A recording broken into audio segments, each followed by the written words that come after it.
noise. Speak the speech I pray thee, trippingly from the tongue, etc., etc.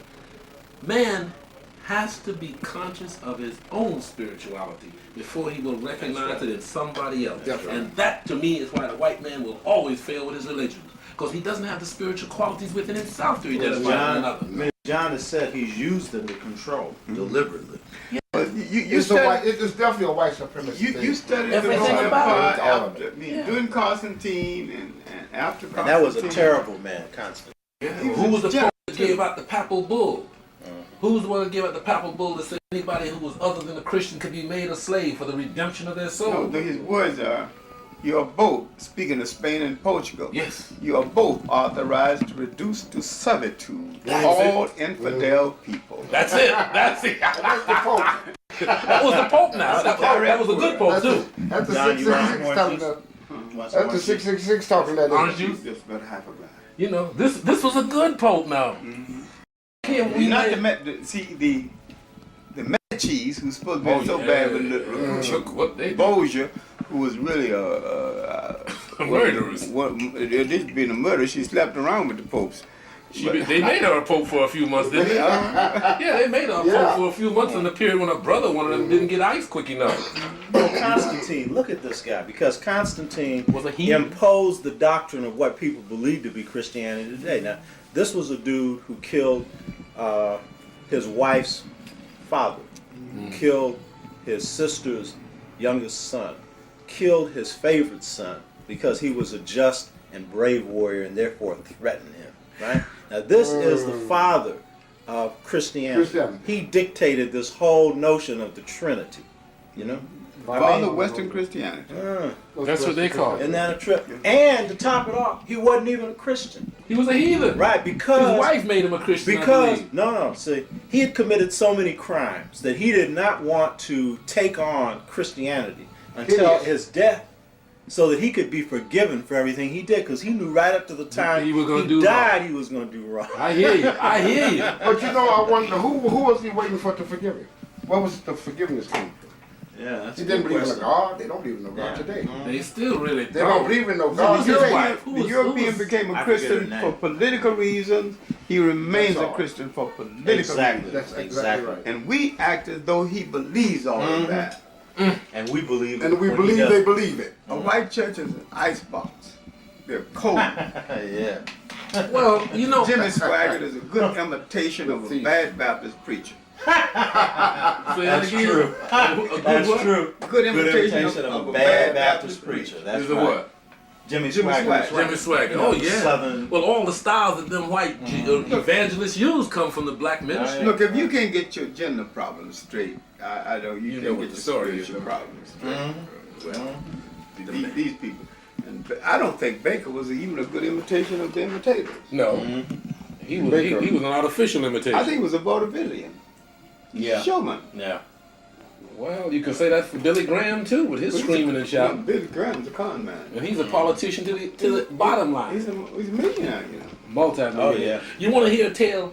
Someone I knew as an artist in the village in the days of the hippies and the dippies and so forth, and he said a person he was associated with worked with Billy Graham, and they had to count the money that came in the envelopes. It wasn't people.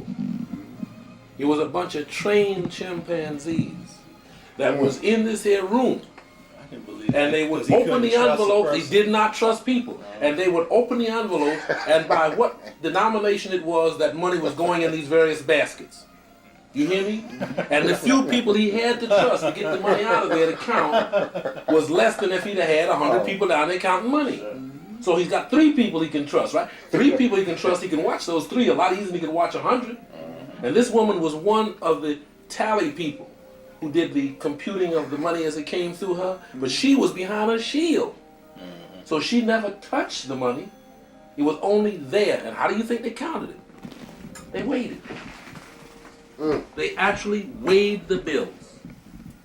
By the gram weight, they could tell how much money it was. Well, Billy Graham. Now that's in the South. That's Billy Graham. Christianity. Billy Graham had a huge tent in the South, and had a rope down the street down the line.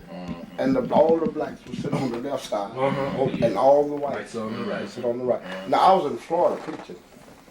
Captain Coolman and Billy Graham sent for me. I was people just coming. So Billy Graham was in Africa, and Billy Graham sent a wire to me. I was in Florida, and said, Reverend Brown, well, we want you. Could you come down and help me in this crusade? Because I was crusading then. And I told Billy Graham to go to hell. He's not gonna use. I'm not a house nigga. You ain't gonna use me. I know he want me to use me against my people in Africa. It's been done before. I told Captain Cool the same thing. Emma Waters until she died. I know. Who's that? Oh yeah. Emma Waters. The black church is buried. Emma Waters had sinned until she had nothing to sin with. Yeah. Then she found God. Well, his eyes is on the sparrow is what she wrote. And she wrote his eyes, Graham's eyes But wasn't on. you know, I was supposed to interview her for that book. Oh. What book was that? His eyes are on the sparrow. When she heard that I knew Earl Dancer, who had milked her out of a lot of money, Earl Dancer was her manager longer than anyone. Just a black con man. But why she take up with these black pretty boys? Because they got the slick line of jive for these women. I've been around show business people most of my life. And I'll tell you something. It is hard for a woman that's in show business to keep her head on straight. She's got everybody out there adoring her, glorifying her, seeing her other than a woman. She's a goddess image to them. Now she's got nobody to be human with. She's got nobody to relate to on a real emotional caring level. So here comes Slick John Willie, and he hands her this story on the day. And you take women in show business, the most difficult thing for them to have is a meaningful, emotional relationship with a man. Or a woman for that matter. Well, I know some who just gave up on men. Why shouldn't they? They'd misuse themselves behind every man they was jugging around with. But I know, but Gil Noble in New York used to go all the way to New Jersey to stop this man Tresvant from beating up on Sarah Vaughan. All right.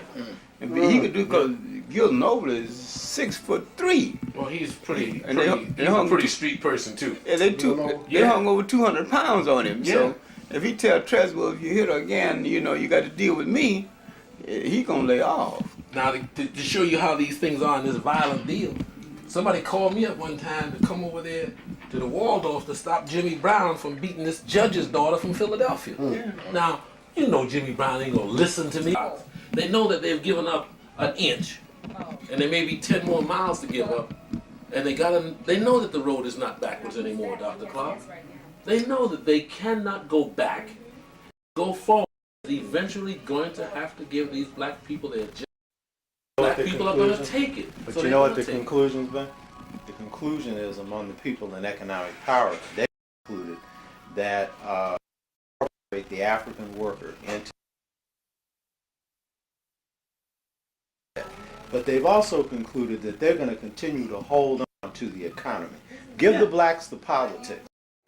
And whether that deal goes down, and whether that deal goes down determines whether or not we get our liberation.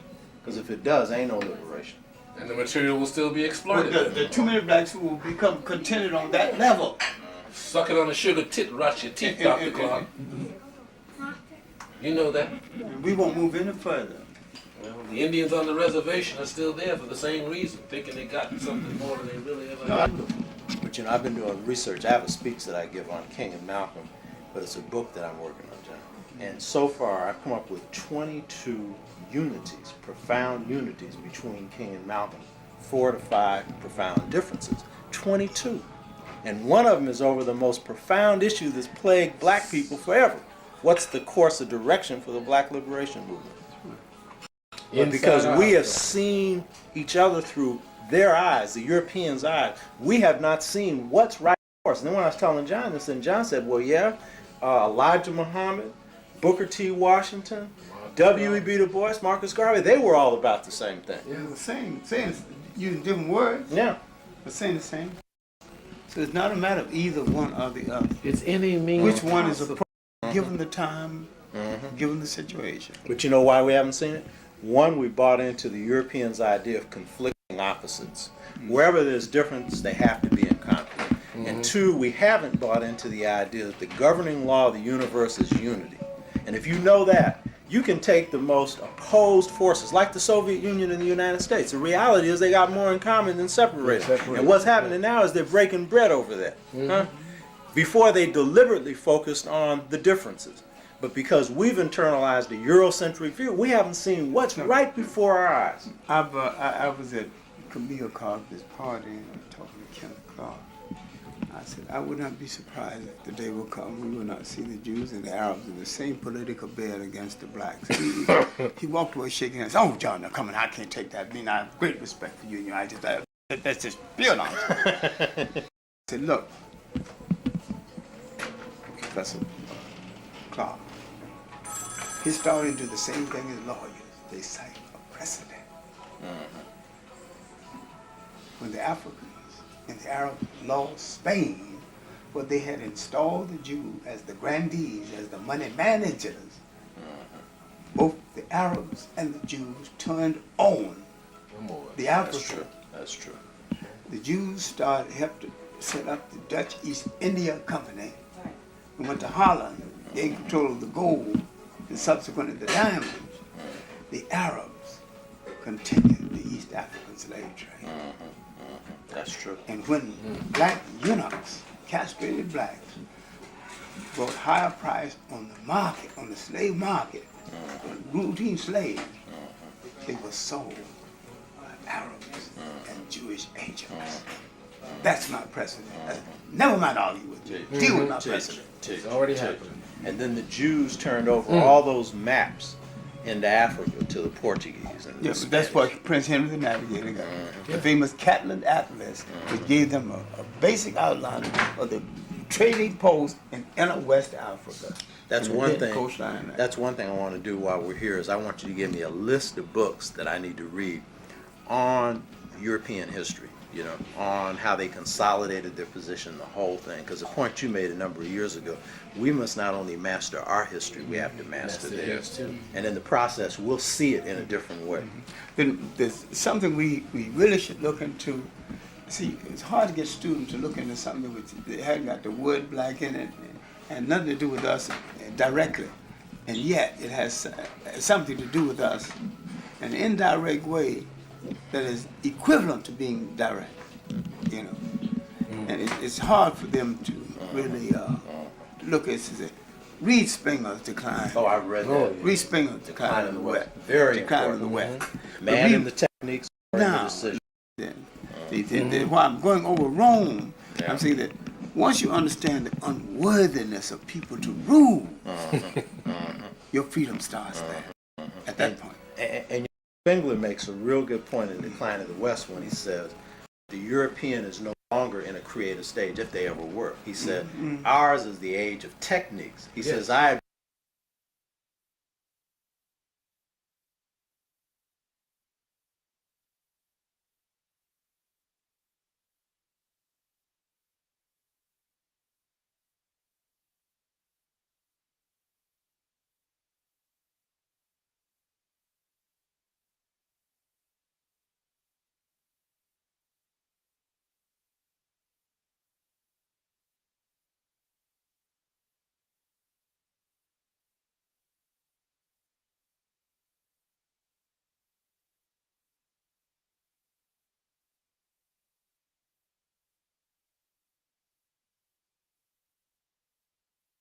I can't find it now because my store went off. But you 15 think, cents a volume. wow. It was, discounts from some estate. Yeah. That was the best on Europe I've ever read. I've got some books Scandals on the Courts of Europe. Scandals. on the, and Scandals of the I've got one is the Well, issue- morals of Europe in the 13th century. It's like 8 books. And this gives the whole sociological, cultural development and transformation of attitudes from the time of the Romans going into England, from the time of Claudius all the way up through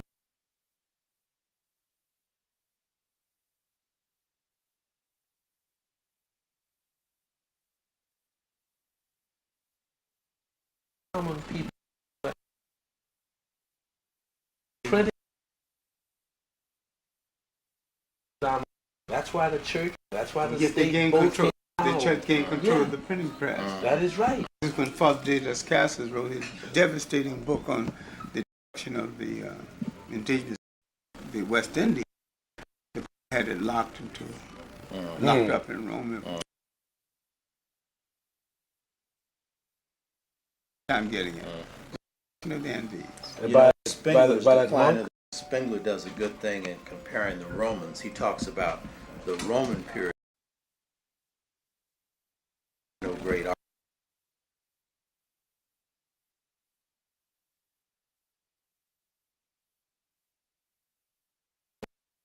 Because he called it the civilization, the creative phase. It was mechanization. So mechanics. Well, they're turning out mechanical people. But they had no humanity. Well, that's why I said they never expressed common sense. Because of the French did not have the matrilineal. So many French came to power who were just downright idiots. Yeah. From king. Here's a king playing with a yo-yo. Here's a king that want him to produce an heir to the throne, and he can't stand women no kind of way. He hires a buck from this for him. Then he becomes embarrassed because his baby looks like the buck. Yeah. He had the man killed. The man did a job. You hired him to do a job. He was a stud. He hired him to do a job. He did the job. There's no reason to kill. You got to kill him.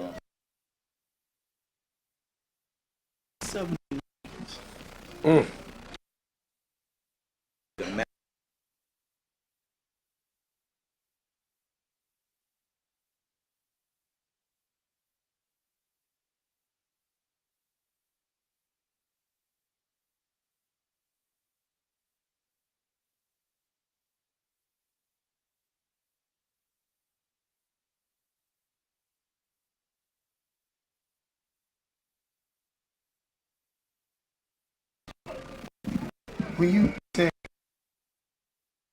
do, you clear what you Shit.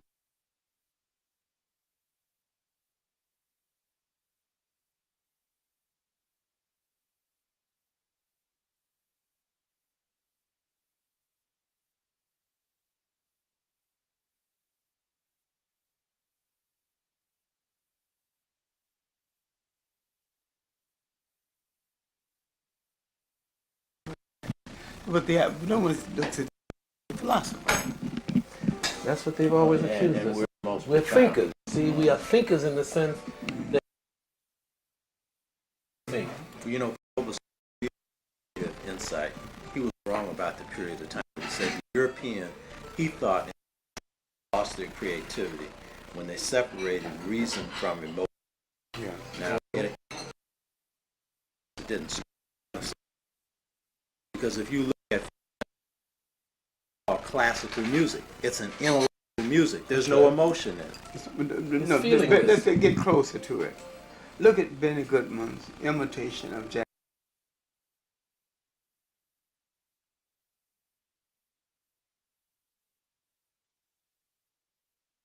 Not on the emotion. it's not the creativity. Soul. That's right. And you must have that within yourself to play. I talked to Red Allen one night. He was at the Metropole. He must have been down on his skids because at the Metropole, the naked women dance over the bar to get men to buy more drinks.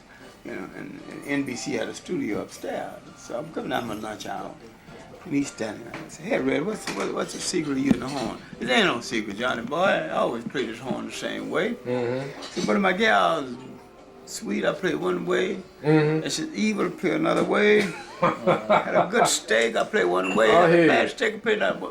But I always play the song the same way every night, Johnny. There you go. And what you're talking about here, when Descartes said, "I think, therefore I am." Oh, yeah. To me, that was the destruction sure. of his common sense altogether. And that's a If you- logical line, It straight is. from the Greeks. It's straight from the Said Greek. that God But the was Greeks reason. lifted it out of Africa and only took that one part because in the African philosophies, they said, yes, I think, I also feel.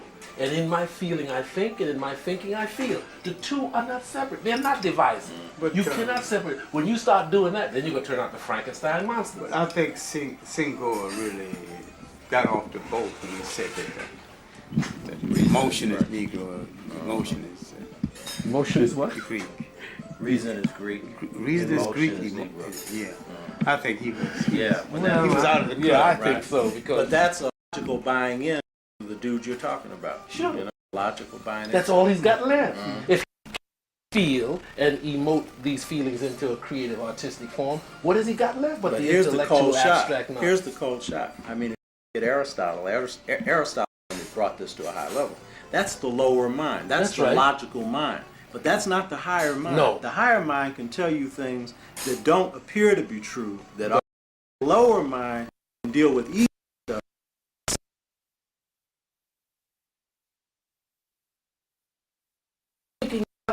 That are intuitive. Which our folks Instinctive. operate on. By the way, Sitting Bull. Sitting Bull. Sitting Bull was a warrior priest. Do you know he had a dream? And based on that dream, he laid out a strategy. A dream. And based on the dream, he took 5, 10, 15 on that. That's the creativity that we're talking about with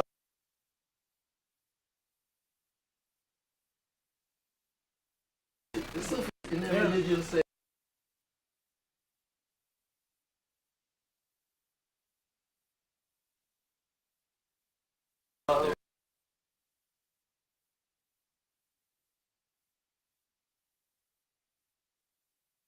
the universe is nothing but music.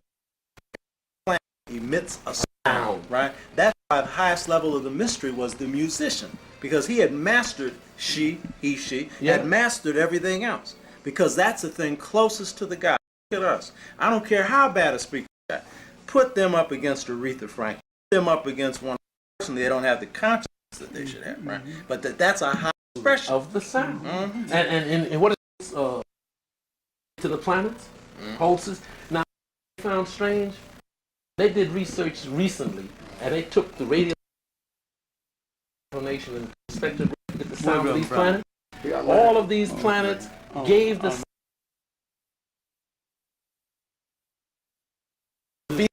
water. Yeah. I'm going. The sound of Mars was You read right now? The sound of Jupiter was like that. There's a book out on this here, and this was on.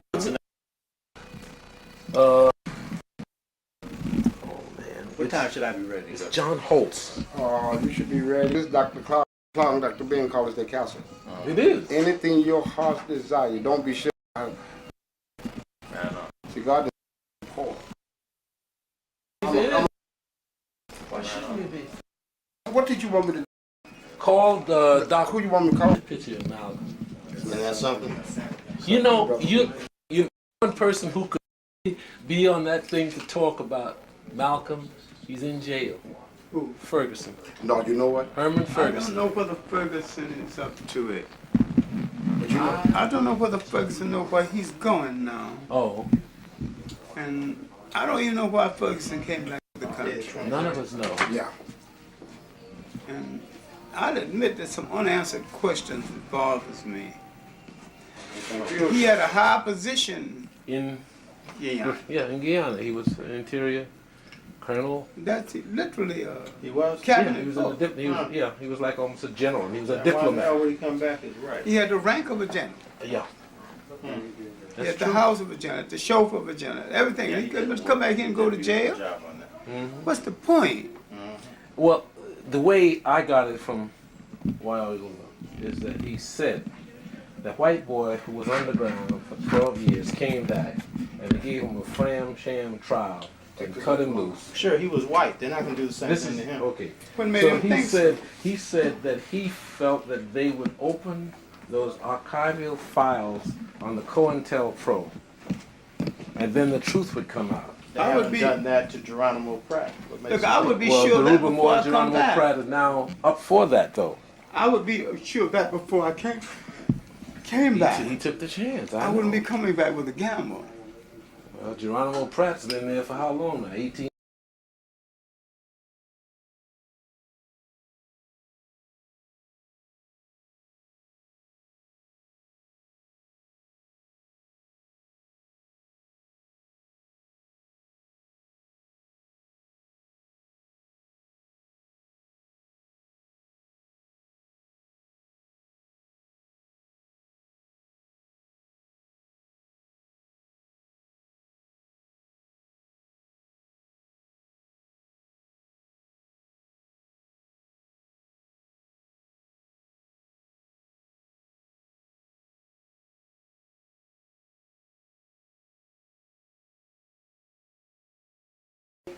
issue of the 21st century and the future. Some have said that it is indeed possible to envision now a world in which there are black people, but a black race no longer exists. Would you speak to that? I think that people will. Well, I first place, I don't buy the idea. Mm-hmm. I think the people of Africa will exist as long as any other people exist. What people are inferring that we will be integrated into other people to such an extent that we will no longer be identifiable as a distinct people. Well, in a world that's supposed to be a melting pot, we are the least meltable of the world's people. Right. So we've been in the pot a long time without melting. We could stay in the pot a long time, much longer without melting. I see African people as taking on more distinction and not necessarily losing the distinction. I see some loss of distinction. I see that emergence of a neutral African person who is neither black nor white. But I see certain realities bringing that person back home. Okay. Because there's some food for the soul that he can only get at home, no matter how far he wanders from home. I see no future for African people short of some form of world nationalism based on our Africanity and based on a recognition of our culture and its distinctiveness, the distinctiveness in music, the distinctiveness in entertainment, but the distinctiveness in thought. People have a difficult time thinking of us as thinkers, and they quite forget that over half of the history of the world was over before any of us knew that there was anything in the world called a Europe. And that we indeed did a lot of good thinking, and that during this period and before any interference with Europe, we had built enduring societies. And there was no word for jail in our language because no one had ever gone to one. No word for orphanage because no one had ever thrown away children. And no word for old people's home because no one had ever discarded mother, father, and grandmother. But we had created a society that was basically humane, and that every element that we now recognize in Christianity existed in that society, but not under that name. And every element now recognizes democracy exists in those societies without the use of that name. But as we move towards the 21st century, you indeed would be the first to argue that we are in a struggle over our minds, over our identity, and over our own self-definition of who we are and where we're going. We are in a fierce struggle, worse than 2 world wars multiplied. Because in the 15th and the 16th century, when the European colonized the world, he colonized information about the world. He colonized image. The most disastrous of this colonization for us and the most beneficial for him was to colonize the image of God. When he convinced us that the image of God looked like him, he convinced us that the image of good also resembles like him. We must free ourselves from the mental enslavement of these images and look at ourselves and see pictures that pleases us. And if we fail in that regard, we will fail as a people. Well, how do these neutral Africans fit into that as you see it? I mean, Where are these neutral Africans? But Who are they? How many are they?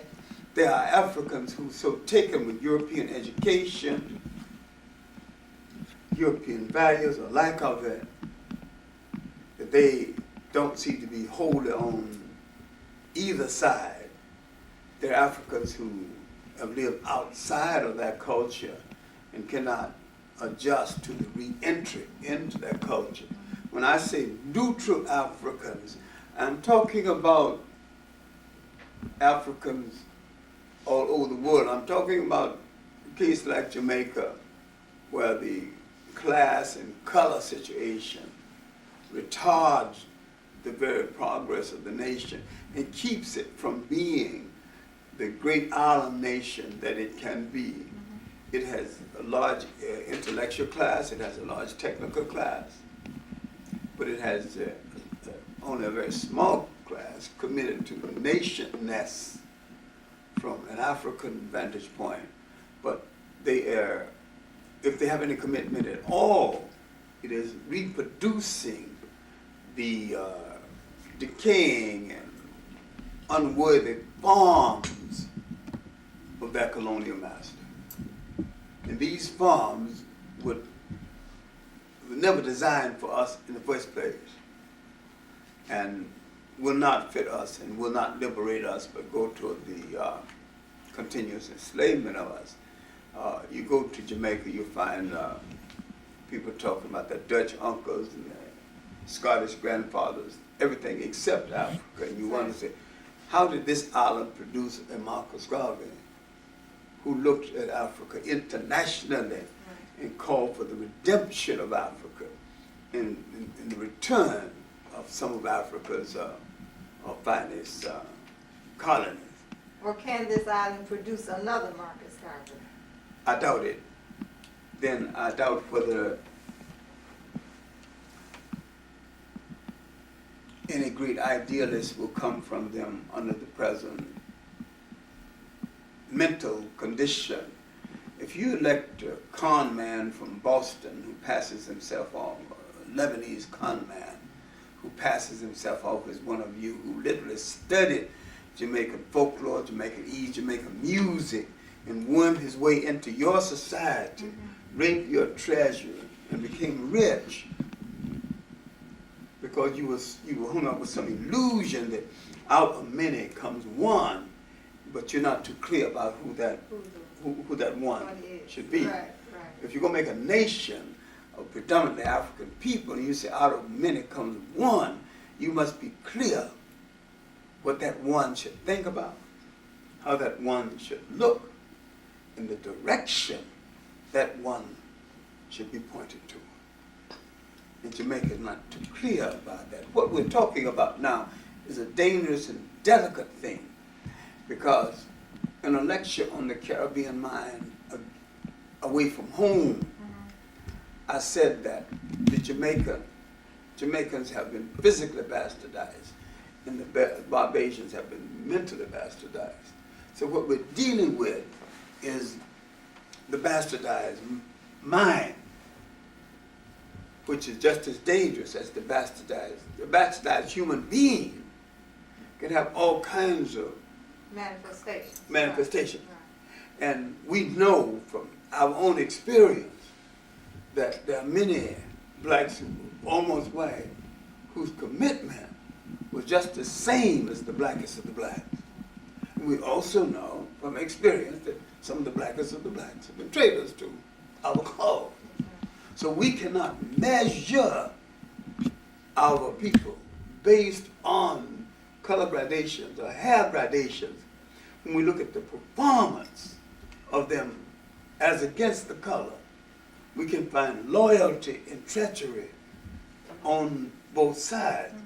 But when we deal with the bastardized mentality, which runs through both of them, then here is where the great danger is. You got 1 foot in Africa and 1 foot in Europe. You are not going to go successfully toward Europe or Africa. If you're going to be a successful European, you have to come, your foot have to be solidly in Europe's direction. you're going to be a successful African, your foot must be solidly in Africa's direction. And what you have to understand with your split loyalty between the two is the European has designed no society with a hiding place for anyone to be socially comfortable except another European. And that none of us will ever be socially comfortable, politically comfortable, and culturally comfortable outside of the orbit of African people. And what I want to push you on is the question of what gives you the hope that African people of the world today understand that. When I look at a country or like Brazil, where you have 60 million blacks who will argue with you that their oppression is a function of color and color has nothing to do with race.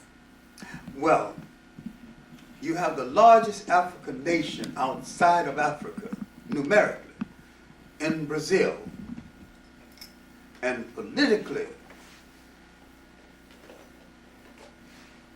you can, as of now, write them off as an arm of African world liberation.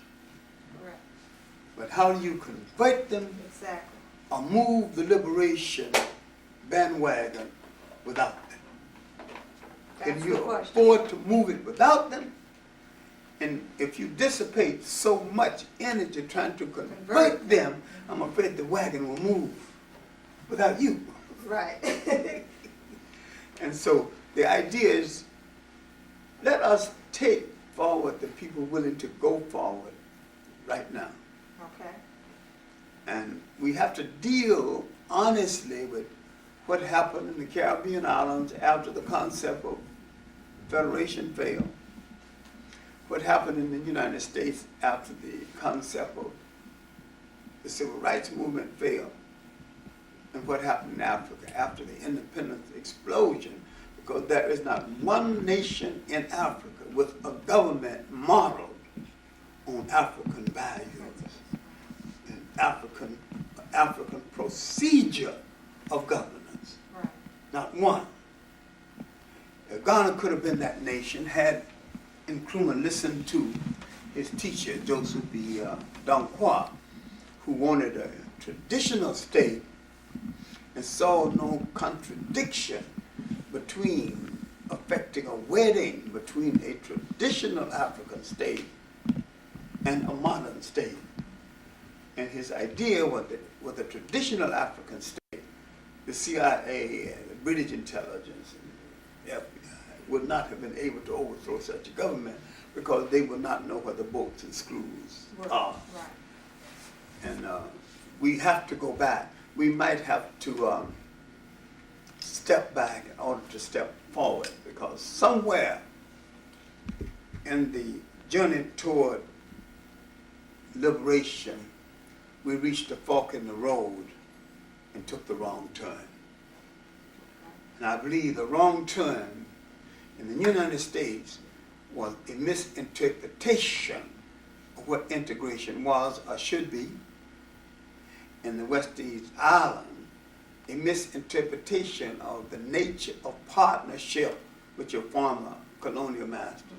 And in Africa, a misinterpretation and a misconception of parliamentary procedure as envisioned by your colonial master, and the assumption that you can take some of the framework of your oppressor and use it in your new drive toward independence and liberation, when you needed to do almost a complete house cleaning, to throw out everything.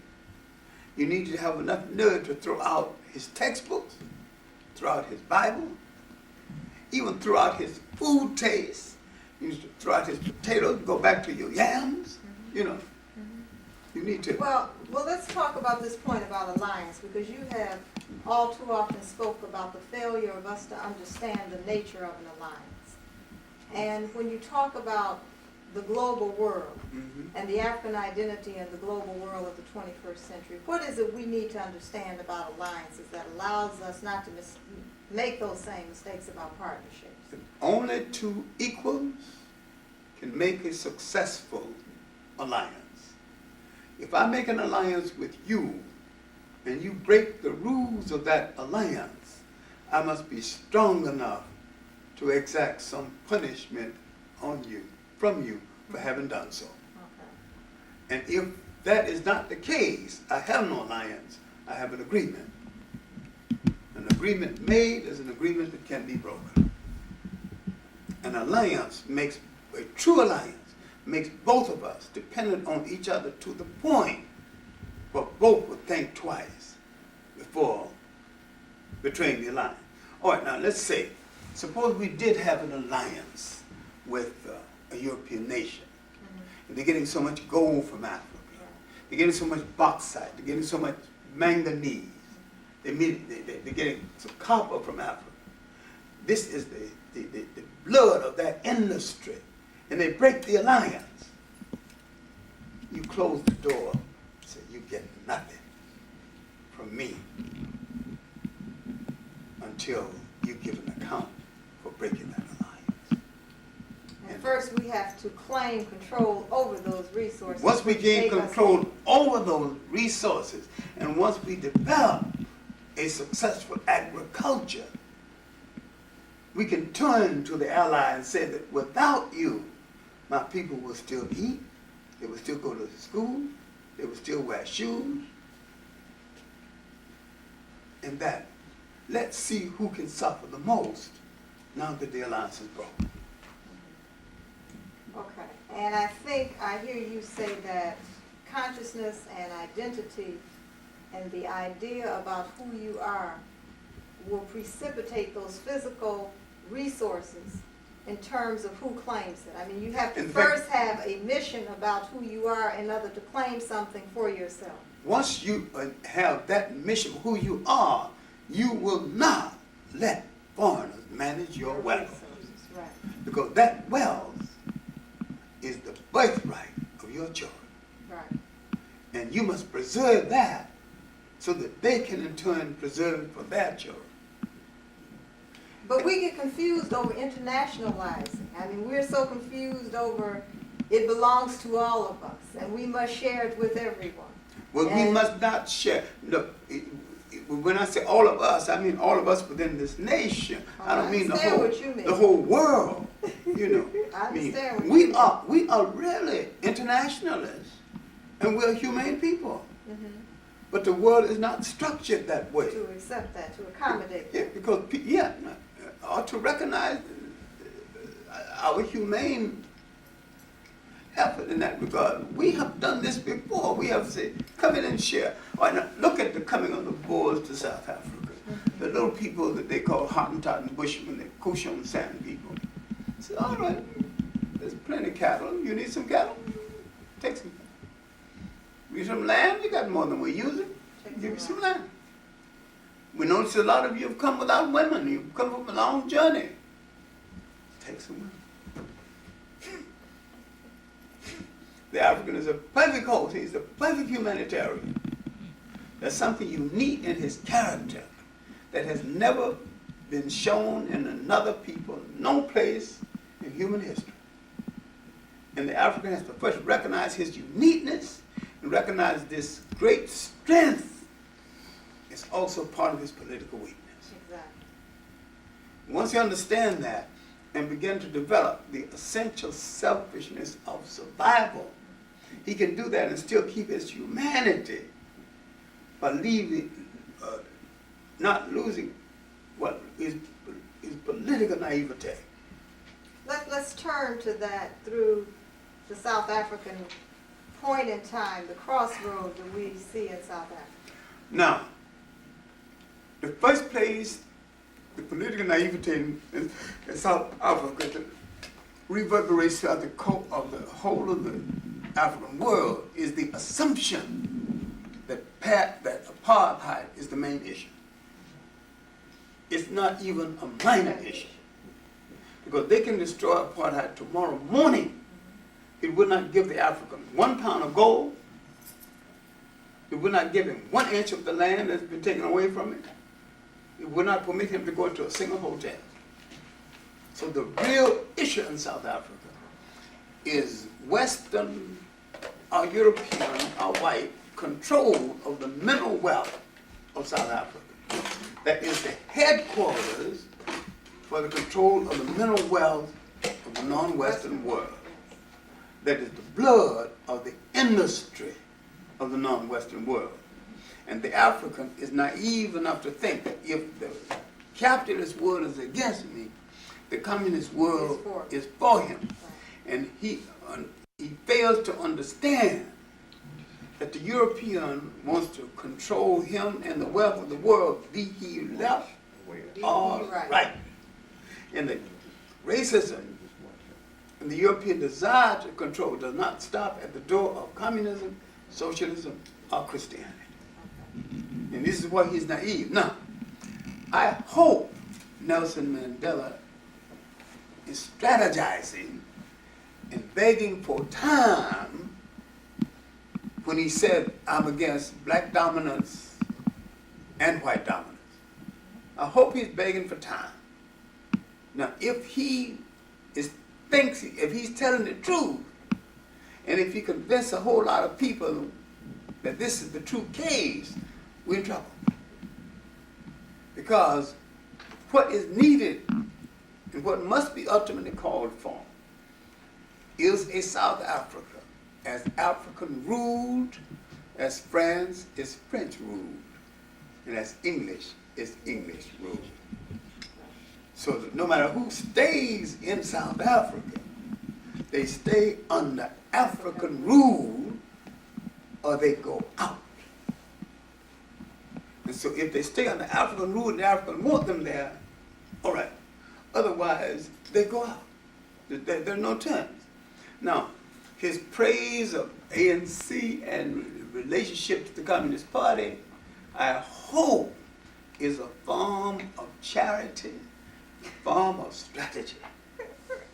Because the Communist Party in South Africa is the most racist Communist Party in the world that has worked against the South African black laborers for all these many years, that has betrayed them on cue, in terms of their benefit to do so, that destroyed the great trade union movement built by Clement Kadele, and that the destruction of Clement Kadele's union is the cause, and the weakness that set in then is the cause of the extensive past laws being passed in South Africa, because they grew fearful of the African, organized.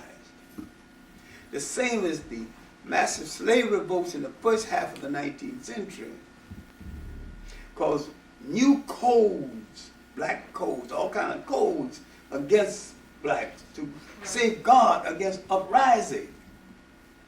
Kadele's union of 500,000 Africans unionized, demanding decent wage in their own country, frightened the rulers to the point where they put additional restrictions on the African to keep him from ever again emerging as a power force in Africa.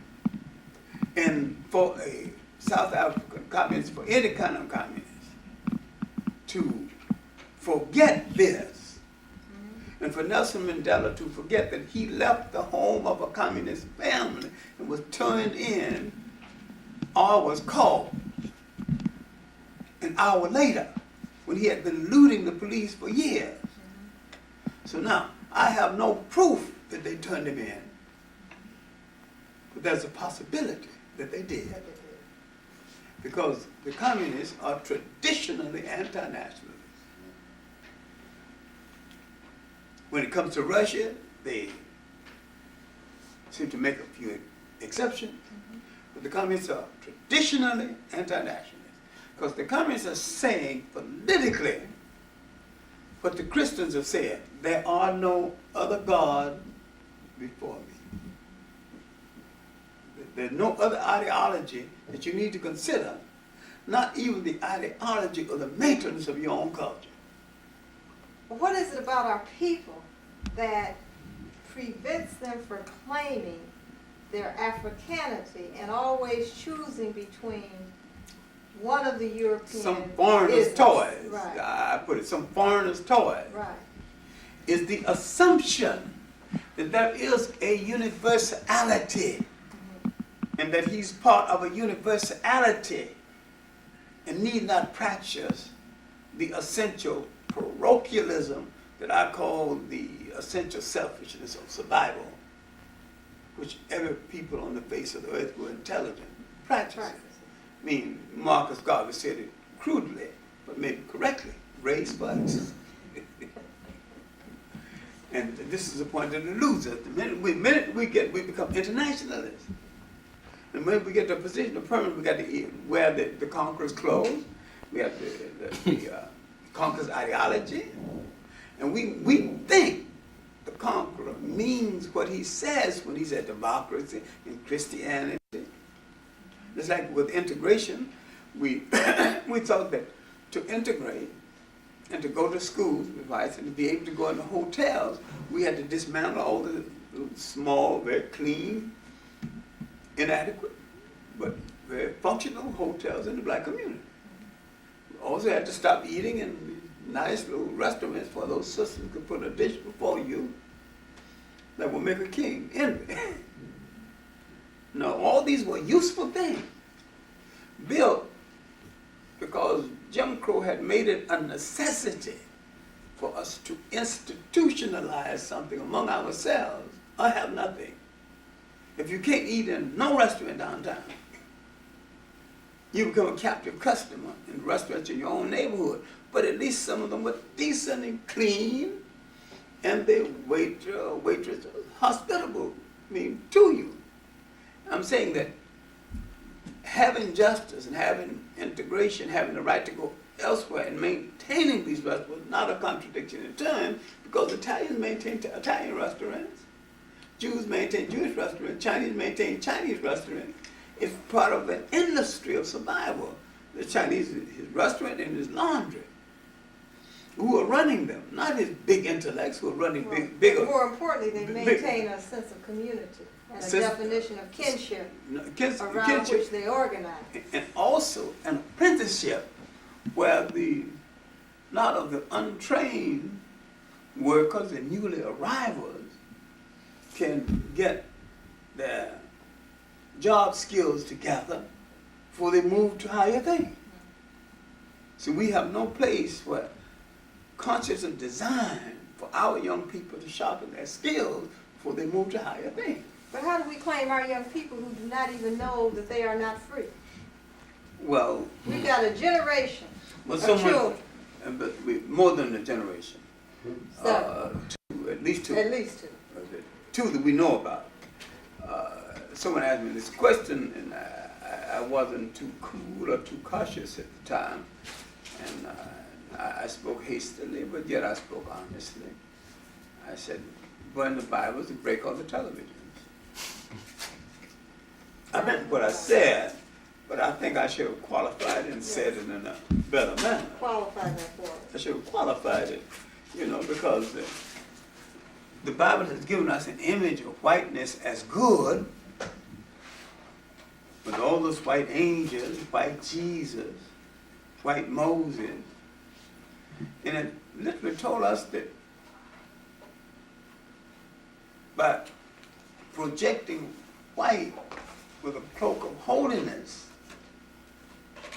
they've told us that black is not good.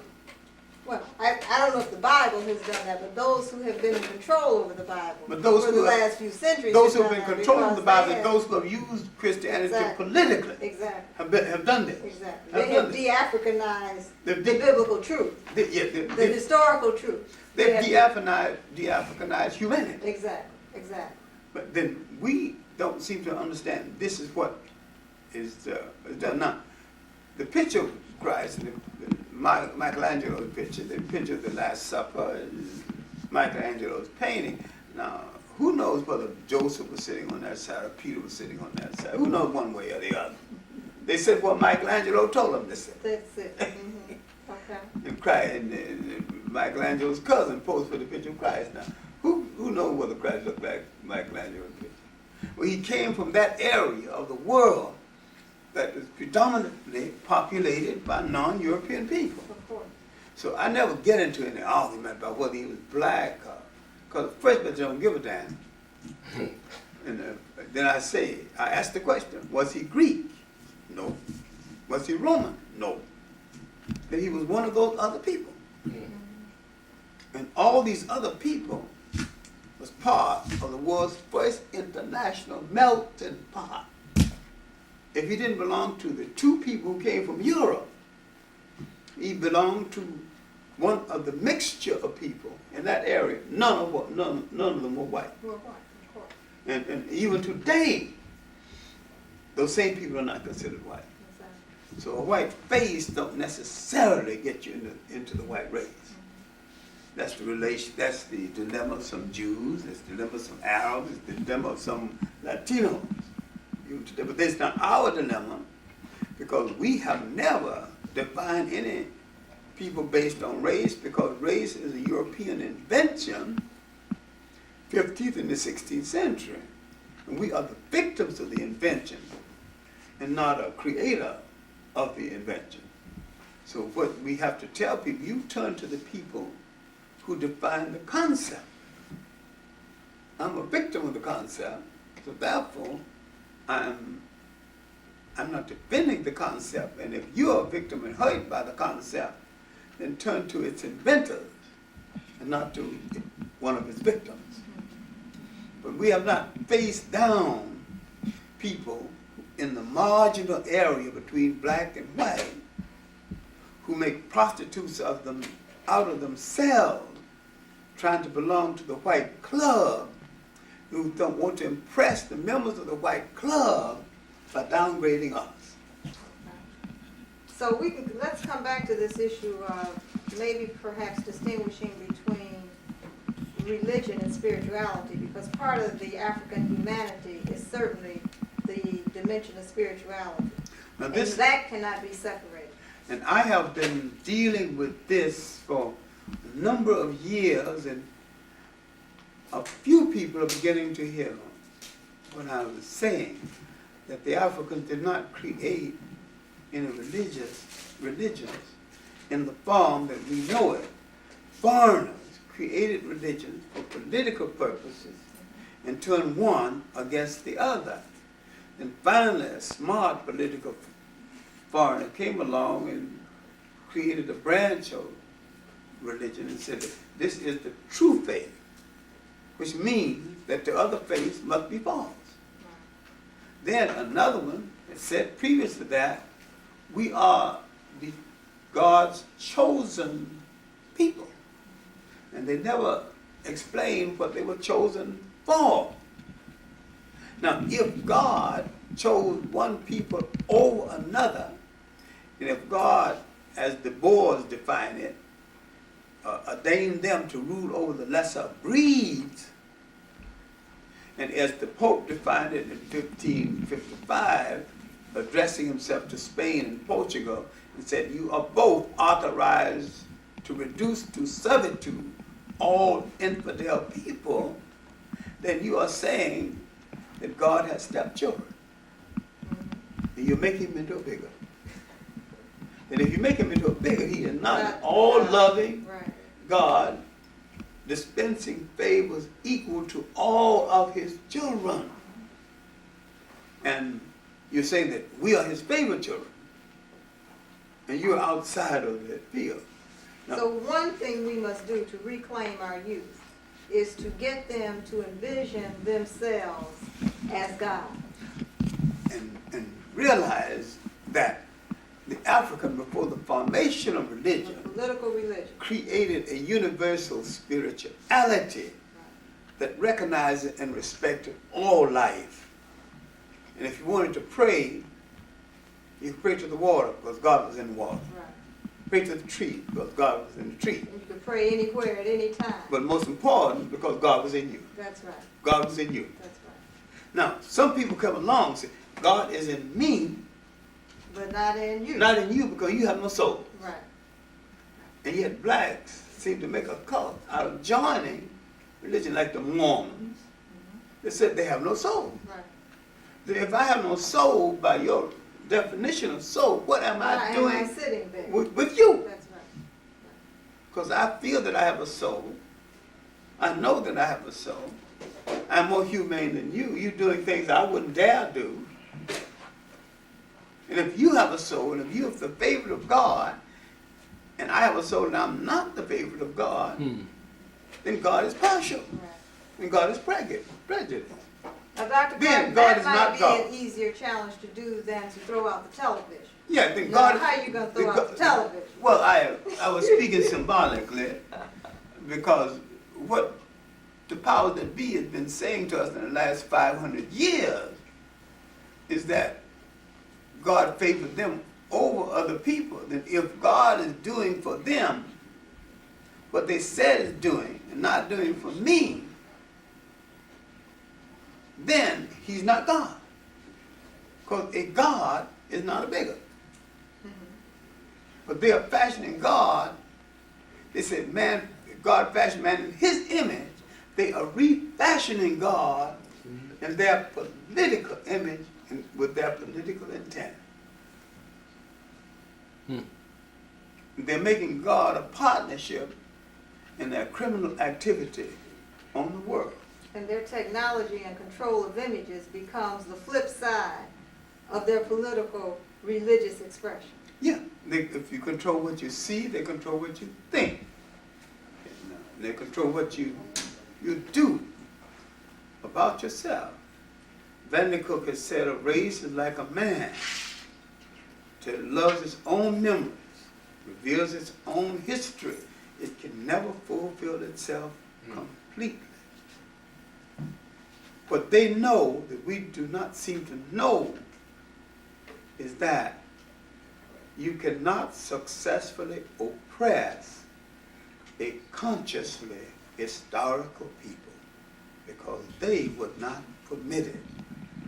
And to prepare you for oppression, they must first remove you from the respectful commentary of history and tell you that all history is dependent on them and that the world waited in darkness for them to bring the light. To you. Yeah. So would you just comment before we close on the future of the African world as we're at this crossroad? I think we reached a juncture in our historical journey at the fork of the road where we misread the signboards for the different roads going in different directions. And we might have to come back to the fork of the road and read those signboards again to find out which road leads us home. We might find a signboard that reads Pan-Africanism, African nationalism, African unity, and the love of African people for African people. And we might have to start with a mirror and love what's looking back at us. And love what's looking back at us. And say to that person looking back at us, you and I will start a revolution By loving one another. by loving one another. And we can change the world by first changing ourselves. We will start our revolution tomorrow, but the best revolution, if you're sincere, you start it today. Thank you, Dr. Clark. Thank you. Thank you very kindly. 1910 books. And he just Laid it out. He laid it out for what it was, the reasons it was caused this way. Yeah. Craft and he's not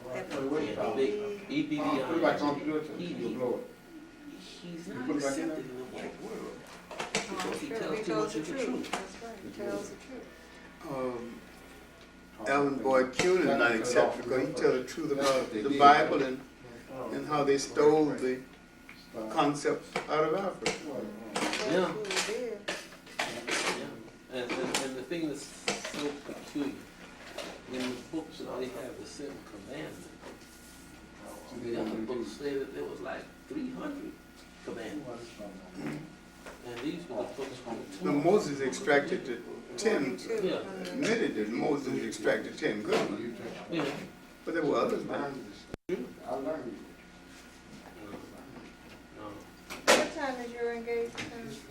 Oh, 7:30? 7:30. 7:30, isn't it, for him to Get speak? back to this. What time is it? 7? I don't go. 7 o'clock? No, not yet. Or Quarter to the 6. Charles speak. It's 5:30. Yeah. Oh, Just fine. need Well, I to can get rest. back now. You all gotta go home? Yeah. Oh, I got to go. I'll bring old fish up to the Is it? I can't come, I gotta go. Yeah. This is the third time this has happened. She be lecturing him. Third time she lectured my college and I wasn't there. She lectured another time in New York I wasn't there. And Now this time I'm here in Chicago. And that's something. All this was set up before I knew about it. I was doing the regular business. I get the tape and get back to you. Oh, yeah. Get back to you. Because he has your phone number. Yeah. Address and stuff, yeah. And we'll make the audio off for you. Clark. Yeah. We'll make the audio. Of this And, one yeah, here. we'll do it two ways for you because some of your friends and other associates might want to see it. Video So, as well. yeah. Have a video as well. And you can just pull the audio off of the video we have for it. You just plug in your tape recorder into your VCR. Once the sound out, just put it in there and put it right into your tape recorder. And you can run right into the So a cassette if I want just the audio. Yeah, you want the Right. audio. Yeah. Get a good sound level off of that. This is not a bad room to do. It's No. kind of thing, No. But next time, gentlemen, I'll tell you all something about doing this room and doing it right. You what you call wash the walls with the lights. Face these lights against these walls, and you'll have a reflective light factor on the subjects, and it will not have any of the glare that you're getting this way. It's called light wash, wall wash. Right, Just- that's, see, that's what this light's supposed to be for. yeah, just Right, just face it to the wall, and then you'll wash the light When and the fourth diffuse that. people start their work, I'll get back to you. Huh? Before what, dear? When the fourth people Oh, start their work. absolutely. And I may be able to help get some students to, some serious students who can commit some time. That's gonna be a lot of work, Yeah. a lot of work. What time you gonna leave in New York? Or when are you? I think it's 8 o'clock. Nothing is on. Oh, they fight there? Yes, sir. Look at that. Well, thank you. I thought I was thinking about chest What out. was it for? Who took it? What was it I for? Right. may have. Do you know what it was for? Huh? My office ain't too far from the street. I don't know. Do you know what this was for, Minister Brown? Well, it's, I don't know what it's for, but it's studying the arrogance. No, it was a spoof on the mummy's hand. It was a spoof on the mummy's hand. I just come to New York. I was in college. You know, don't you remember the movie with Abbott and Costello and those people in the mummy's hand? You remember, don't you, Dr. Clark? Yeah. We're not black folk in that. That's right. That's why I said it was a satirical spoof on it. But it's a good, You know what? It's a good film. So bad. Yeah, I mean, they got a handsome brother there. They got a sister with her jerry curls. Like you all doing. You know, it's all Hollywood glamour. You know what I mean? He got on his clock boots, you see? His ever-ready flashlight. Yeah, I know you learned it. What, I know you had one. Hard work. You know, I mean, to me, I just don't like things about us satirically depicted, that's all. awful. And the church. That's supposed to be the inner tunes of the pyramids, the inner tunes where they're searching. And he's dusting off to get the sand out of the glyphs to read them. That's where. It's hard to see. This here is the snake of life, which is the Egyptian right there. Yeah, this is the balance scales. This is the Ra, the sun, the sun god. And this I is went over to one of those local school council meetings last night, and they haven't spoken a word yet about children. They arguing over king. the Bennett, over who gave it to them, full authority to do this. I mean, it's built-in failure, just to destroy these kids. That's all it is. And then, you know, they turn to school. But it's easy to learn to read. That's right. Because there's only Instead of turning over to professors. That's right. 18 sounds. Damn, what school is Is that that? all? That's 17 right. sounds to it. Well, you know what thing I had to Speak. speak, I hate it. You know, You had to do that for him? Yeah. I didn't You like have it, a but few. you gotta have a That's right. You know, if you study Egyptology, And you might got 2 sons starting to it's another thing to do. ain't You're no- young enough to do it. This is one. Oh, where, no, He's you, starting, I think, no, in this, you're not in this. I teach over there too. Yeah, they're gonna start the they'll college start going there. like, yeah, Monday. They're going to college and they can do college. All the faith, Get- huh? Yeah, get your grip. That's right. Then you go on his eye, I'm saying. That's the only truth. These kids don't believe that. See, they think they can get in them streets and you hit with these girls and they're gonna make it. But I think that it's not like that. It's So not you like all made a that. tape for me, huh? No, I mean, we did, we're going to. Oh, you got, okay. That's why I was saying if they had a VCR. Oh, What I'm yeah. gonna do is run it off at, while we're here, that you can use one of his VCR and make a copy, and then I'm gonna have to leave it with Reverend Brown. Oh, you gonna be back here? I live here, Oh. Yeah, I'm just going to New York to, speak at First World, is that what I'm going? Oh, Wherever he's sending me. We got a whole series with just all women. ah, And I said, let the sisters have a range. Barbara Sizemore is in the series. Somewhere in April. Wiley. Press Wesley? She'll come back in April. oh. Then where is she speaking, where are y'all speaking at? First of all, Oh, then that's unfortunate, but I thought it was on Saturday. on Saturday. I done lost the date when you come out here. Well, usually you Yeah. should. Yeah. You know that. Is that your Katusha? Ring your name? Ivor? See, let's see.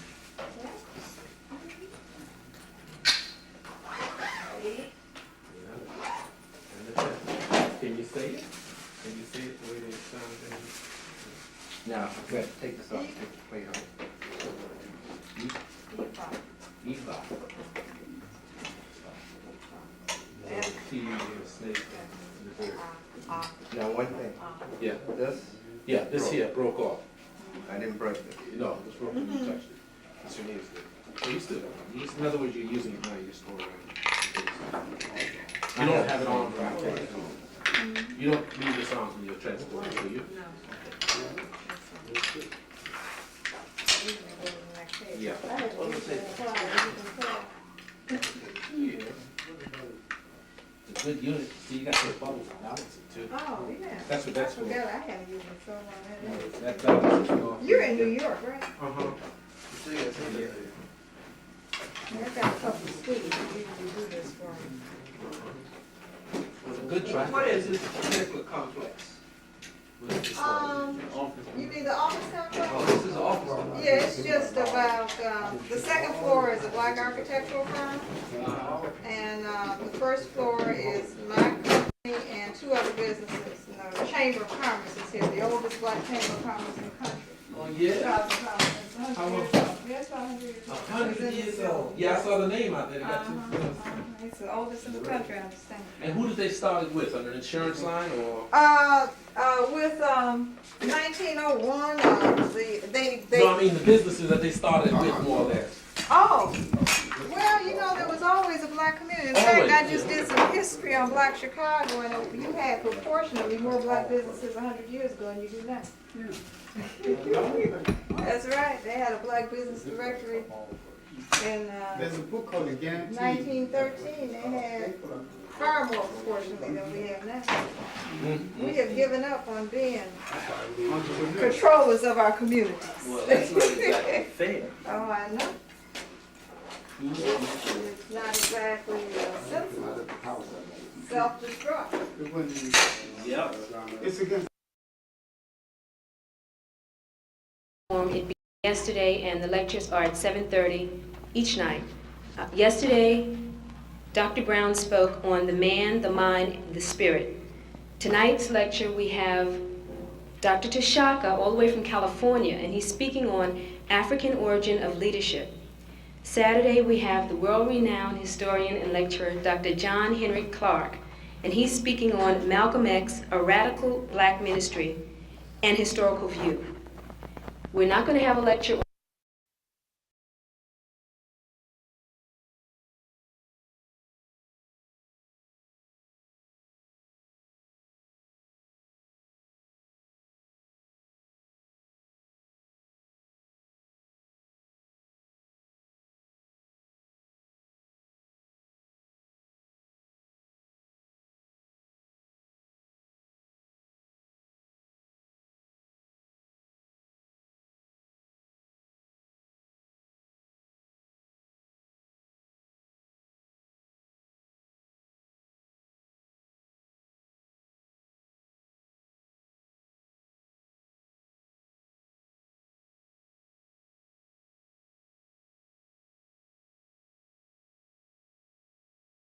Open up telephone lines and also basically give those of you a chance in the live audience to pose any questions or comments to Dr. Clark about his discussion today. That discussion again from the last chapter of a forthcoming book, which is now on pamphlet form, called Can African People Save Themselves? Let us welcome back Dr. John Henrik Clark in the talking room. WRIB, New York. Dr. Clark, when you were talking a few moments ago, I guess when you touched on the issue of knowing our history, being in this particular month of Black History Month, which of course was initiated by Dr. Carter G. Woodson, I've heard some people from time to time have a criticism about this being one of the shortest months of the year and winding up being that month, but I don't think that Dr. Carter G. Woodson had in mind that we were only going to study our history in 1 month of the year when he initiated Negro History Week some years ago. Your thoughts about this issue of our history being studied all year round as a part of our natural way of life? Well, I've been an advocate of all the year round, all along. Now, Dr. Woodson, because Abraham Lincoln's birthday comes in February, and so is Frederick Douglass's, he wanted to have a week, really, embracing those two birthdays. He wasn't precise about when Lincoln was born or Douglas, because they wasn't too precise about it themselves. But I think the idea was good, and the idea of the week set the month in motion. I think history is a consistent thing like living, and we should have history at our breakfast tables and have it at home in our churches. I would replace history with the Sunday school lessons, and instead of having Sunday school lessons, I'd have little printed lessons on history. All these social organizations and fraternities and sororities, instead of all this stupid initiation and sororities and fraternities go through, you get in based on how much you know about history. And if you want to get into, tell me about Queen Nzinga and her battles with the Portuguese.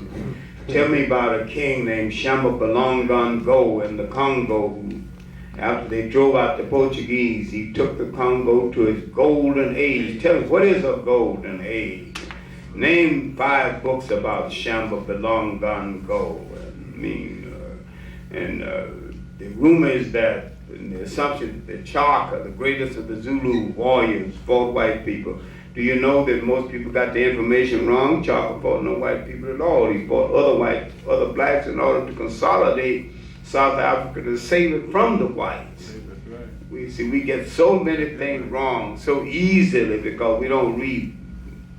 Now, don't read the book, we don't read a book on the subject. We call this cocktail history. You know, your undergraduate degree is one cocktail, and your graduate degree is the second cocktail. Your graduate, your PhD is the third cocktail, and then you know everything. And you read one book. You're listening to WLIB New York. We continue in the Talking Drum with Dr. John Henrik Clark. The series again, Can African People Save Themselves? I think we're going to save ourselves. We got to first understand ourselves. We must understand the African freedom explosion in the world, in the Caribbean, and in Africa. Remember now, in spite of all the talk about blackness and the Black Revolution, and need for a black university. There's not a single black state in the Caribbean islands or in Africa. They're all imitation European states. We must bring into being the role model of an African state based on African values and African tradition. Our enemy fears a people with a value system more than they fear a people with an army. And when a people destroy your value system, they destroy something among you more valuable than your defense system. We have to regain our value system. People must say, I don't do that because we're just not that kind of people. And mean it. We have to restore some of the things we had in this country, in Africa, and in the Caribbean islands. The fact that everybody looked after everybody. If you understand that, it was kind of a community enterprise. If this little child, he hadn't got his clothes fastened, everybody's concerned about it. Until he gets to get himself straightened out and somebody wipes his nose and, you know, and they tell his mother's kid was out here unkept. Who was responsible? Whole community zeroing in on a single little item by a little child who didn't have a clothes button. That was humanity. Now we say, touch my child, I'll kill you. I mean, he should be touched. We have to get back to the point where everybody's concerned with everybody. Now you're coming. And we might have to have a block by block organization. We see a stranger in the block, say, hey, what you doing here? He might bother somebody he ain't got no business bothering. If he's seeing a lady in the block, ask the lady, is he straight or not? No. Who is he? It seems like an interference with your privacy, but we got along a little better when people cared enough to interfere sometime, because sometimes your privacy needs to be interfered with to your benefit. So to save ourselves, we must get back some of the old community values we used to have. I came from a family of 9 children. I was never at home when a child was born, because on the eve of a birth, one of the neighbors took the children and kept them until the birth was over. Nobody asked them to do it. They just did it. In the neighborhood, if there's a feud between 2 ladies, if there's a serious illness, the feud is off. And the lady she's been feuding with starts bringing her soup. And once she's well again and on her feet, then the feud starts back again.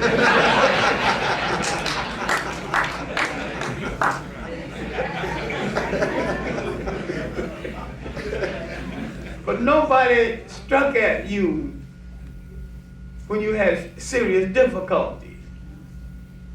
And when the community reprobate, the biggest drunk, liar, womanizing the community died, he got a decent funeral. We say, it's out of our hands. Now, let God take care of it. That was part of our humanity. I noticed this when my stepmother died. As children, we said, she's not going to die anyway, she's going to evil away. Finally, she eviled away. Went out to the funeral, everybody singing her favorite song, that she cannot be replaced. Her seat in the female amen corner should never be occupied because she's irreplaceable. I wish somebody would replace her. The biggest witch in town.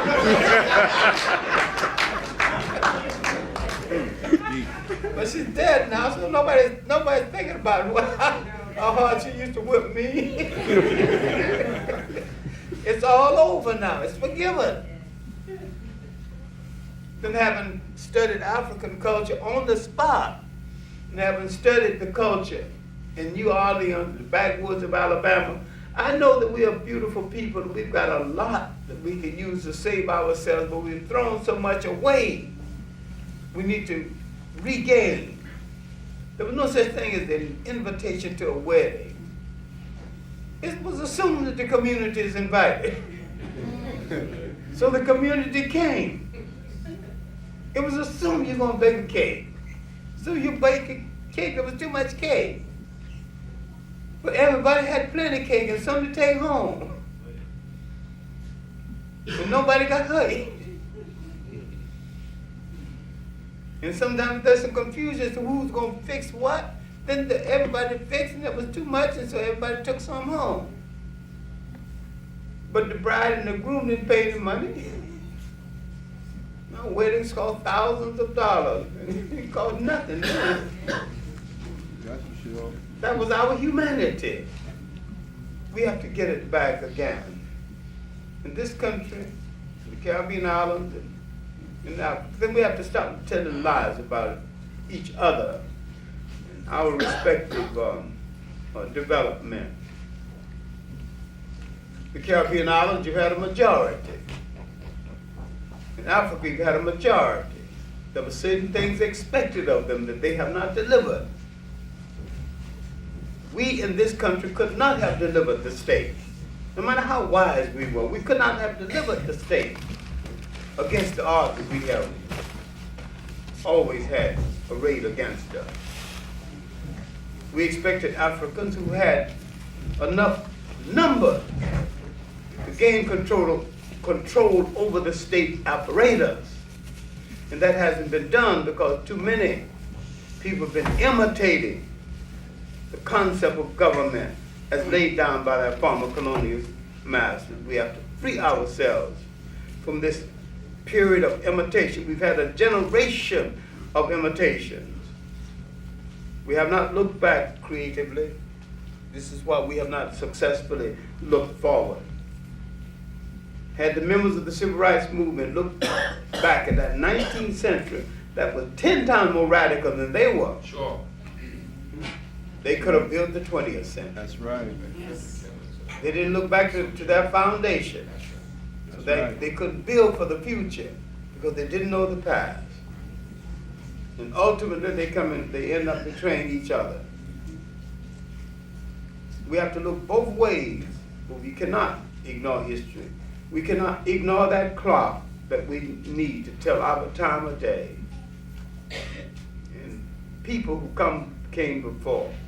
We cannot ignore the fact in the 19th century we produced ministers 10 times more radical than Martin Luther King. Henry Holland Garner, Rangel Ward, these men around Douglas. And at the end of the century, Bishop Henry McNeil Turner. That's way back.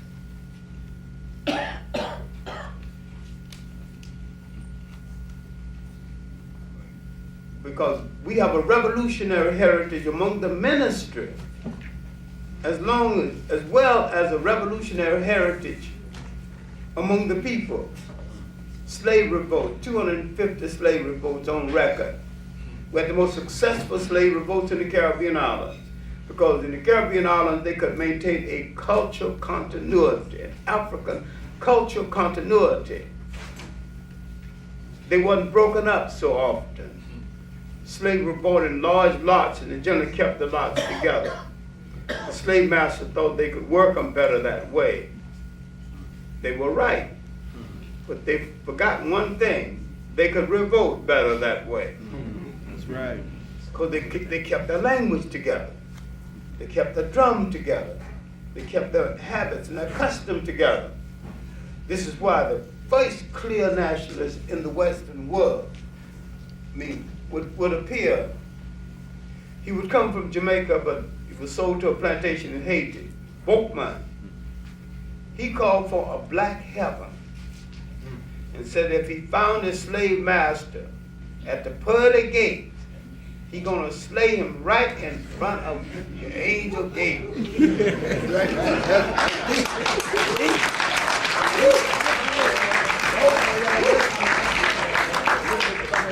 So we talk about the Haitian Revolution. We give credit to Toussaint, Dessalines, and Christophe, as we should. But that revolution was set in motion by two slaves formerly from Jamaica, Mechanization and Boukman. Right. and Jamaica fought longer and harder than Haiti and did not become free because the British could destabilize the revolt in between. And it takes 10, sometimes 20 years to mount the momentum for a revolt. Haiti's revolt unfolded over a 20-year period. And each time one leader fell, another one was right there to take his place. Beautiful. And it worked out that way. It had nothing to do with who was braver. Haiti was fighting that old silly, neurotic, fascist Napoleon.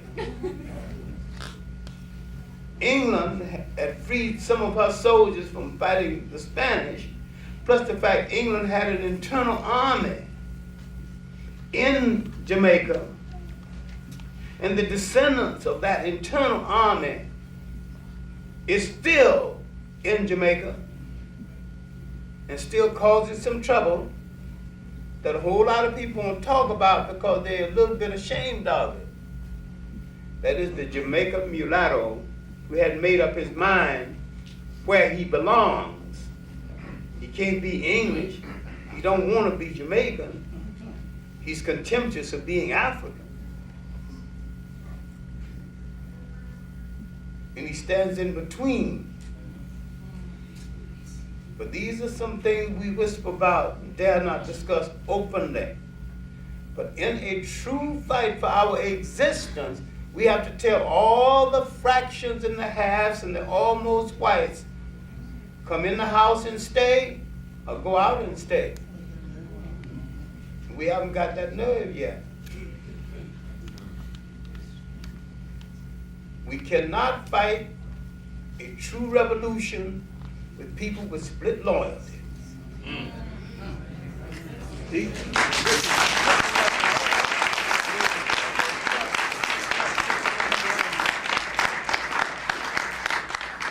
You either have to be for our cause or against it.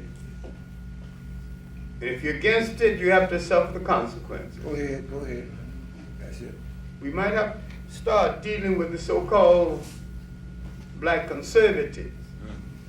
Here, we have to deal with the bastardized mind as against the physical bastard.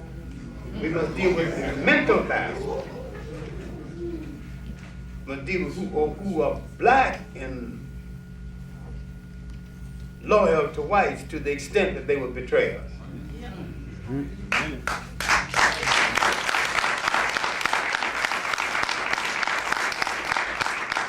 Dr. Clark, could you, for a moment, take us into Brazil? It is an area in terms of South America that not many people really are clear about in terms of Palmares and Quilombo and that whole situation. No, Brazil was the great human laboratory during the period of slavery and after it, because, see, when the Pope said to Spain and Portugal, you take the East and you take the West, and you two Catholic nations stop fighting among yourselves, Spain got more than its share. Then when Portugal approached the Pope, the Treaty of Tordesillas, 1493, gave Portugal, Brazil. Brazil was so big the Portuguese couldn't manage it.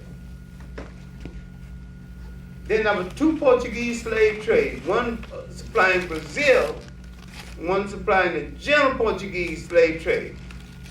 Brazil was so big, many Africans in Brazil bypassed the auction block and went straight to the forest and the hills. Were never slaves. See, and here they found two distinct African cities, Palmares and Bahia. Palmares lasted about 110 years. And another thing, the Portuguese scraped the human barrel. Took the poor Portuguese, the wretched of Portugal, the wretched of the whites. And when they got there and announced to these wretched people who hadn't been treated too well in Portugal, all of this is for the mother country. They said, the hell with the mother country, this is for me.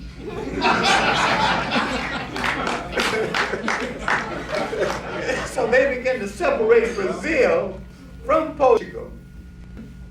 There was a shortage.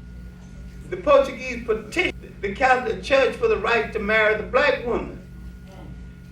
And married the black woman, she wouldn't marry them unless she was free. So you have the beginning of a free black woman, then she connived to free certain members of her family. Then convinced the Portuguese that you're going into the hinterland, you got labor. The only way you can control them, you got to free them. So you see, the beginning of the Portuguese, the free man in Brazil, who would feed the revolts in Palmeiras and in Bahia. And out of these relationship between the Portuguese man and the African woman, two other rulers of Brazil emerged. Pedro I, Pedro II. There's a book by a man named Ramos called The Negroes in Brazil. Worth reading. The best known work on Brazil is by their greatest living writer. He must be 90 now, but he's still alive, Gilberto Fryer. The masters and the slaves and the shanties and the mentions. He's really the greatest documenter on Portuguese history. There's a work by Price, Richard Price, called Maroon Societies in the Americas, dealing with runaway slaves who formed secret arms, including in the United States. It's assumed that maroon societies existed only in Jamaica. They existed all over the Americas. They're best known for their existence in Jamaica. But Brazil, one of the largest countries, a country with a majority black population, but they managed to convince the black population that they have no problem. And that is their problem. Being convinced that they have no problem. No one has explained why they're on the bottom. If they have no problem, well, everybody else got more than they've got.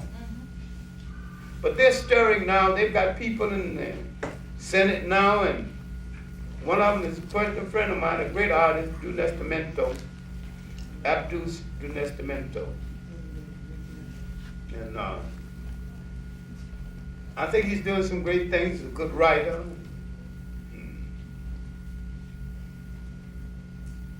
The one item that you might not approve of it is that he's married to milk instead of chocolate.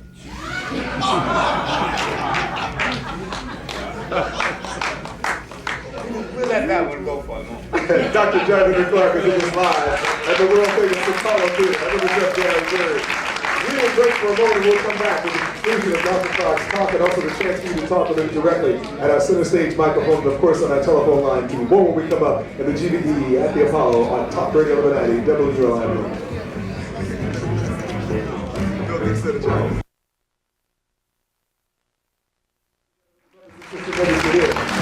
Great crowd here. Good to have you with us on 121st Street. Quick note, we'd like to actually acknowledge the presence of the students from the Liberty Partnerships Program at Orange County Community College, Newburgh Extension. We are pleased to have them here today. Let's give them a big round of applause. It's good to have students of course with us, especially during this kind of time period as well. Also, an announcement, the Grand Council of Guardians is presenting a Gift of Life blood drive. This is going to be happening on March 9th between 10 and 4 p.m. at the press room at 1 Police Plaza on the second floor. Due to the demand of rare blood traits that are found uniquely in the African American community, the Greater New York Blood Bank has made an urgent appeal to the Grand Council of Guardians to solicit donors from the membership. Again, all uniform and civilian members, family members also who give blood will receive half-price entry to the NYCPD Guardians Association Oldies with Goodies Night over at the Mark Ballroom. There will be more details to follow, but again, keep that in mind, March 9th, 10 to 4, the press room, 1 Police Plaza, a Gift of Life blood drive. We continue with our talking drum during African History Month. Our guest today, Dr. John Henrik Clarke, who concludes in the last few moments before we begin to take your telephone calls and talk with you directly on his lecture, Can African People Save Themselves? Dr. John Henrik Clarke. Thank you very much. We, of course, need to look at Brazil because it is the largest African country outside of Africa. It is the one country in South America where an African can become head of state legitimately without a coup. I mean, if they all voted, they could just vote him in because they got the numbers. It's just a matter of a political awakening. But we also need to look at the rest of South America. Guyana is a part of South America. Look at its background and its revolts. Look at the so-called Bush Negro revolts in Suriname. All these things were well written about and well documented. Because I read so many books being self-educated, self-educated mean formally educated people read what the professors tell them to read. I read all of that in the book the professors tell them not to read because they're dangerous. All the more reason why I would read them. So a good self-directed education is far better than some formal education. Now, I'm not telling anybody not to go to school. By all means, if you can get 2 PhDs, get it. It's just an academic passport. It's a work passport, and it makes things better for you. And you don't have to have any sense, but you but if you throw up a certificate up that's a PhD, you got the job. In some cases. So I'm not knocking it, but I'm telling you it's not essential to having great information because the people who set in motion this inquiry into our history were people with the minimum of formal education. J. Rogers didn't finish high school and he did more work on the black personality and human history than any man who ever lived. Okay. Charles C. Seifert, another one,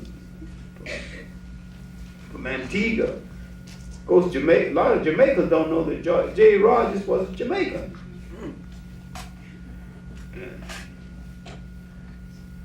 Seifert, who did a lot of work that didn't get published, including extensive work on the African contribution to the brotherhood of man.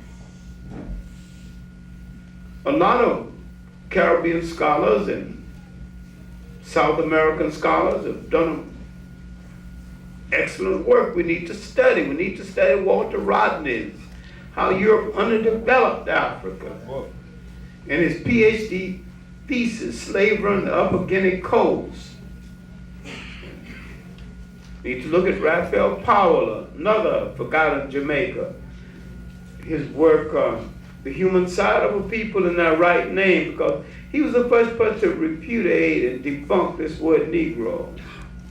It shows that it had no meaning what we are concerned.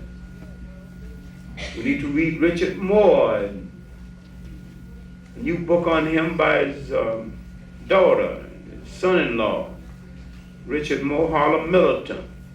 We need to read his little work, The Name Negro, Its Origin and Evil Use. Well, we can put down some of these papers that slander and insult us, along to read some of the things that will make us feel a sense of pride in ourselves. Then we need to read some of the monumental work written on our cause by some neglected white writers. Joe Massey's 6-volume work, Egypt, Light of the World, Book of Genesis, Book of the Beginning, Natural Genesis. Long before Parnell's work called Black Athena, There were pioneer black writers doing the same thing. Nobody paid the slightest bit of attention to it. Now that a white man writes a book on the subject, everybody's doing cartwheels.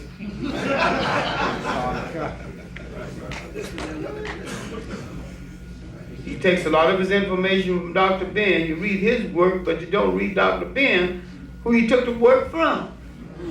If you think I'm scolding you, you're right. That's good, you need to be scolded. You really need to read our writers, read all good writers. But you start with our writers. They have to eat too, they pay rent. Tom Edison don't make no exceptions. He's a writer, I'm gonna let him use his lights free of charge. No such thing. But take a little time and pay a little attention to what I'm doing. And all this talk about Malcolm X, and if you forgive the modesty, I did a halfway decent anthology 20 years ago that now been reissued. The situation hasn't been changed. I didn't feel called on to change a word of it. Because what I said then is still true. Would appreciate it if you read that. You know, I got an old beat up brownstone, but I still pay mortgages and water. Would appreciate your patronage. Dr. Clark, what's the schedule for the book that you mentioned, which is coming out again? Well, he said May or June. It's the African World Press. He's also bringing out a book of the lectures of Dr. Ben and I delivered in London, New Dimensions of African World History. We've added material to it over and above the lectures. And that's supposed to be ready in February. Now he said March. And of all things, a lot of people don't know, I used to be a poet too, so thanks to a lady from Barbados who lent me $360, I had a book of poetry published in 1948 that's now going to be reissued. The early poetry of John Henrik Clarke. That's supposed to be out in March also. So I'm going to have a lot of books in my 3 books on Harlem in the process of being ready to come out again. Harlem Voices from the Soul of Black America, Harlem USA, and Harlem a Community in Transition. So when you see them, and if your pocketbook is disposed to give me a hearing, I'd appreciate it. And Go ahead and talk Let us really express our appreciation for Dr. John Henrik Clarke today, live from the world famous Apollo Theater. Certainly one of our celebrated elders today. We will begin taking some telephone calls first. We have some people who have been holding on the telephone for quite a while now. We'll take those calls and then move into our live audience. If you have questions or comments for Dr. Clarke, you can line up at our center stage area microphone with whatever comments you'd like to share with him today. We'll start first with our telephone calls though right now, 692-9542 and 1-800-332-1023. You're listening to Talk Radio 1190 WLIB. I'm Amitabh Gary Berger. This is the GBD Live at the Apollo. Good afternoon. Hello? Yes, good afternoon. Yes, how you doing? How you doing, Dr. Clark? Fine.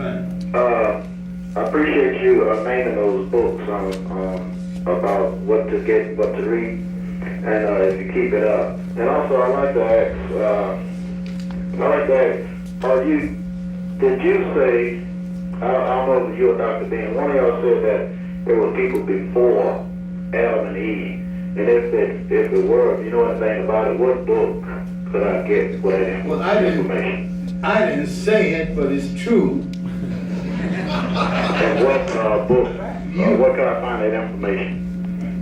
Any book on the origin of man will trace that. You can get Dr. Leakey's work, and Dr. Leakey's son's work called Origins, Robert Leakey. Right. And every time I mention that, it's hard for people that I say it to. It's hard, and then what I want to be able to do is to pinpoint that information. Well, you can pinpoint it in these books. Dr. Leakey's African, the Evolution of Man, and John Jackson's Introduction to African Civilization, his chapter on the origin of man. Now, if the Adam and Eve story is true, mankind is about 6,000 years old. Now, what are we going to do with the information that proves that in Ethiopia alone, functioning mankind is about 5 million years old? To the caller. Thank you, caller. Talk Radio WIB here at GBE Live at the Apollo with Dr. John Henrik Clarke. Go right ahead, please. Yes, good afternoon. Hello, you're in the air. Go right ahead, please. Gary? Yes, what's up? Good morning, Brother Gary. And Dr. Clark. It's one thing that I very rarely, if ever hear any of our historians talk about, and that is the amount and numbers of estimated Africans being eliminated from the planet, and the amount of Europeans that has been killed among themselves. I heard it once said that there was an estimated 100 million Europeans killed among themselves since they've been keeping records, and an estimated 300 million of us. I'd like Dr. Clark, to speak to that. And one other thing, what did we do when the Europeans en masse invade Africa for the natural mineral resources? And what are we to do? And what is our people in the Western world going to do about loyalty then? And where would their loyalty lie then? You're speaking from a military perspective. That's right. I understand. All right, thank you. Dr. Clark? Now, there have been several Holocausts in the world, and remember, no one has a monopoly on the word Holocaust. The Holocaust of the slave trade, if we're going to believe Dr. Du Bois's work, the suppression of the African slave trade to the United States, his estimation is from 60 to 100 million. There have been new estimations since then, using more scientific data, especially by young Nigerian historian Nkora, and he said that it could have been 200 million. And he's gone through the ship's logs and how many was taken out and how many was delivered. So his estimation is close to right.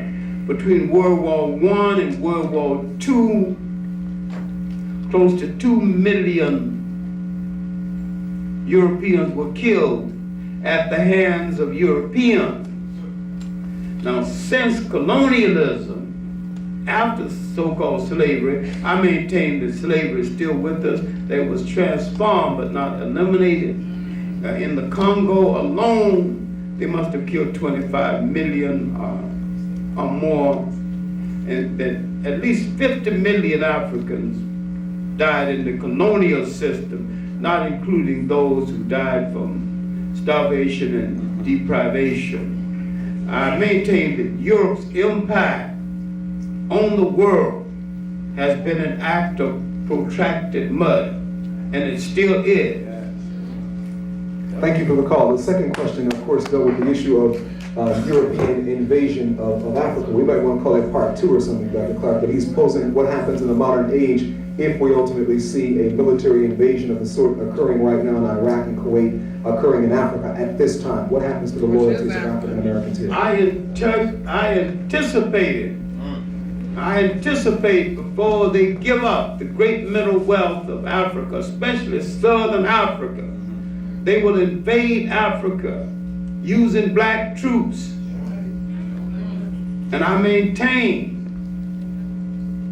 that some of these black troops will be reluctant and some of them will kill Africans. And I say that this is an internal tragedy within our community. We better start dealing with it. We better start dealing with soon. Who is loyal to who? Because if this country turns on an African in Africa, we should not let him ever walk the earth in peace. Amen to that.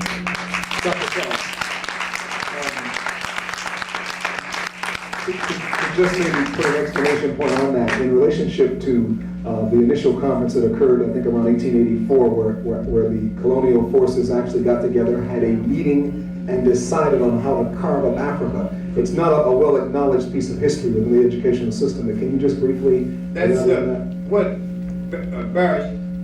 Gary's talking about is the partition of Africa. the so-called scramble for Africa, when a degenerate king, Leopold, needed some money to support the various houses of prostitution that he frequented, and his insatiable taste for women and finery, needed more money than the state could furnish him. Called a conference to see what part of Africa he could get. He was helped by Stanley, or the so-called Stanley Livingstone fame. Now, if you believe the whole story about Stanley looking for Livingstone, then don't be my guest, because Livingstone wasn't lost. And when Stanley found Livingstone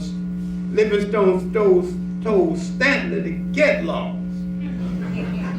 He went up in that Africa and hooked up with some lush and plush African lady, and he was happy. He had found a black paradise.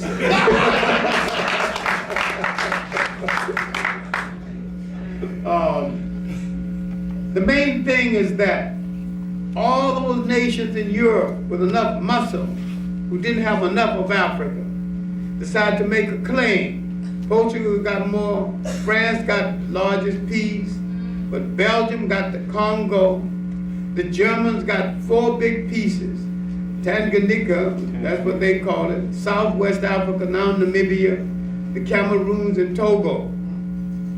Well, they literally split up Africa to themselves, and they had, no part of Africa was left free. Liberia has always been an American colony and still is. Ethiopia was so under the persuasion of the West that you could not successfully call Ethiopia independent at that time. Not thoroughly independent now. But the idea was to keep the wealth of Africa under Western control. And that little drama in the sand right now is to keep that area of the world under Western control. And the confusion is that the people of that area, because of their oil and their riches, got associate membership in the white club. They think they're full members in the club. And they were slave traders too. For 1,000 years before the Europeans came and started their slave trade, the Arab slave trade lasted 1,000 years. But the brothers who are Muslim don't study Islam, they study Arabism. And they're not Muslim, they're Arabists. But they won't deal with this. We're live, the world famous Apollo Theater with Dr. Henrik Clarke. We'll take a break, and then we'll come back with you inside the live audience and your questions and comments right after this in the GBE from Talk Radio WLIV.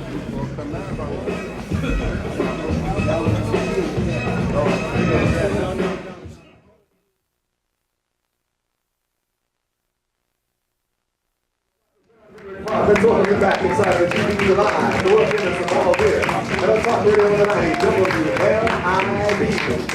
Hey, moving into your telephone calls just a few moments away, and of course, leaving some final opportunities for our guests in the live audience to talk directly with Dr. Clark today as well. Greetings, brother. Your question or comment to Dr. Clark? I have a question. I'd like just a clarification. Now, from what I've heard, I'm trying to understand the best way for us to move forward as a people is to adopt some of the habits and the traditional interactions as a people. And based on that answer, I just have one other question. So am I understanding you correctly, Dr. Clark? We go back to some of the traditional things that held us together before our life was interfered with by foreigners. I'm not necessarily saying get another religion, because we had very good spirituality before the coming of foreigners. Okay, now based on that answer, now obviously the state that we are in today, something at some point along our history had to have gone, drastically wrong. So we obviously can't adopt that whole concept and bring it back today, but what will we have to change so we will not see ourselves in the situation that we are internationally? What major thing do you think we have to adjust?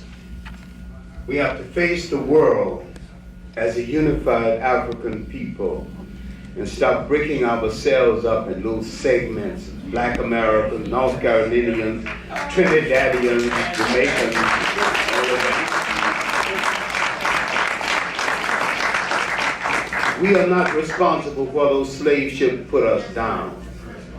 Because the slave ships didn't bring any Jamaicans, didn't bring any Trinidadians, didn't bring any black Americans, didn't bring any high yellows or low yellows. It brought African people. We have to learn how to be an African people again. We have to learn how to communicate with the people in Africa again.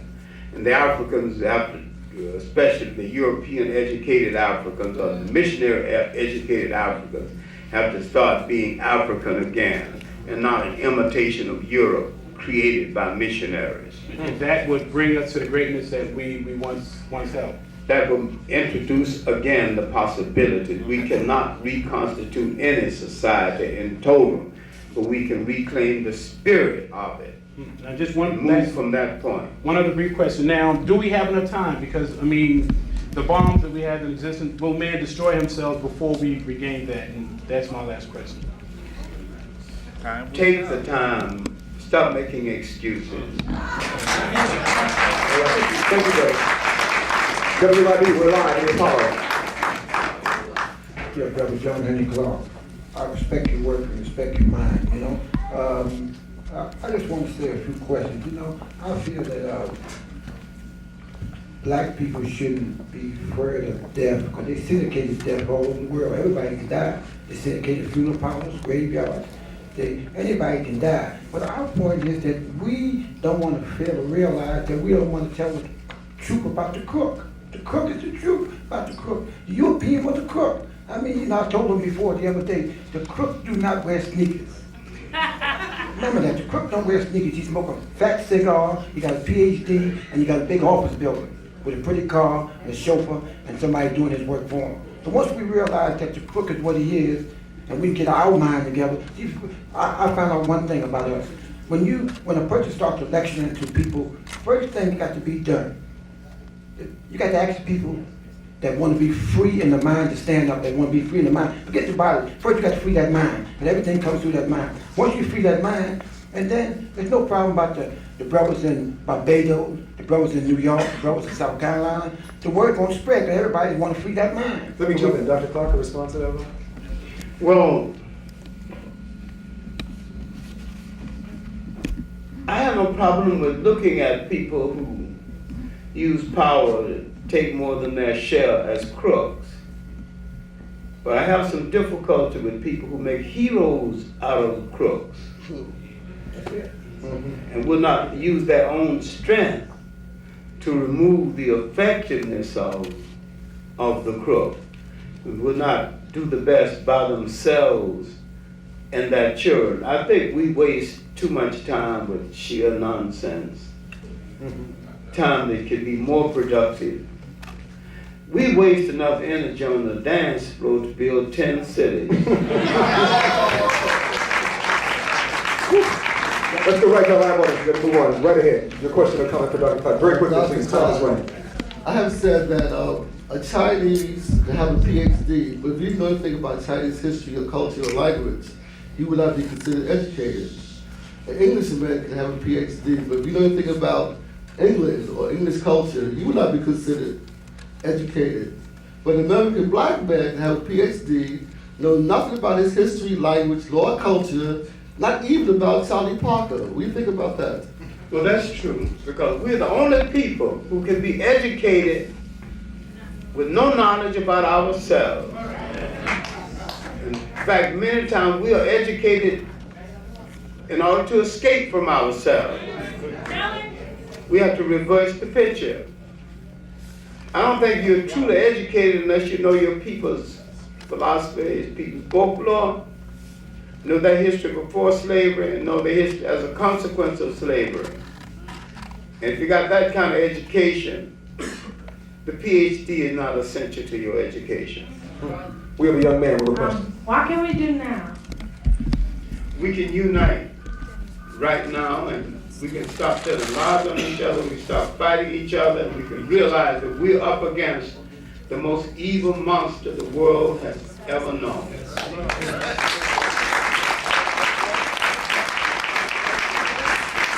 Brothers and sisters, we're in our final few seconds. We have a telephone call standing by. We'll take that before we wrap up. Go right ahead, please. You're in the air with Dr. John Henrik Clark.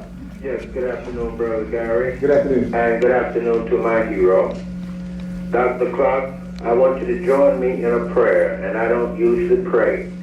I want you to pray with me that Israel bomb Mecca and therefore bring everybody together in the final war so Africa can have its freedom. I want you to comment. Isn't that a beautiful thing? Pray with me. Well, brother, this is a historical thing that I think let's stay out of it. If it happens, let's not accept any responsibility for it at all. Dr. Clark, you shared something with me. You shared something with me years ago, and I'd like you to comment on this. It was something you were talking about history, and how in certain dimensions of history we have to be careful looking for the good guy and the bad guy. Yeah, because Hollywood has trained us to look for the good guy and the bad guy.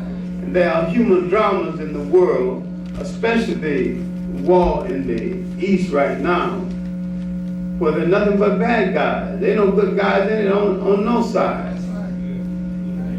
What we think is the good guy is a former slave trader.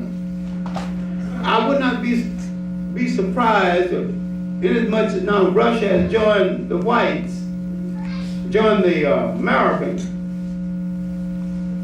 I said this to Kenneth Clark a few weeks, or must be a few years ago, and he went off. He was so livid with rage. I said, I would not be surprised to eventually see the Jews and the Arabs join in an alliance against the blacks. Then when he calmed down, I said that great historians do the same thing as great lawyers. They cite precedents.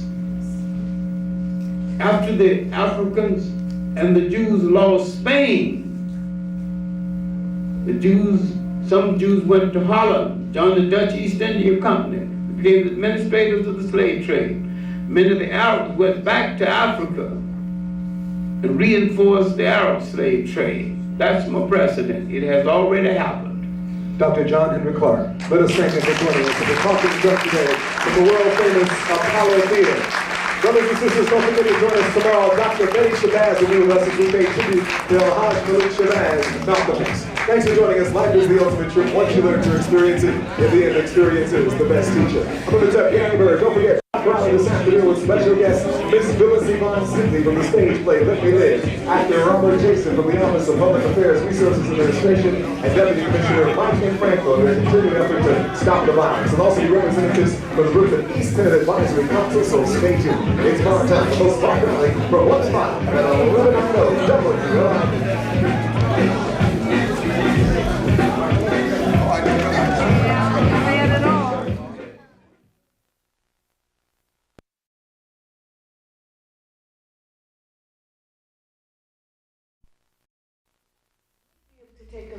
I don't know how much time we have until our interview begins with, I think the Parnell family is in the back, and Reverend Sharpton will be with us on the telephone.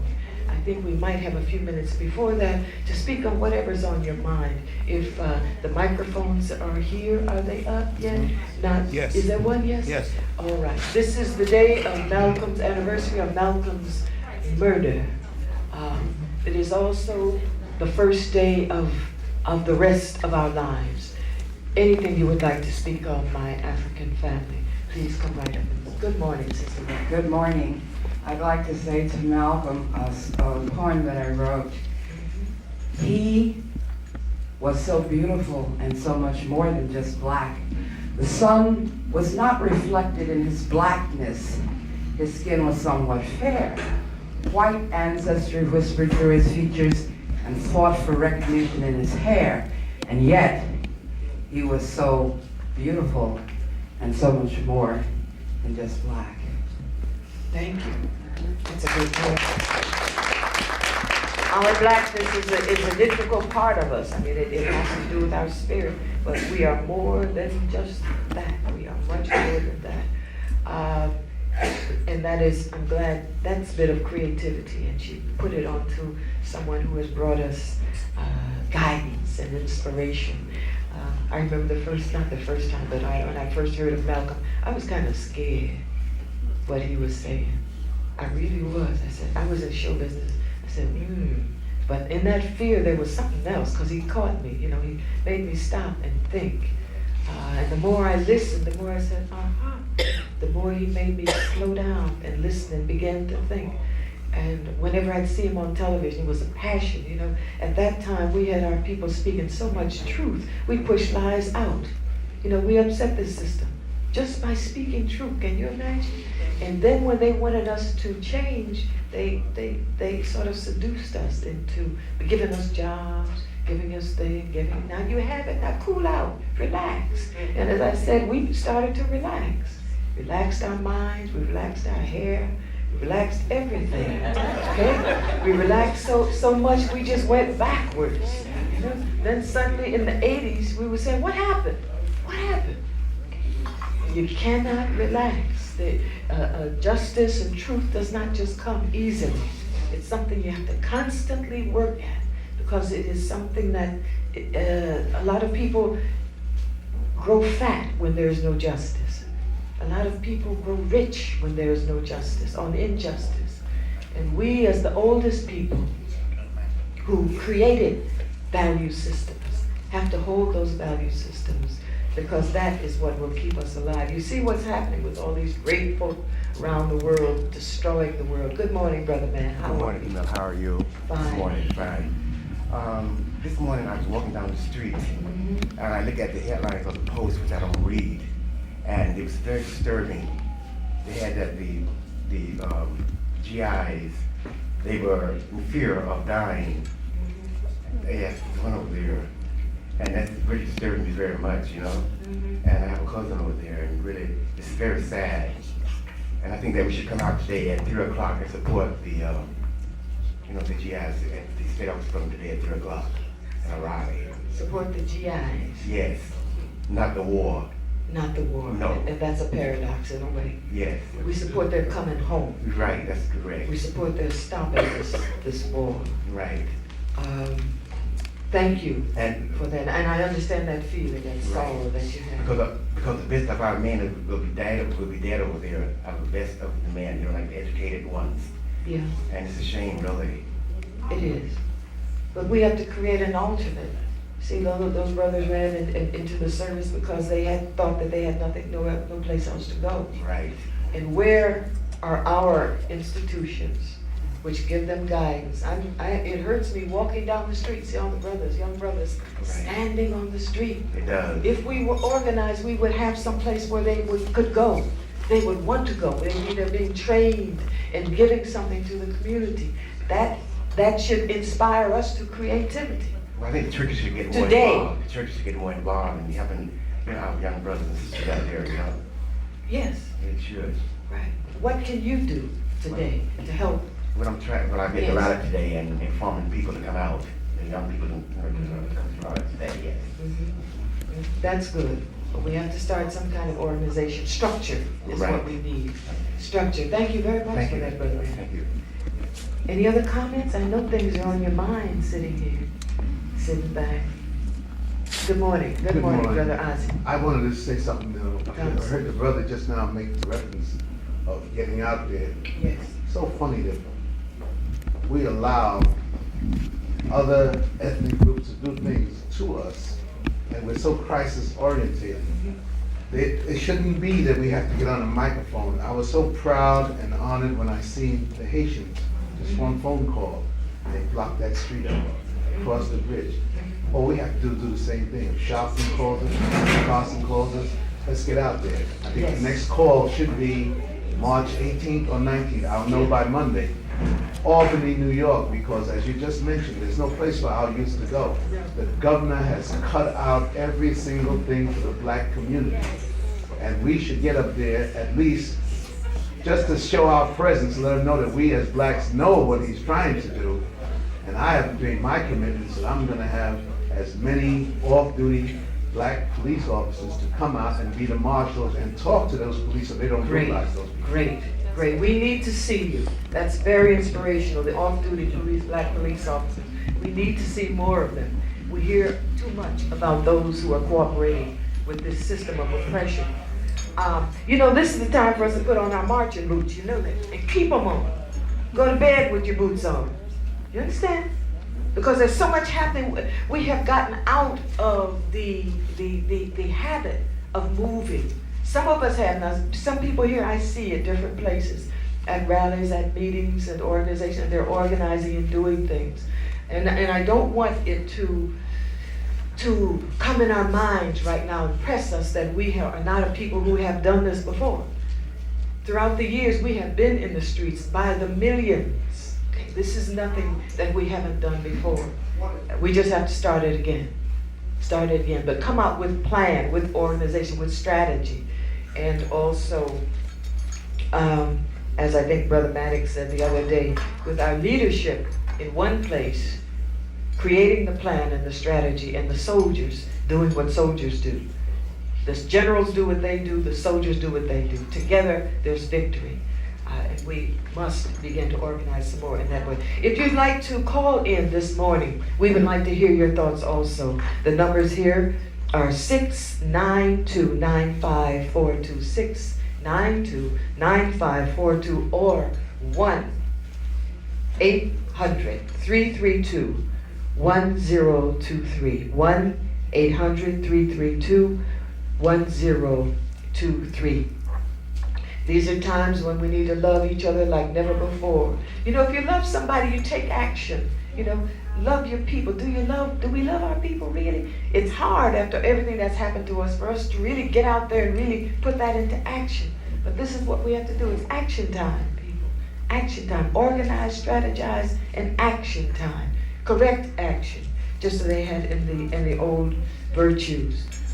Brother Malcolm taught us a lot. Who here? I think everybody is old enough to have seen Malcolm. Let me see him. Did you all meet Malcolm? Did you all see Malcolm? Let me see the hands. Did you? Where did you? Come up, brother, to the microphone. Tell us when you saw him. Would you like to come to the microphone, brother man? No. Sister, would you like to come and tell us about when you saw Malcolm? Anyone here? Yes, brother. Come right on up. It's important. When you first saw Malcolm, that feeling that you got, that he gave you.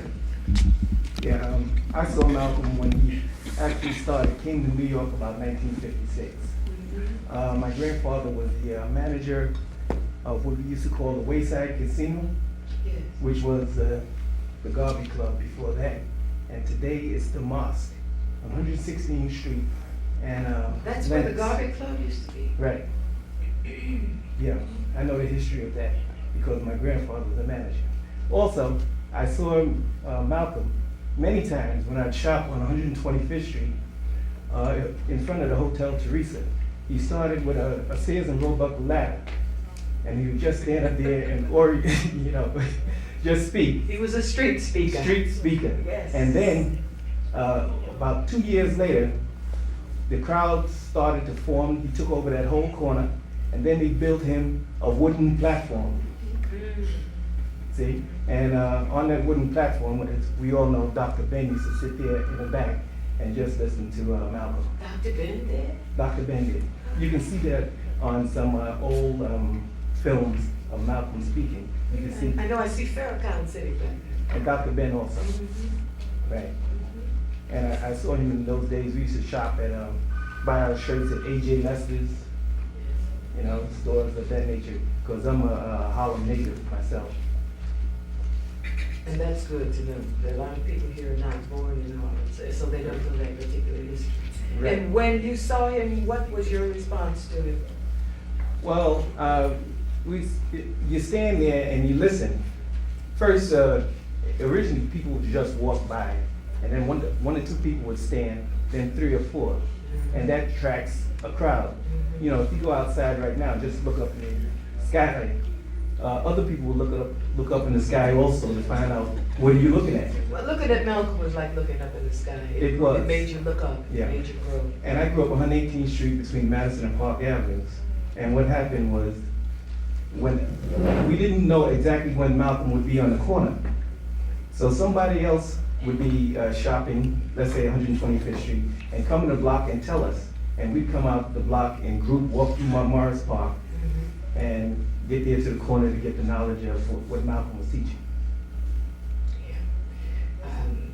The man was phenomenal. You know, they used to describe him as the most dangerous man in America when he was coming on television. And then the white announcer would sit there sort of quaking. Malcolm would sit there very composed, and just destroy all of the lies, all of the myths. He was a tremendous man. I never met him in person. I never saw him in person. I only saw him on television. Right. But I felt him, and I was moved by what he said and taught by what his spirit. It's nothing like having a strong man. Thank you very much for saying that. Right. He came, one other thing. He came to New York City in 1956, and he needed some office space, and it was rented to him at the Wayside Casino. And then now the rest is history because the Muslims took over that building as of today. And that building is a historical building in Harlem. Check it out. Thank you. Thank you very much for that part of history. There is nothing, and I'm saying this as a woman, there's nothing like being in the presence of a man who knows who he is, and you get the feeling that if something happened, I'm not one of those people, one of the women who falls out, oh, say, take care of me. Really, I don't know. But that feeling that you know that this man is there, he would stand up for you. He would protect you. That's a fantastic feeling. And women, African women, needed to feel that more. So brother men out there, think about that. When they're in trouble, if they call, be there. That will change this world. That will give the women much more power, much more strength. And you too. So have that in your mind. We're going to take a break in a minute, and when we come back, we're going to, Reverend Al Sharpton will join us by telephone, along with the Philip Parnell family, live here at the Apollo Theater. They will come and be seated here, and the brother will be on telephone. Reverend Sharpton, I think, is on the line right now, so we're going to go directly to him. Good morning, Hotep, Reverend Sharpton. Hotep. Hello? Yes, Brother Sharpton, we're here. Good morning. Good morning. African man. Yes, ma'am. How are you, African woman? I'm fine. It's good to talk with you as usual. Good to talk to you. Uh-huh.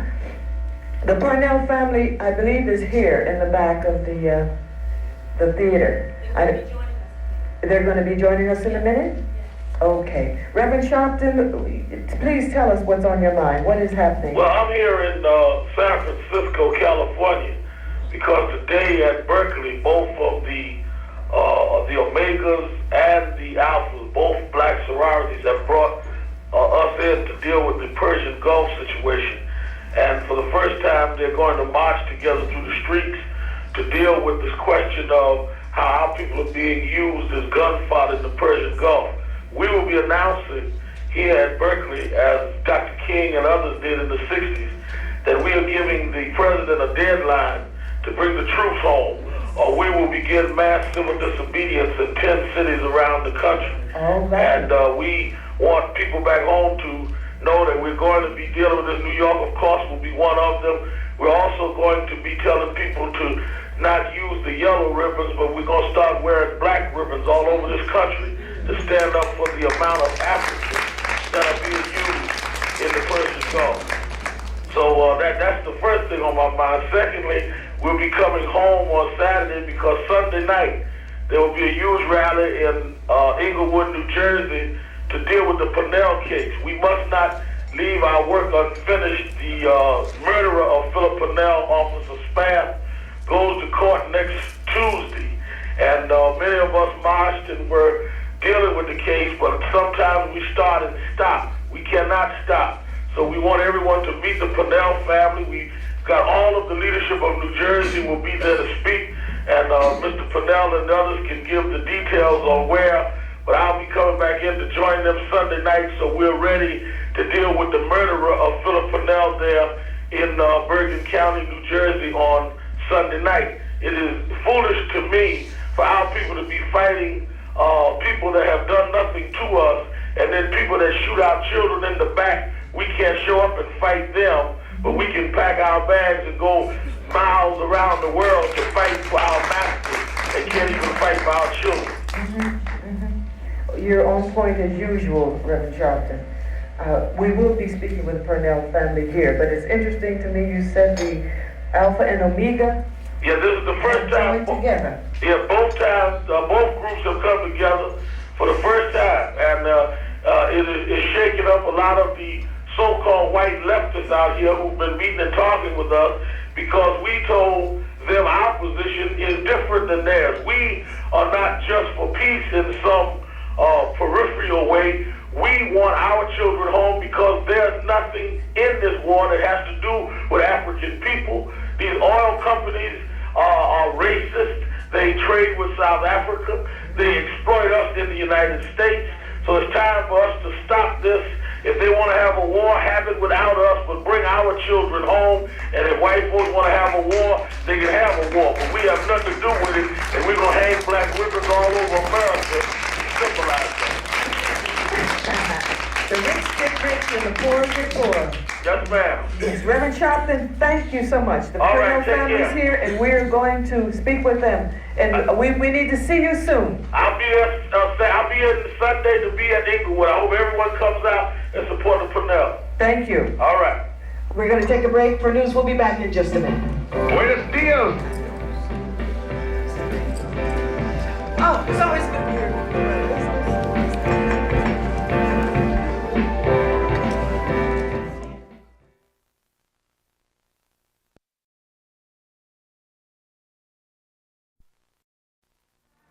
And I see we have been joined by the third graders from PS 92, the Safety City program. Let us welcome them to the soundstage. Welcome, young people.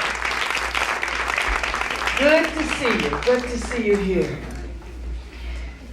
Come to hear part of our story. Let me read you some words from Langston Hughes.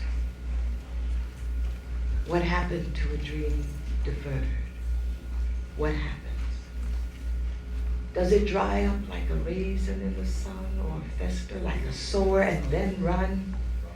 Does it stink like rotten meat, or crust and sugar over like a syrupy sweet? Maybe it just sags like a heavy load. Or does it explode? Does the justice dream explode? We have here the Parnell family. They have been victims of this injustice, the deferred dream. Let us please, family, welcome them to the stage.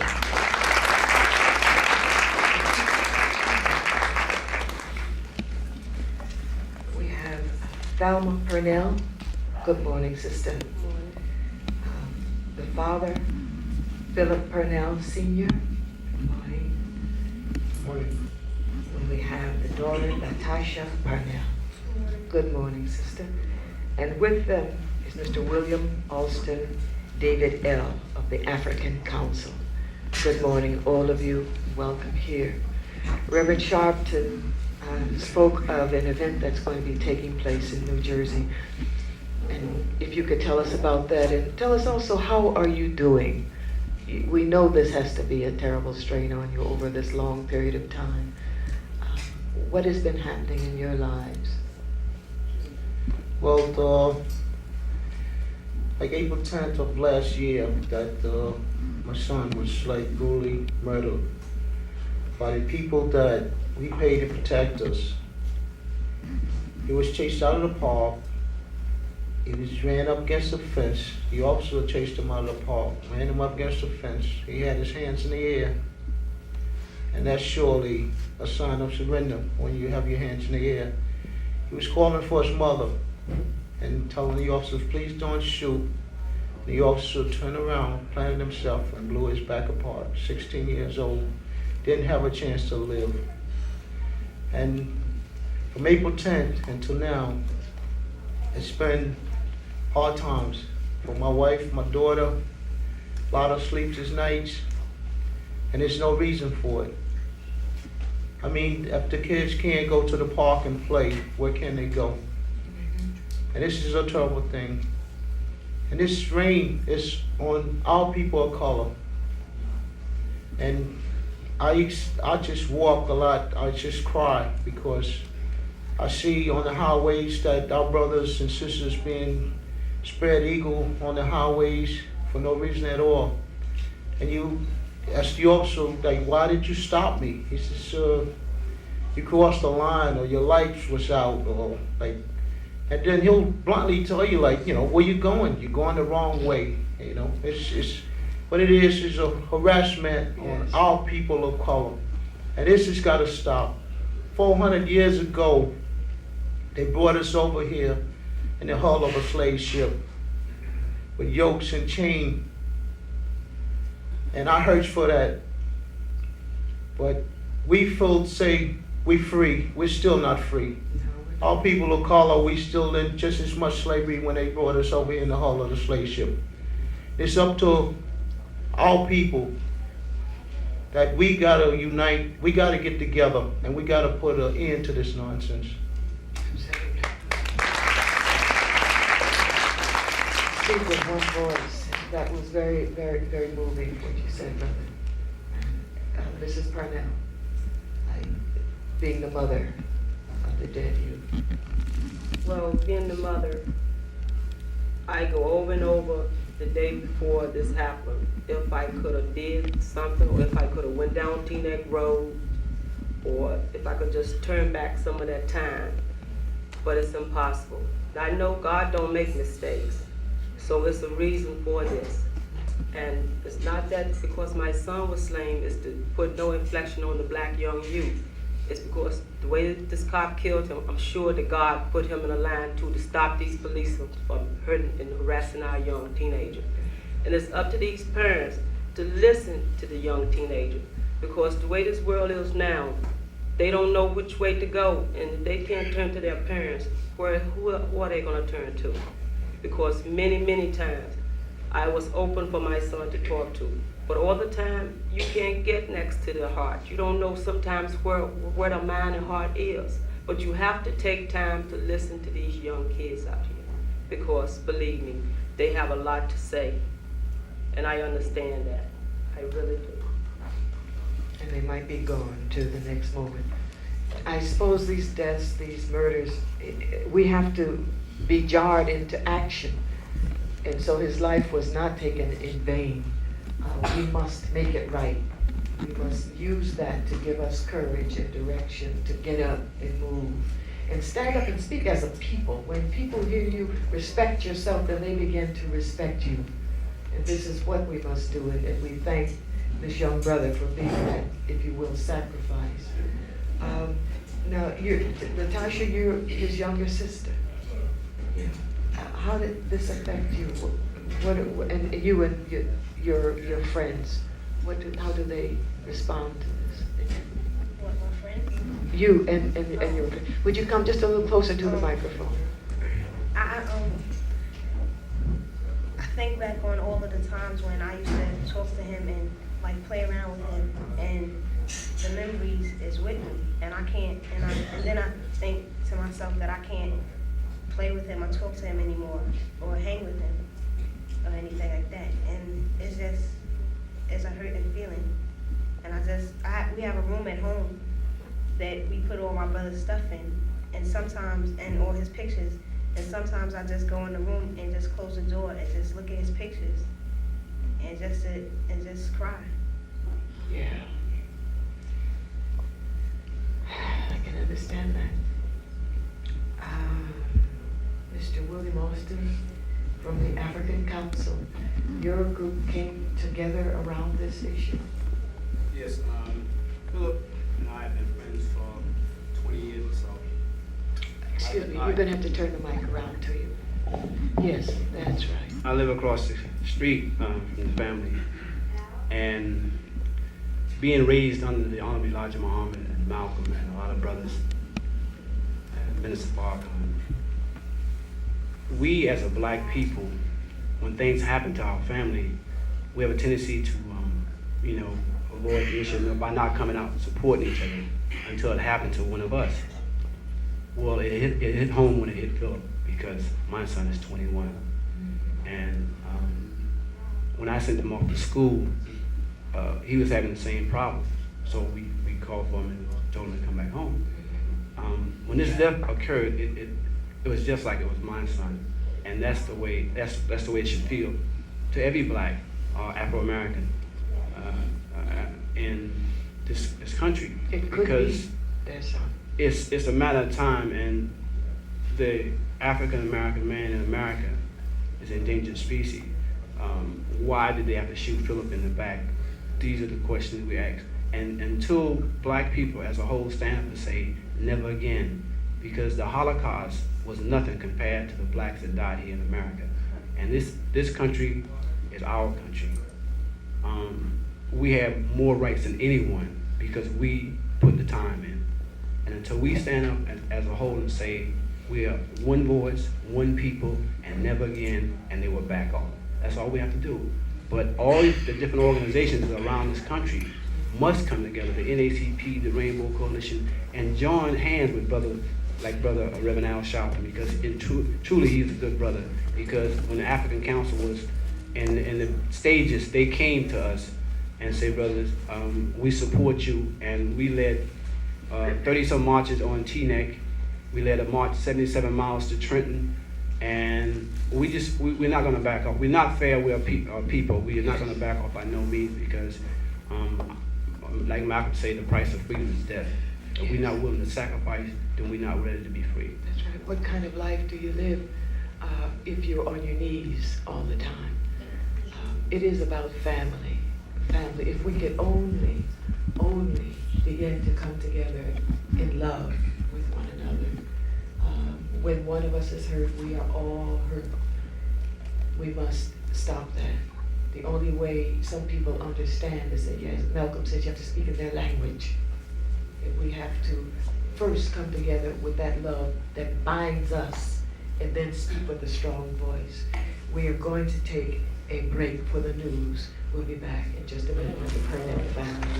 New York. Good morning. It's after 10 o'clock right now. We have 38 degrees outside. I'm Carl Ferguson.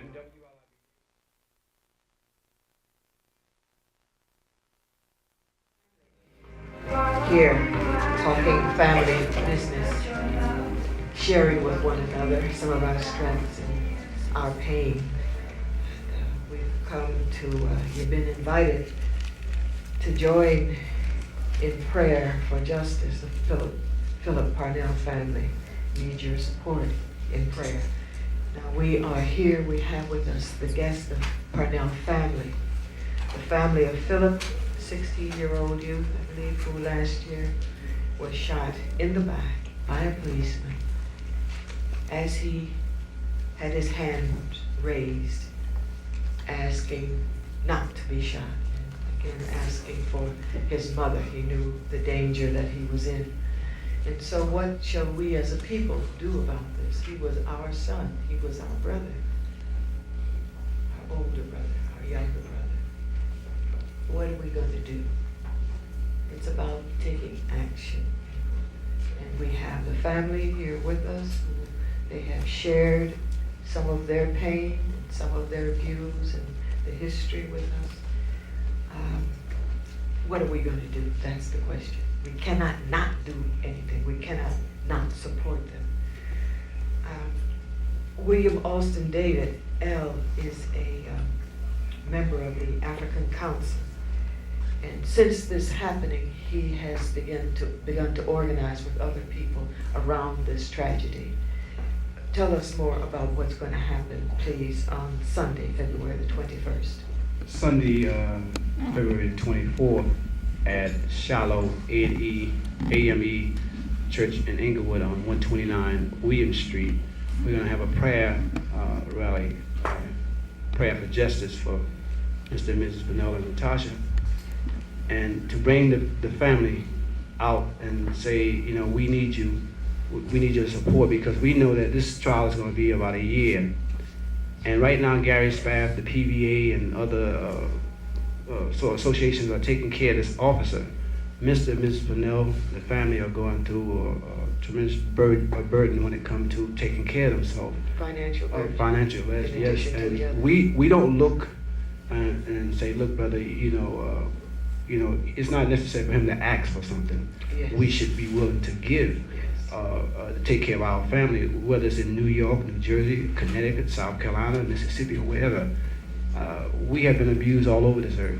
And I think it's time that we take a stand and go about business as usual and do what we're supposed to do.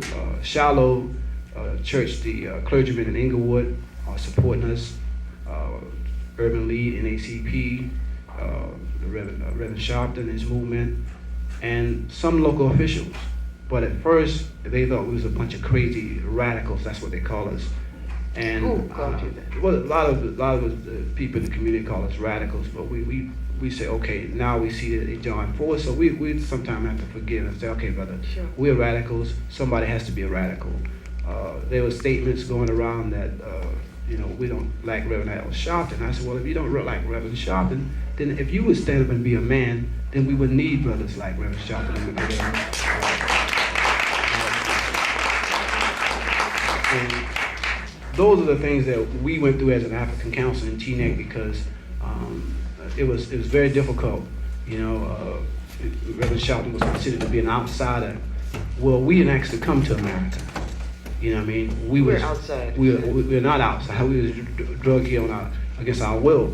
And now that we're here, we must make the best out of a bad situation. And I think that with Philip's death, it shows us that when a family is divided, God sometimes come and take one from you to teach you a lesson.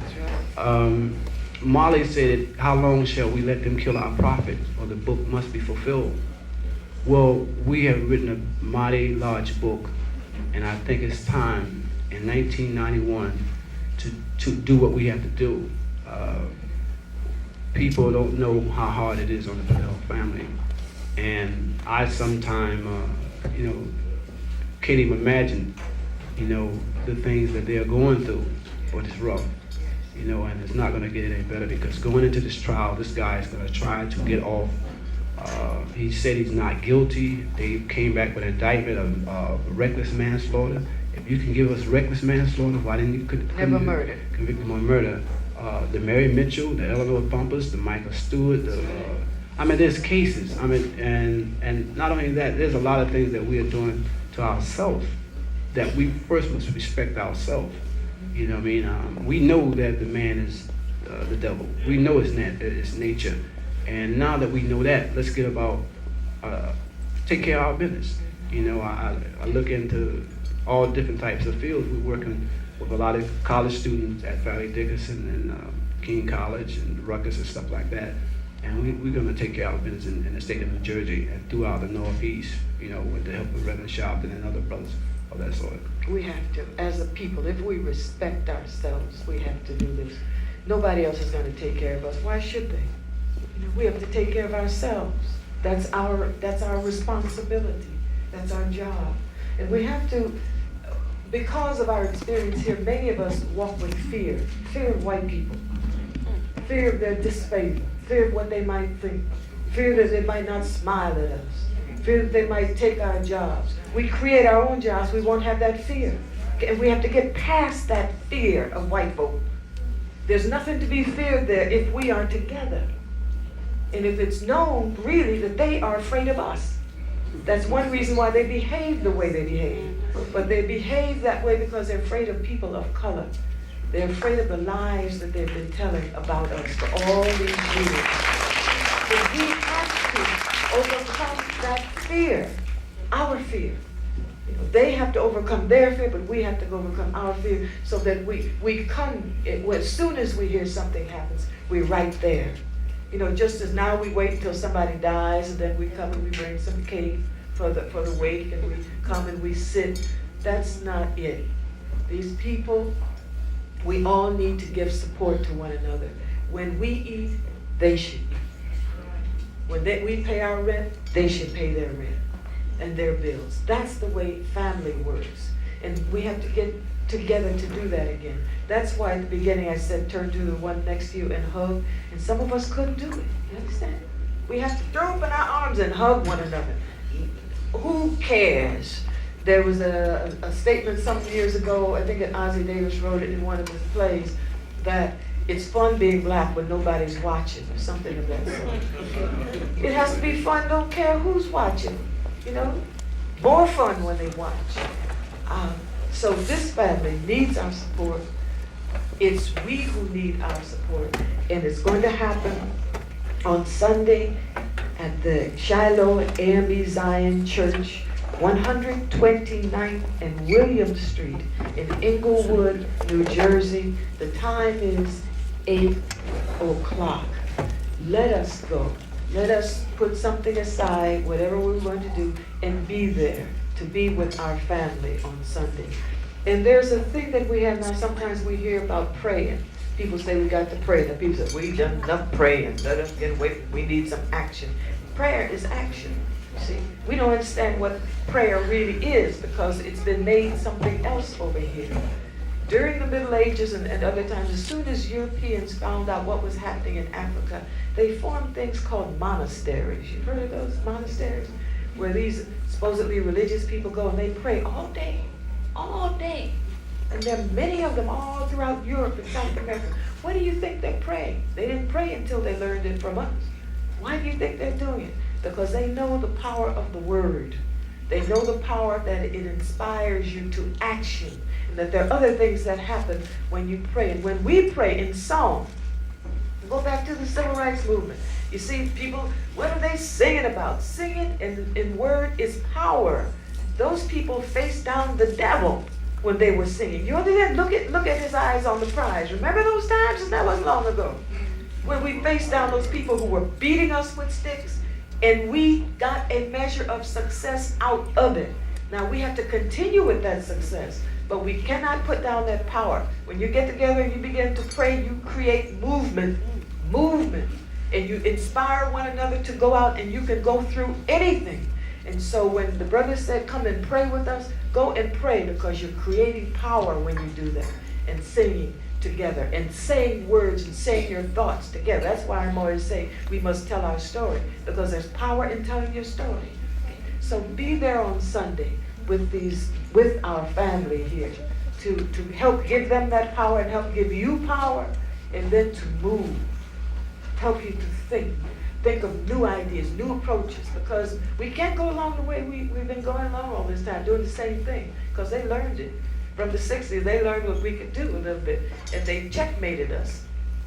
Being African spirit, we have to go back into our creativity and come up with something else. We've always done it. Let's do it again now, because this is the one more river we have to cross until we get home, until we get where we are supposed to be as a people. And we do it through family, through values, through principles. And this tragedy is giving us an opportunity to grow to where we're supposed to be, to stand up. Look at yourself in the mirror when you go home, brothers and sisters. I want you to see a new face when you get there. I want you to see power when you get there, and love in your people. And I want you to see that African manhood and that African womanhood that is there, and family. And then with that, nothing can stop us. Nothing can stop us from helping this family and preventing this from happening again. When people see that African spirit, all they can do is drop back. It causes confusion, because you have the power. We have that power. Let us do it. Brother Man, you have something else to tell us. What I like to say, the place is, again, 129 William Street is at Shiloh AME Zion Church in Englewood, New Jersey. The telephone number is area code 201-568-5560 or area code 201-569-6905. If you need information or direction to get there, I think there might be a bus. We talked to Rev about having a bus here at the Apollo coming over to Jersey if you need transportation. But it's very simple. If you want to go to the GW Bridge, you can take the 178 bus and get right up on William Street and walk right down the block. It runs right there from the GW Bridge. Find it, people, find it. Okay, it's necessary that we we do that and support this family, because like I say, we know that this is not the end. The police department in this city, throughout New York, they feel like Mary Mitchell was going to do them some harm, and we can't see that. You know, we're not going to let that happen. And black men, I say to you, we know why we are put in a situation with no jobs, unemployment, and no choice but to go to a war that's not ours. Like Reverend Sharpton said before, we're not going to benefit. We can't burn oil in the summer. We're not going to burn oil. We don't own the oil companies, but yet and still we can control football, baseball, and basketball, but we do not have black management who control the athletes that play for white establishment. We can close America down tomorrow if we decided to. But are we going to stand up and do that? Yes, Mr. Parnell. Also like to tell the people like what happened, that my son was no doubt murdered. The bullet ricocheted off his fifth rib. His lungs exploded. It went up off the fifth rib and cut the main artery in his heart.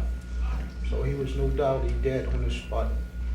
And this man said he didn't do nothing wrong. This was cold-blooded murder. It took us 2 grand juries, 10 months of hardship, and this just started. On Tuesday, the 26th, we're going back to court once again with this perpetrator, that he's no doubt that in his mind he knows that he's a murderer, but the system won't even let him say it. And this is a system that our young people got to come up through. I go by the courthouses, you see the lady up there, the scales of justice. You notice there's a tip on it.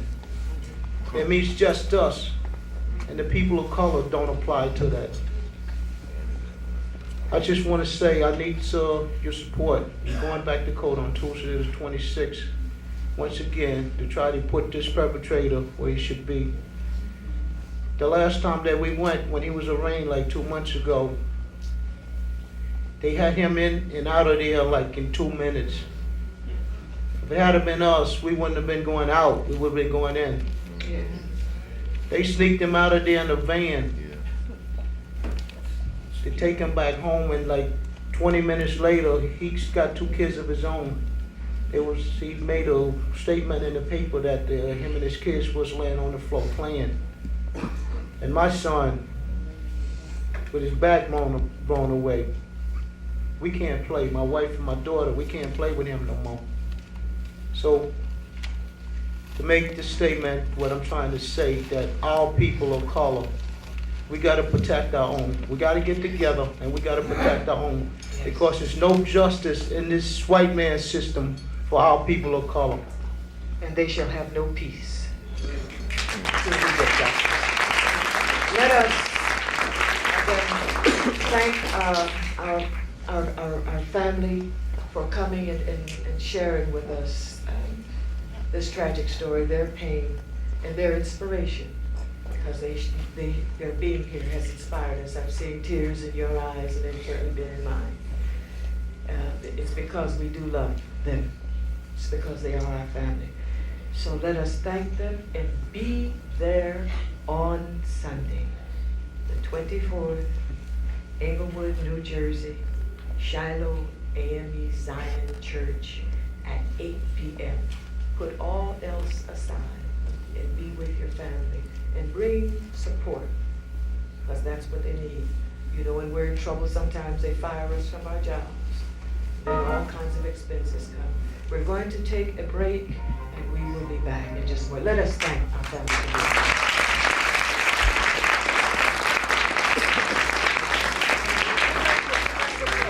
Good morning, 10:31 right now. I'm Carl Ferguson, WLIB News. Well, Iraqi President Saddam Hussein has been addressing his nation for just about 30 minutes now. He started at 10 o'clock our time. It is billed as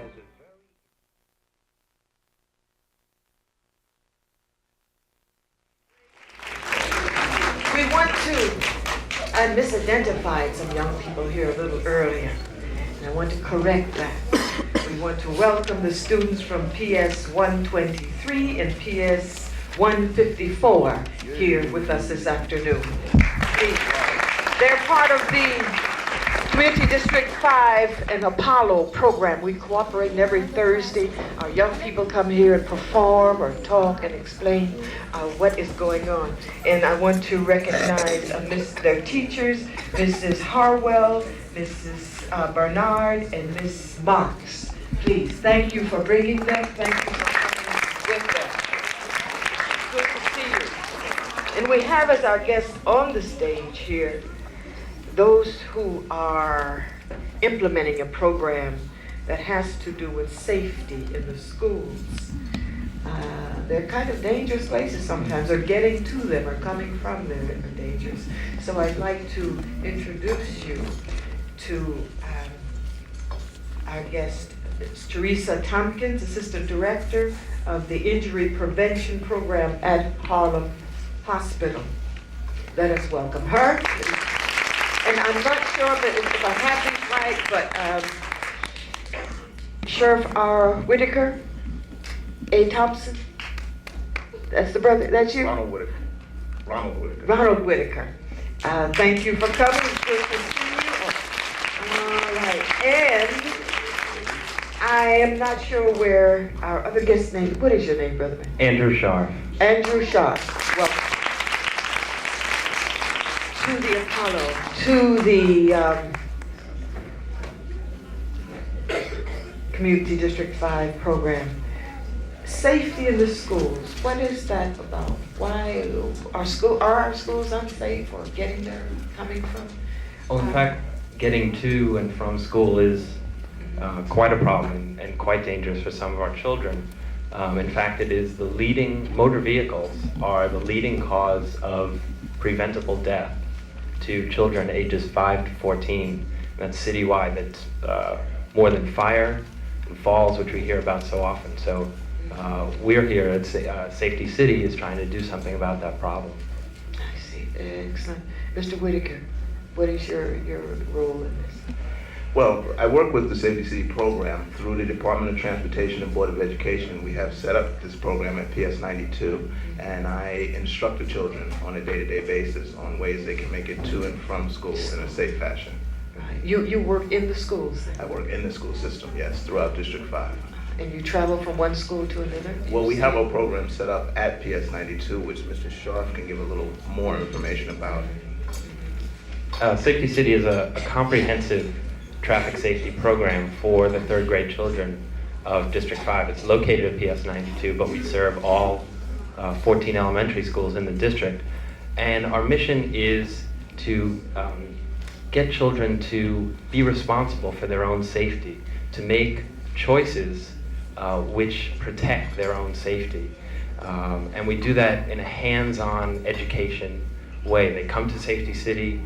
We have an indoor learning center where they participate in activities with Mr. Whitaker, and then they go outside where we've set up a simulated street. It's protected. It's been built on the play yard of PS 92, and it's a simulated street where a team of instructors, local police officers, traffic agents from the Department of Transportation, and crossing guards who volunteer their time teach the children and instruct them how they can make safer choices when they're getting around the city, riding in cars, driving their bicycles, or to protect their own safety if they're faced with an adult who has been drinking and then decides to drive.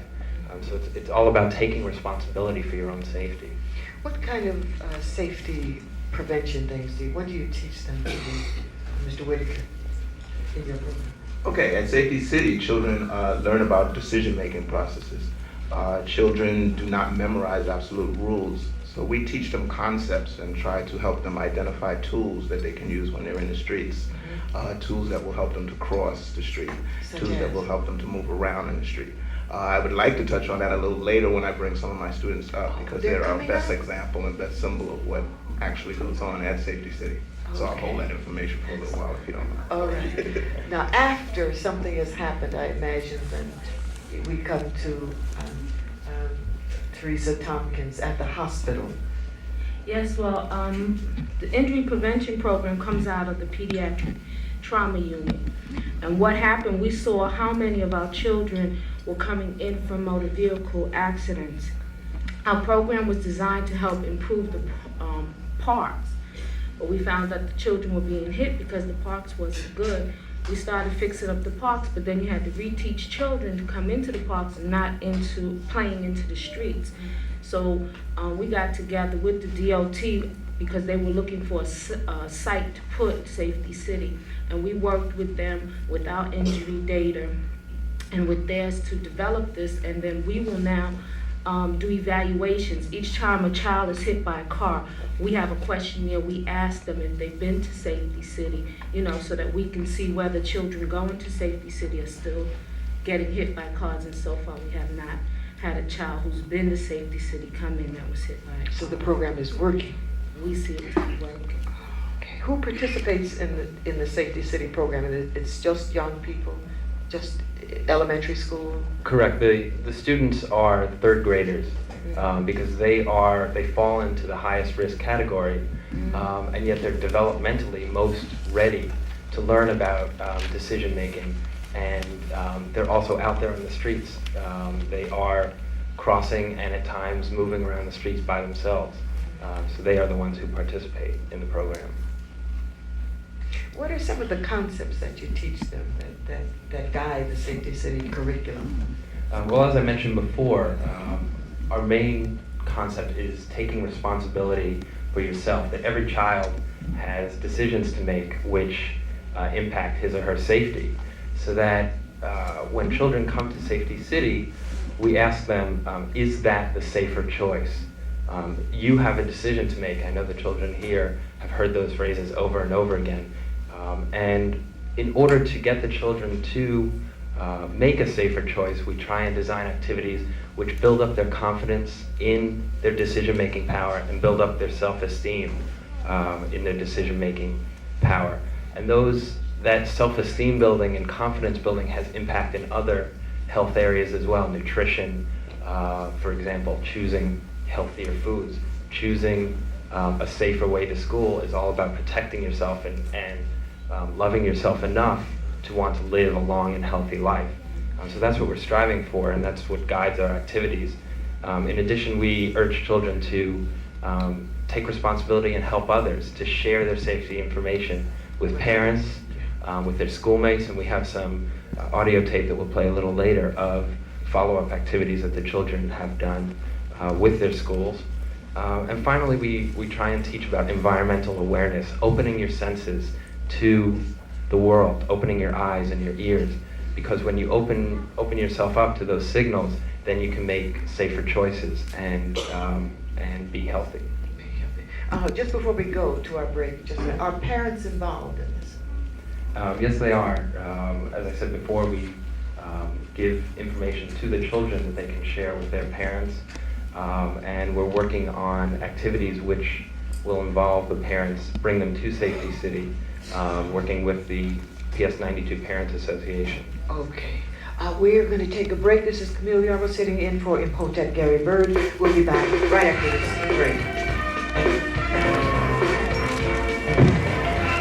There comes a time in every man's life. You're gonna do wrong.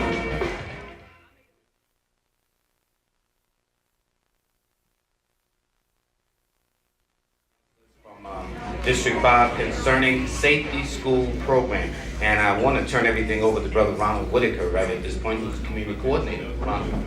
At Safety City, students learn about safety as decision-making processes. Children do not memorize absolute rules. Rather, they identify tools and gain knowledge and skills which help them to be safer if they choose to use them. They learn to evaluate situations and choose a course of action, ideally the safer course of action. Every behavior has its consequence. The more accurate the children's information is, the more power they have to adapt their behavior and to achieve the results they want. At Safety City, the philosophy is think before you act. Students will develop their ability to make safer decisions and avoid undesirable consequences by gaining knowledge about their environment and about themselves. The sights and sounds of the city provide a wealth of information. When children open their senses, seeing, hearing, touching, and smelling, they become safety sensitive. This is one of our main objectives at Safety City. Today I'm honored to have a few of my past students with us. I have Ms. Carrie Thompson, Karan Nixon, Michael Bumpers, and Crystal Randolph today with me. They're from PS 123 and PS 154. And it's my belief that these children can show us even more valid information about what the program actually does by talking with them about what we've learned and what we've shared at Safety City. First question I'd like to pose it to Mr. Michael Bumpers, and I'd like to say to him, what do you always have to make before you cross the street? What do you always make? decision. Always make a decision. That's excellent. And Crystal, let me ask you, what type of decision do you want to make before you cross the street? A safer decision. You want to make a safer decision. Okay, that helps us out a lot. We mentioned something about safety tools. Can you tell me something about safety tools, Carrie? Your eyes, your ears, your mouth, and your hands. These are all safety tools that the children use every day to cross the street. Sometimes they don't think about the fact that they use them, but once they've attended Safety City, they become to understand and realize the importance of using these safety tools. Are there other safety tools that we use when we're in the streets, things that are already there in the street that help us? Can you tell me some of those, Karan? Crosswalks, islands, traffic signals, and Okay.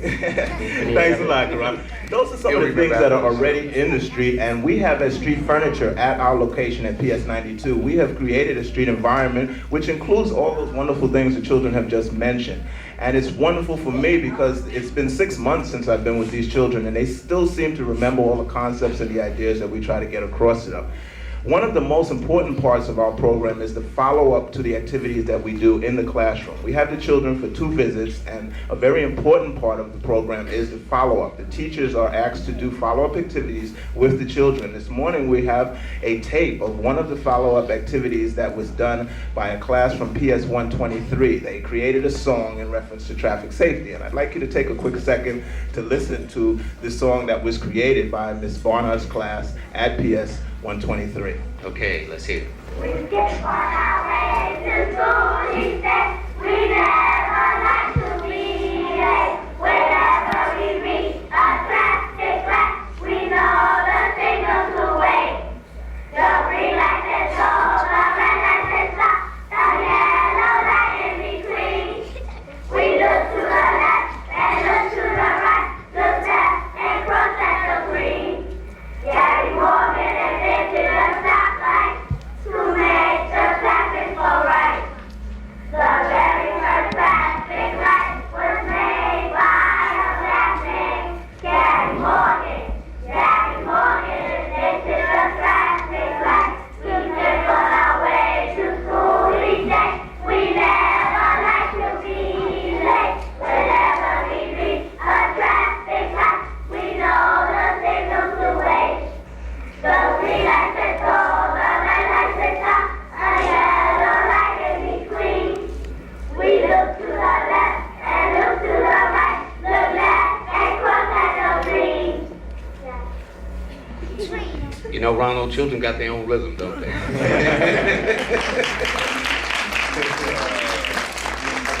Okay, Ronald, and then Andrew, any closing words, please, for the adults as well who need direction as well as the children? I'd like to extend a quick thank you to PS 200, Ms. Smith's class, who also contributed a follow-up activity, and also to Ms. Harwell's class, who invented a safety rap, which unfortunately time does not allow us to listen to today. Well, but they both participated very much in the follow-up activities. Okay, we'll come back. I think that's very important. Andrew? Sure. If there are any people who are listening who would like more information about Safety City or about safety education activities in general, both Ron and I are members of the Safety Education Unit of the Department of Transportation. You can get more information. We have a wealth of services available for free, and you can tap into that by calling 212-566-1890. Repeat that again, Andrew? Sure, 212-566-1890. And we'll be happy to help you. Or you can write to us. It's New York City Department of Transportation, Safety Education, 51 Chambers Street, room 1404, New York, New York, 10007. Okay, repeat the address one more time. Sure. So we can get that. 51 Chambers Street, room 1404, New York, New York, 10007. Okay. Ronald Whitaker, thank you. Andrew Shaw. I hope I'm pronouncing your last name correctly. Thank you. And to the young brothers and sisters, thank you very much. Okay. After this break, we'll be back with Numbers and You, and I have my very special guest, Brother Stefan Omar.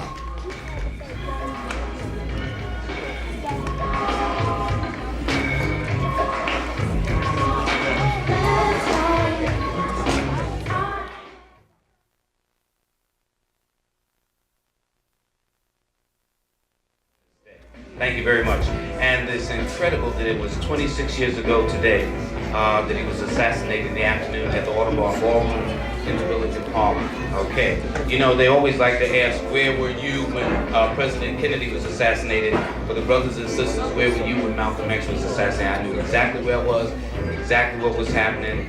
And it's very interesting. But anyway, I'd like to introduce my very special guest. His name is Brother Stefan Omar. And he's opened up an art gallery. The man is a psychic. He is a handwriting analysis. In fact, we're going to analyze two handwritings, signatures that were given to us this morning. But before we even get into that, good morning to you, Stefan Omar. How are you? Good morning, Lloyd, and it's good to be back. I haven't seen you in a while. You opened the gallery. I mean, finally, you're kind of like a Renaissance man, huh? Where's the gallery at? Actually, we finally got it together, Lloyd. It's a gallery that actually has been here in Harlem since 1986. It's owned by Islamic brothers. Mm-hmm. I'm subletting, and we're tying in the energy, Brother Kadir and myself. We're at 168 West, 136th Street. That's right here in Harlem. Between what avenue? We're right off the corner of Adam Clayton Powell Jr. Boulevard, aka 7th Avenue. I dislike using 7th Avenue. Mm-hmm. But it's Adam Clayton Powell Jr. Boulevard. It's right downstairs, a green building. Mm-hmm. And we opened in November. It's a spiritual gallery. We have many things for children. I am the Black Child Prince. We have the Harlem, USA maps. We deal with leather garments for children, spiritual candles, oils, Egyptian art on leather. As you can see, I have a portfolio here. What made you open up the gallery in the first place? I mean, a man who was in the occult. Well, actually, it's a spiritual gallery, and we in Harlem, I'm right around the corner from the Schomburg, and the Schomburg has been my second home ever since I came back to New York. Mm-hmm. And I was always interested in the arts. My former wife was a painter. And I was always interested, especially in the Egyptian culture, the Egyptian arts, papyrus, and also with the art, because we have a lot of brothers and sisters here in the Harlem community who are artists rather, and they don't have a place to show their crafts. In other words, here in Harlem, unless you are connected, mm-hmm. Quote underline connected, there is really no place where we can show our crafts unless we go down to Soho or Greenwich Village, etc. Mm-hmm. You see a lot of the brothers out on the street. They are very, very professional. They are highly motivated, mm-hmm. very artistic, and they don't have a place to show their art. So this is a gallery that's open to everybody, regardless of race, color, or creed. We would actually like to deal more with the African Asian art, mm-hmm. but we are open to everyone who has broad ideas. Our whole theme is Harlem, USA. You know, Harlem is going through a renaissance right now. Mm-hmm. I can feel the energy, and I know a lot of the people here can feel it. So we've gone through a lot of troubled times in our community. Harlem is back. Well, Harlem has always been on the map, but when I've traveled throughout the world, in Canada, in Africa, in Europe, you have streets that are named after Harlem. You have boulevards that are named after Harlem. They used to have a club called the Club Harlem in Montreal, which was a jazz club, if you can remember back to Montreal in late 50s, early 60s. Mm-hmm. So Harlem is very well represented. You will be surprised at how many brothers and sisters are not really into our rich culture. Harlem has a very rich culture. People like James Baldwin, County Cullen, El Haji Malik Shabazz, who, by the way, his widow is in the back. My son, Malik, was named for Brother Malcolm. So we feature a lot of black, posters, African posters, which we're giving, by the way, to the children.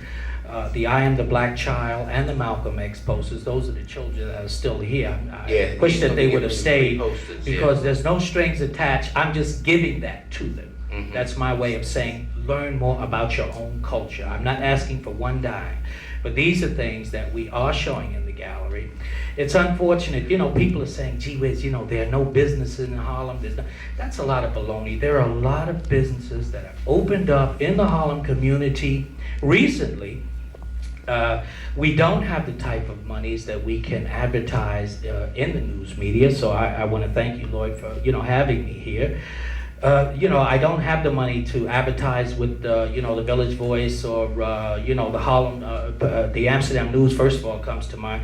So it's just through word of mouth that we call our people, and we have the flyers. They're not professional. My son did this flyer. It's very professional. You should have seen the ones I had out. But the bottom line is that we are here in the community. We are maybe not.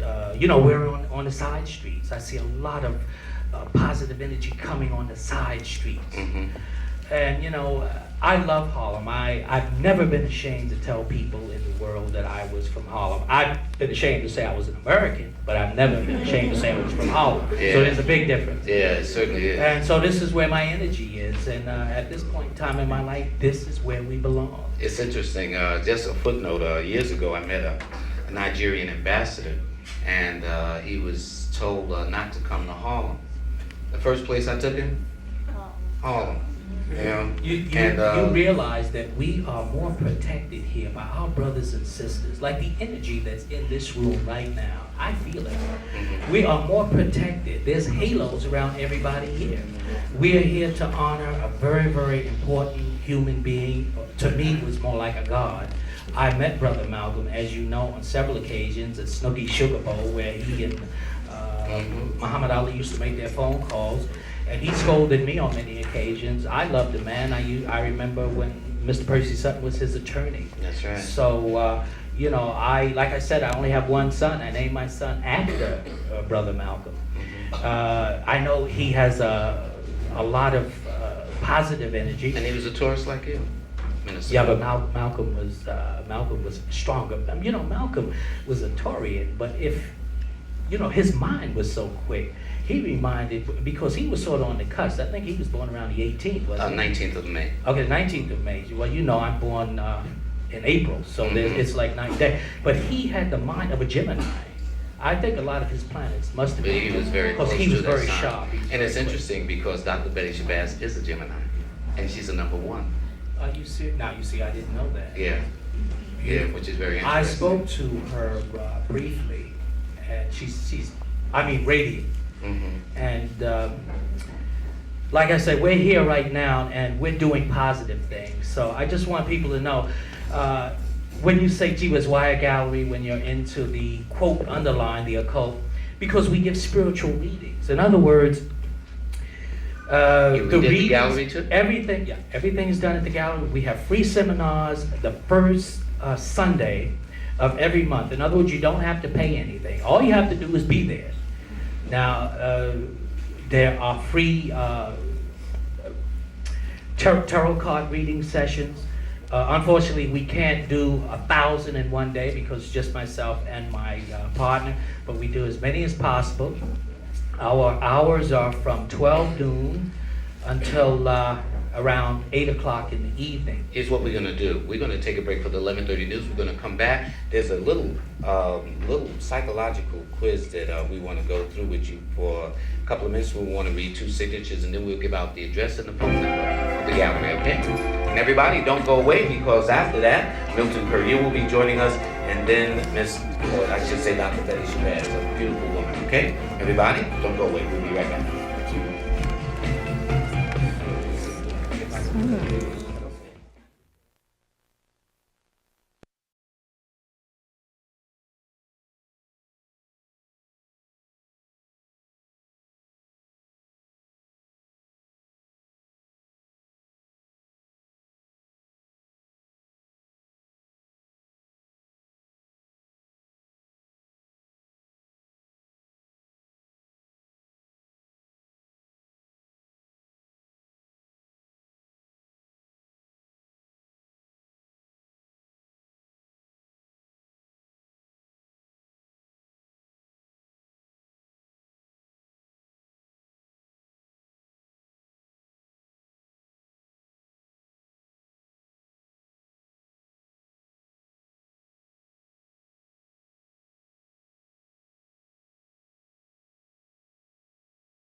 Mrs. Garvey, I'm Michelle Troop, doing it in LA.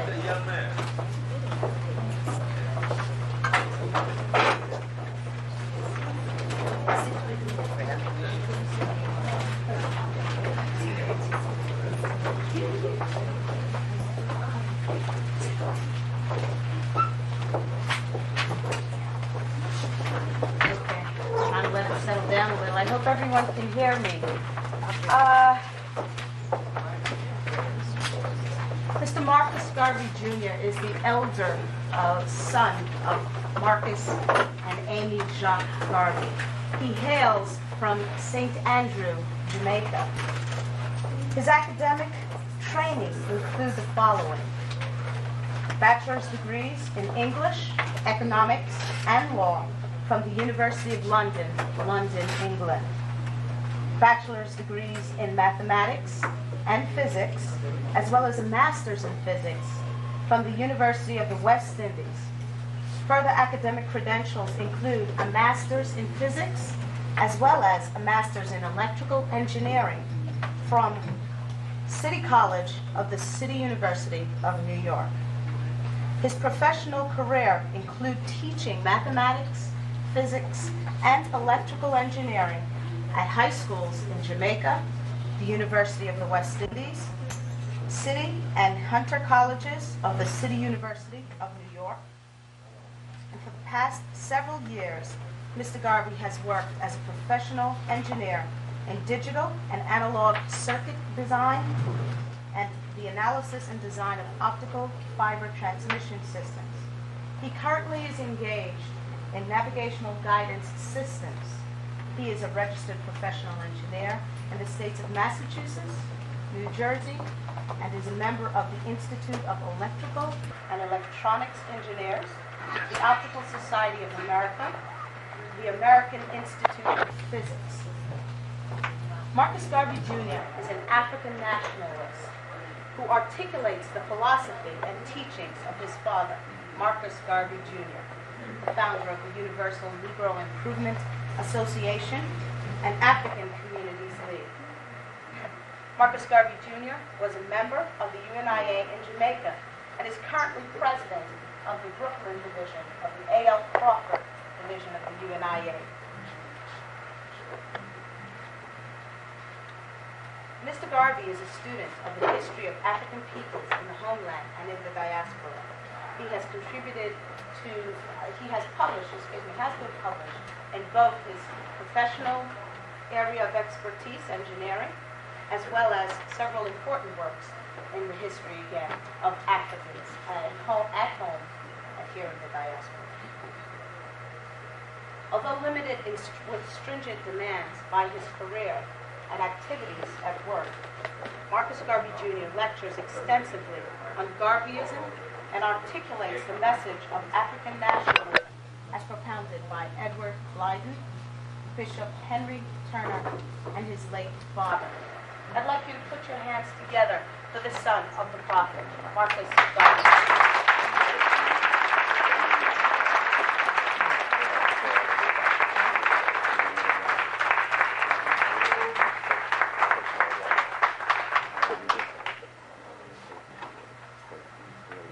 Brothers and sisters, a special welcome to you all this evening. We are very glad to have you here on this occasion as we celebrate and commemorate the birthday of the prophet and teacher Marcus Mosiah Garvey.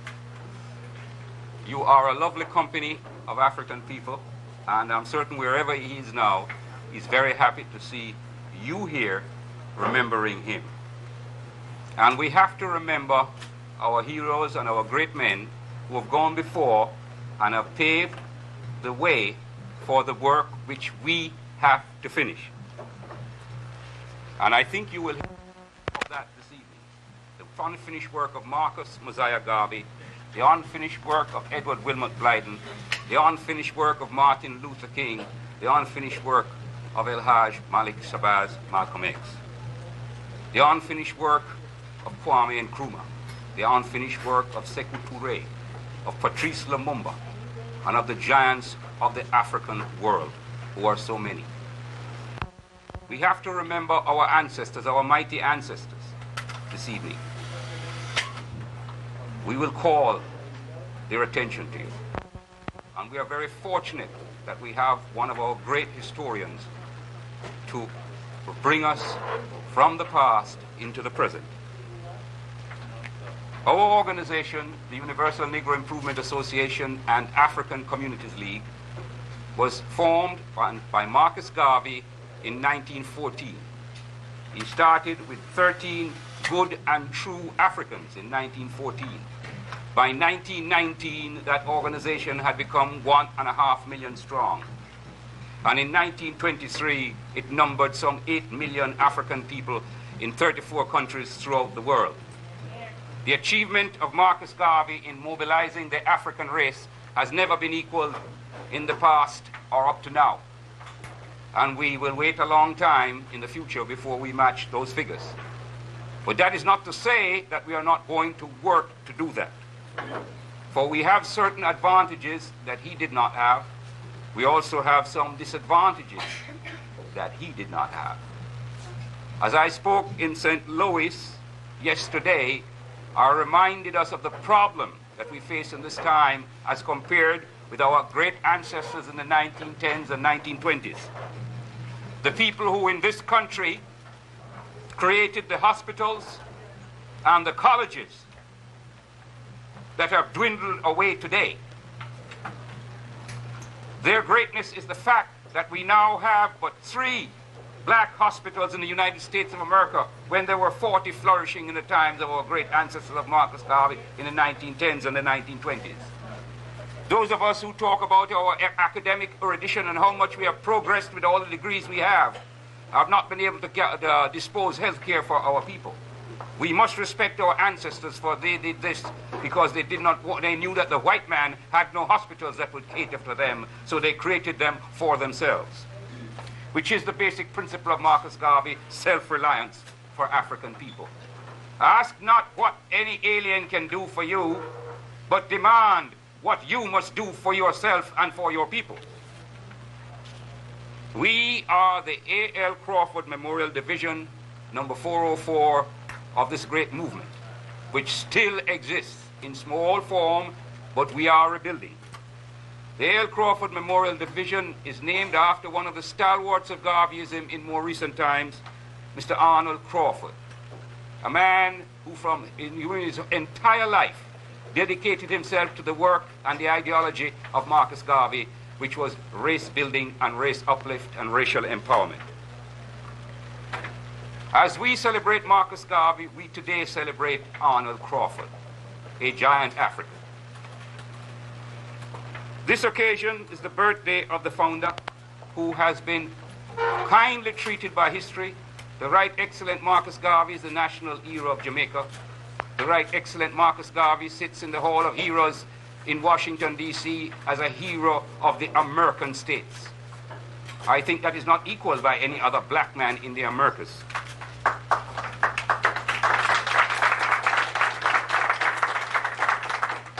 We who follow his teachings dedicate ourselves to the continuation of his work and the eventual realization of his total program.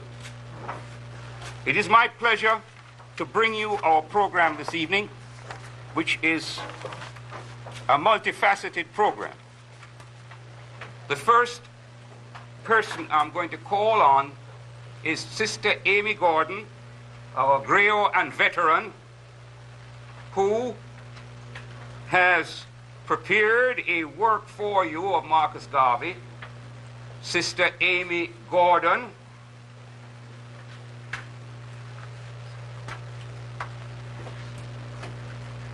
Sister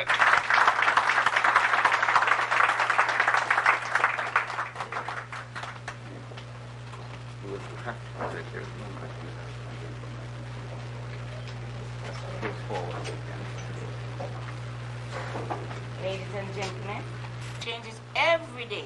So, pray, work, be steadfast, and be not dismayed. Then he said, nothing must kill the empire urge.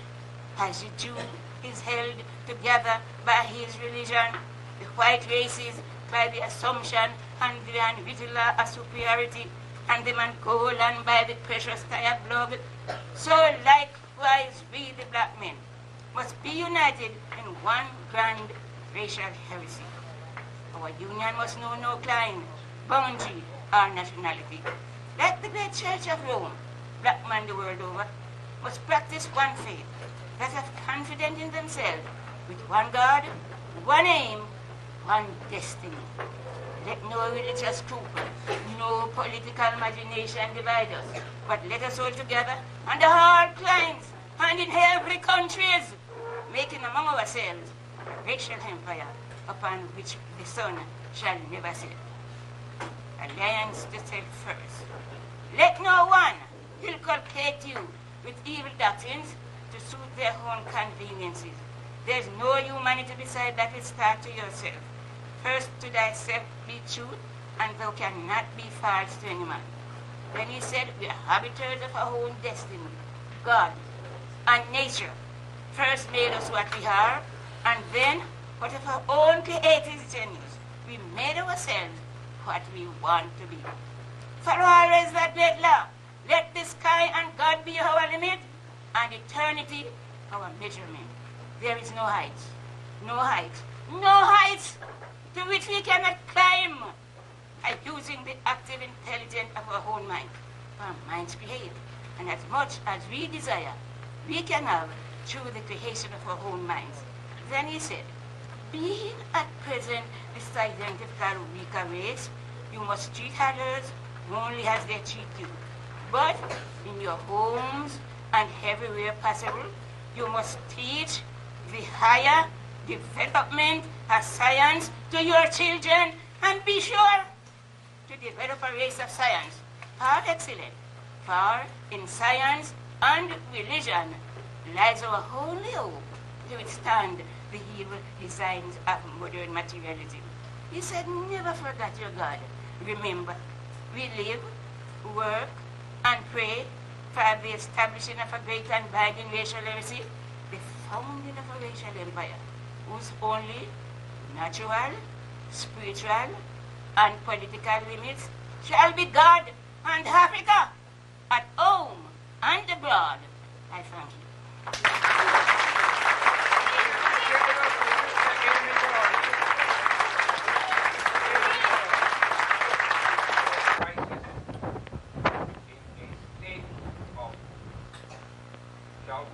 Disarray, in a state where we appear to be going backwards rather than forwards. In fact, if you look at the things that afflict us today, the continuing famine in Africa, the civil wars in Africa, the disease that is spreading throughout Africa and wiping out so many of our people, if we look at the atrocities that are being committed by the Aryan peoples, thank you, we have a microphone now. Is it working? Or can you hear me? Loud and clear? Good. Well, I'll just bring it over and add a little more power, although you know I have enough power without the mic, but thank you, Professor P. We are at a climacteric time in our history. Either we are going to pull ourselves together and regroup, or we will become, in the 21st century, an extinct species. This is a very serious time. In the world today, every one of the major races is comparatively heavily armed as compared to us.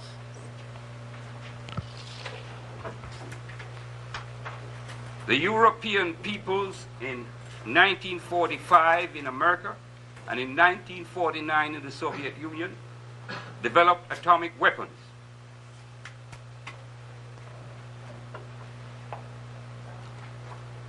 The People's Republic of China, home of well over 1 billion people, in 1964 developed an atomic weapon of their own. 15 years after Comrade Mao Zedong and his three great associates, Lao Shaoqi, Deng Xiaoping, and Chu Tai, had seized power in China. 15 years from seizing power, and they had atomic weapons.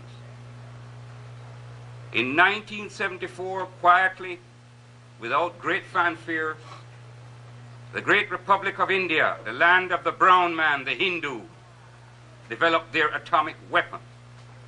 Since that time, the Jews in Israel and other nations are close to that, including North Korea. We as African people, everywhere in the world we look, are completely without weaponry. I'm not talking even now about atomic weapons. We cannot even make the basic weapons for our defense. That would be needed for our defense. Ships, battleships, aeroplanes, heavy artillery and missiles, land-based missiles, nothing. In fact, I'm not too certain that we even make a very useful machine gun or multiple weapons launcher.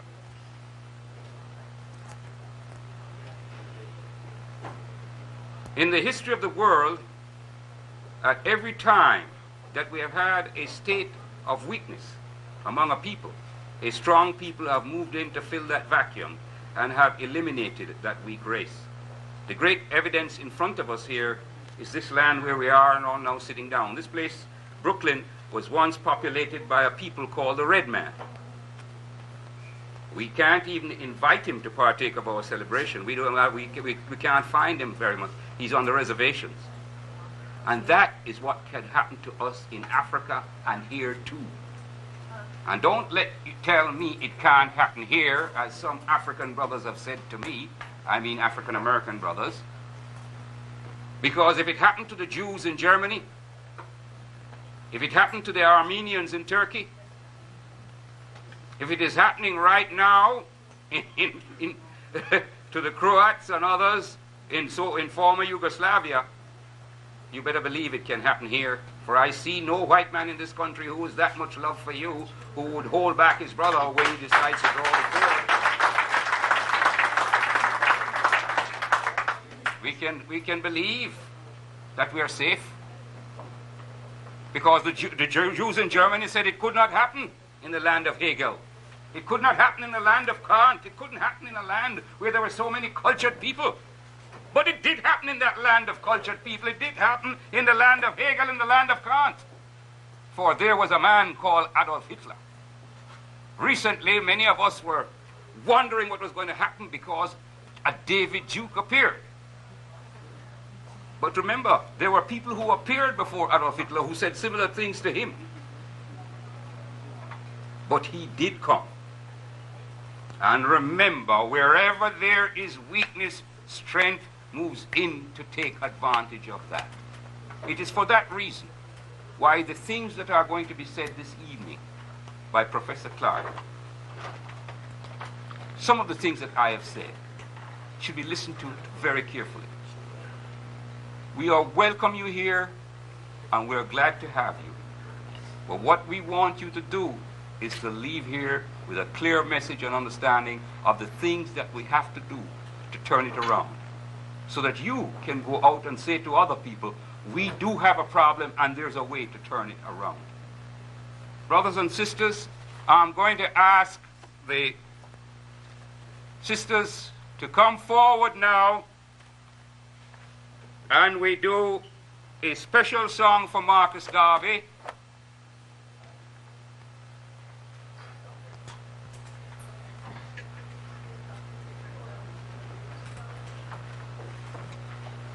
We're about to sing is dedicated to the Honorable Marcus Garvey. We will not forget you. Marcus Garvey, Africa is calling you to fight her battles and to set her free. We are your army and your standard bearers. If you need a soldier, here am I, send me. We will not forget thee nor leave thee. In our hearts we hold thee. In our hearts we fold thee. We will not forget thee nor leave thee. You will be remembered through eternity. Be not discouraged, ever pressing onward. We are always thinking of your sacrifice. Though some may fail you and your heart is saddened, you shall always lead us to our African home. We will not forget thee nor leave thee. In our minds we hold thee. We will not forget thee nor leave thee. You will be remembered through eternity. Though you have left us, we will not forget you. For your marching to our motherland. Let not thy death make you weak and weary. You shall always triumph and our leader be. We will not forget thee nor leave thee. In our minds we hold thee. In our hearts we fold thee. We will not forget thee nor leave thee. You will be remembered through eternity. And when the battle for the right is ended, we shall march and sing the song of liberty. Wearing the red, the black and green forever, Ethiopia's anthem ringing in the trees. We will not forget thee nor leave thee. In our minds we hold thee. In our hearts we fold thee. We will not forget thee nor leave thee. You will be remembered through eternity. Thank you. Musicians, actors, and singers who have been performing and teaching their talents throughout the United States and abroad for the last 25 years. They present an educational, cultural expression of authentic dances from the continent of Africa and the Caribbean, as well as dances traditional to people of African descent in the United States. For example, tap dancing, jazz, and the Lindy Hop. We are very glad to be able to present at this birthday celebration this highly informative cultural presentation which opens the eye of our people, which is consciousness raising and a mind expanding experience. I now ask Africa in Motion Dance Theater to thrill us this evening.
hope you enjoy our show. Olaribo mansaya, nikarebo laila, simbo mansaya, laila. Olaribo mansaya, nikarebo laila, simbo mansaya,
live it. Love is strong, let's give it. A song will help, let's sing it. Peace is dear, let's bring it. The past is gone, don't root it. Our work is here, let's do it. Our world is wrong, let's right it. The battle is hard, let's fight it. The road is rough, let's clear it. The future is ours, don't fear it. Is faith asleep? Let's wake it. Today is ours, let's take it.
I know you're ready. I'm ready too.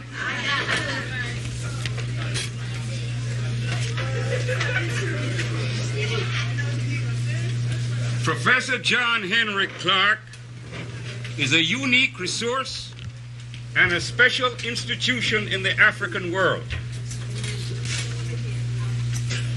Beginning with his early years, Professor Clarke studied the world history of African people and became a master teacher.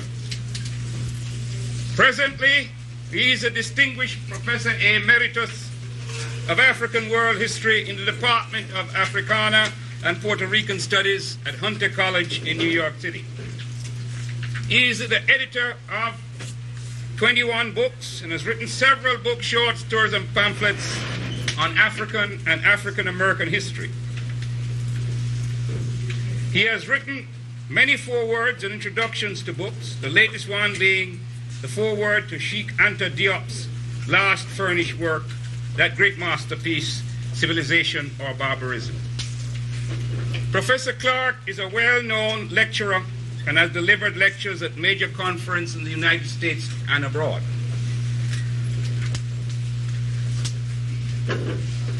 His best-known works are Africans at the Crossroads, Notes for an African World Revolution, Marcus Garvey, The Vision of Africa, New Dimensions in African World History, Malcolm X, The Man and His Times. There are so many other works of his that we could talk about. But Professor Clarke has remained, despite his great erudition and knowledge, or rather because of it, and that is the thing. True erudition and knowledge does not move one away from one's people, but brings them closer to one's people. No one has so articulated what we require as a race and a people to step forward to our future.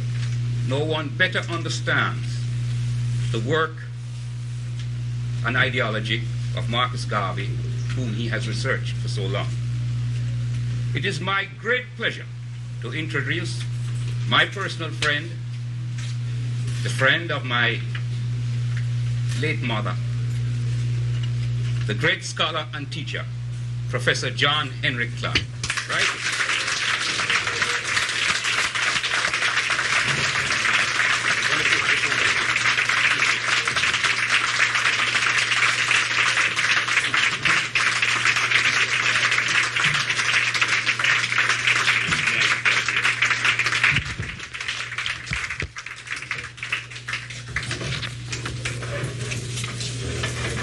you very much.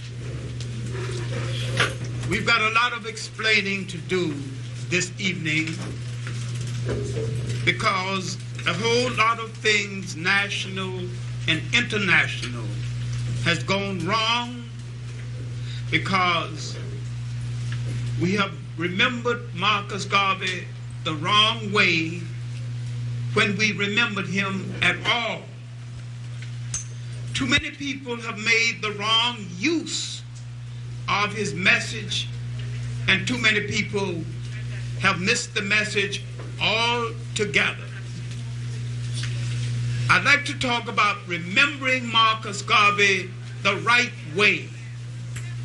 And I would like to emphasize, because we missed his message and the message he got from others incorporated into his message, all African nations are in cultural and economic disarray. Because we missed his message of self-reliance and nation management, there is not an African-run nation, no place in all the world. Every nation in Africa is an imitation European state. Every nation in the Caribbean is an imitation European state. And the irony here is that the concept of Pan-Africanism, African consciousness, the African reclamation of the state, the philosophical and the political concept came mainly from Caribbean intellects that Caribbean people drove into exile and didn't listen to then and won't listen to now. You have not heard H. Sylvester Williams' summies calling together the Pan-African Congress of 1900. You have not heard the later day theoretician George Padmore and C.L.R. James, because we have not heard the message and the fullness of that message. We are in disarray and we are confused about color. Because we have not understood the nature of unity, and to unify all these fragments into one, an African people committed to the liberation of Africa. Because we have not overcome the color and the economic stratification put down by our slave masters and colonial masters, Jamaica has been deprived of becoming one of the great island nations of the world. But they tied up so much of their energy arguing over color gradation, economic positions, talking about their English grandfather and their Dutch uncle. They couldn't do the nationalist business of Jamaica. A story is told about Marcus Garvey leaving Jamaica for England. And the reporters gathered around him wishing for a last message before he departed. And finally, after they had gotten on his nerves to the point he wanted to dismiss them, he decided to give them an interview. All right, come on. Get your pencils ready. I'm going, so I'm leaving for England. And when they were all silent, he said, Jamaica is a ridiculous country. Goodbye.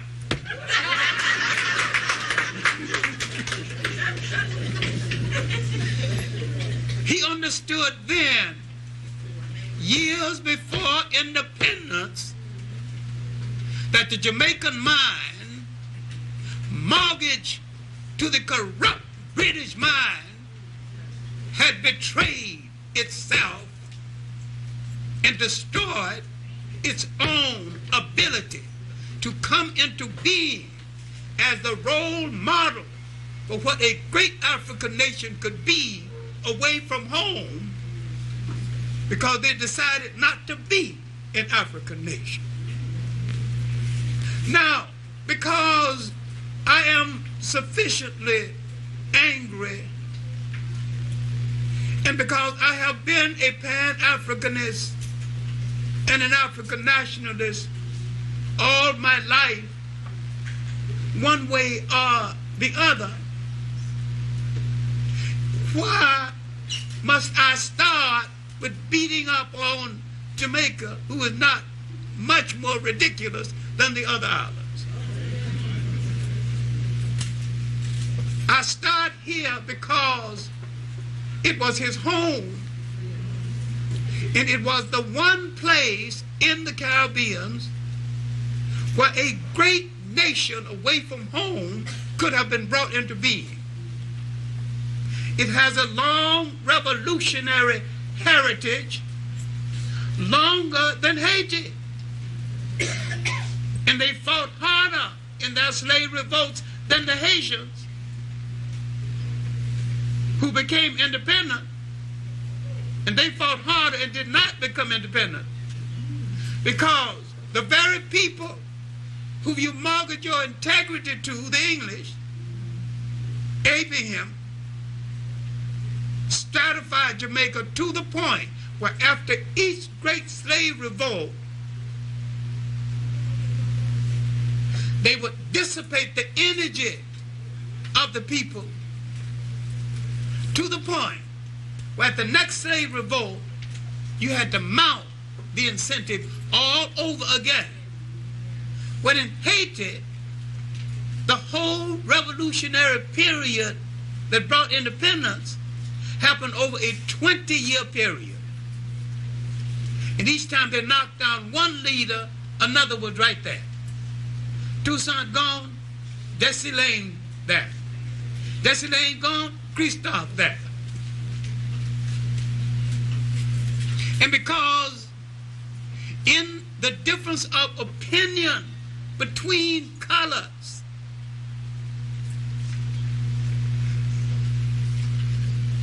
a French general had taught the mulattoes a lesson they couldn't forget. When some of them decided that they would fight with the French against the blacks, a French general, Rochambeau, told the wives of these mulatto generals, I have a present for you.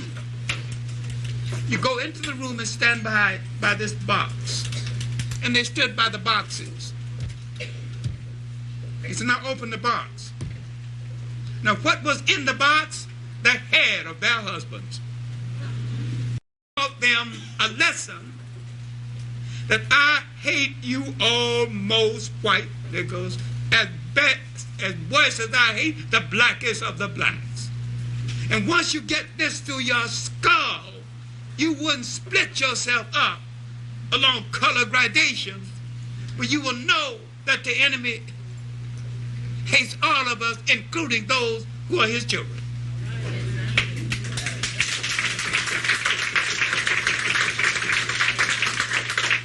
Until you identify your enemy, you cannot utilize your friends. Now, why am I going off on this kick?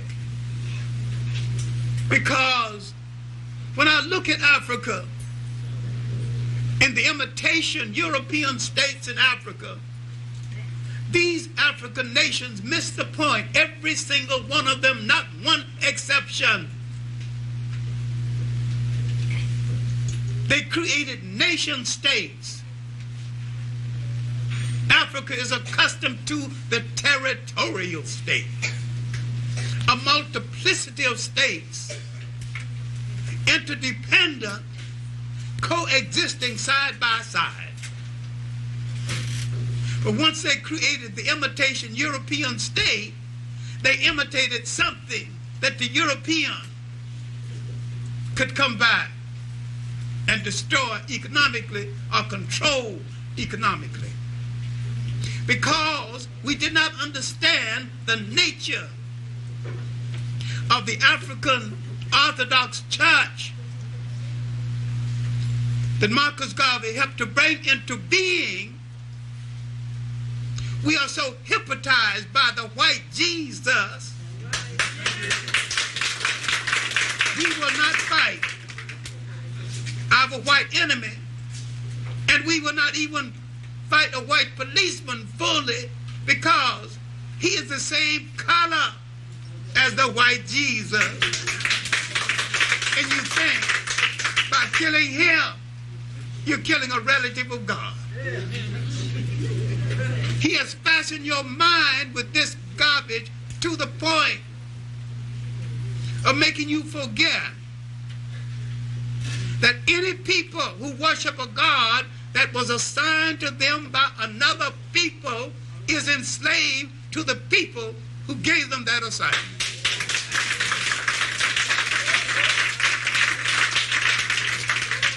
Now, in the light of this, will you look back at Marcus Garvey's dream and plan for an African Orthodox church? He didn't say leave Christianity. He didn't say leave the church. He said look at it your way. Look at it through your eyesight. Look at it through your image. Look at it through your culture. Ask some serious questions. You tell me God is merciful, God is kind. Why all the white angels? You mean not a little brown angel, a little black angel sneaked into heaven? If he's merciful and kind, isn't he kind enough to let one of us in? Because you're so fascinated with whiteness, and a picture painted by Michelangelo, you dare not ask the question. My main point here is that the missing of the Marcus Garvey message is now international in the African world, and the basic cause of most of our problems. We have not looked at ourselves as the embodiment of God.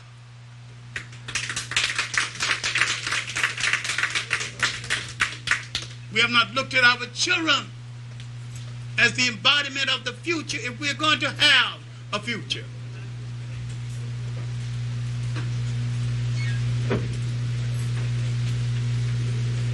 Ghana, it took its impotence at Kwame Nkrumah's admission from the message of Marcus Garvey, creating a Black Star Line, creating a Black Star Square. Now when Marcus Garvey said, where are your men of affairs, where are your sea captains? And Nkrumah, and he couldn't get an answer, and Nkrumah, with knowledge of Marcus Garvey, decided to answer the question, and he did. He put the sea captains out there. He reactivated the concept of a Black Star Line. The message of Marcus Garvey was getting across in one African country. Now will you understand why British imperialism and American imperialism and French intelligence in the combined colonial world had to bring their intelligence systems together to destroy this nation above all the other nations in Africa? Because it was a role model of what a nation in Africa needed to be, and it had taken its impetus from Garveyism. Now it is the nation of Jesus freaks. White Jesus, of course. The dream of Nkrumah is now being redreamed. But can it be brought back into being? Because all Europe flourishes mainly when they have large areas of people outside of Europe that they can exploit or get goods and services for practically nothing. Now that Europe has bankrupted itself in an argument among themselves, they need areas in the world for exploitation to recap their economic fortune. And Africa happened to be their next target. Once they've exhausted themselves fighting among themselves. Now what is happening in Europe is tribal warfare at its absolute worst. But you won't look at it as tribal warfare when the European is involved.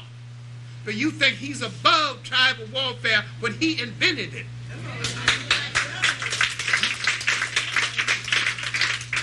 And you had no tribal war until he came and put one against the other in order to conquer both.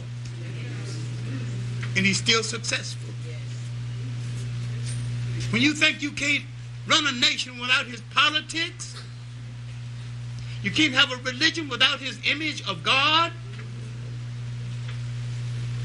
you can't make your own automobiles, you can't make the shoes you wear, you can't even make a safety pin to hold your child's diaper together. You are telling him that I can't manage without him.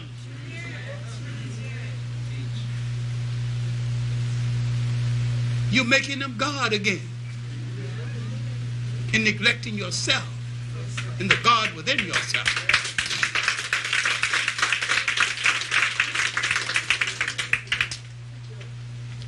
I have looked at the present in order to look at the past. I think once we understand what I'm trying to get across, the change of mentality, you might understand the tragedy of the case at St. John's. When these degenerate white boys misused a Caribbean girl, and there wasn't one strong Caribbean committee protesting it. And she herself was weak because she still had affection for them but didn't think they would treat her this way. She was mixed up and sick. She did not understand that in their mind, that's the way you're supposed to be treated. But you had the illusion that they could do no right, had the illusion they're doing you a favor by associating with you. So long as you make an endearment out of associating with a degenerate, you will not find your best self.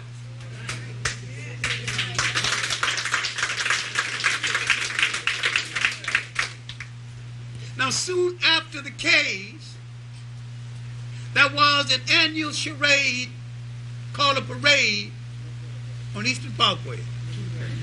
And you dissipated enough energy to build 3 nations.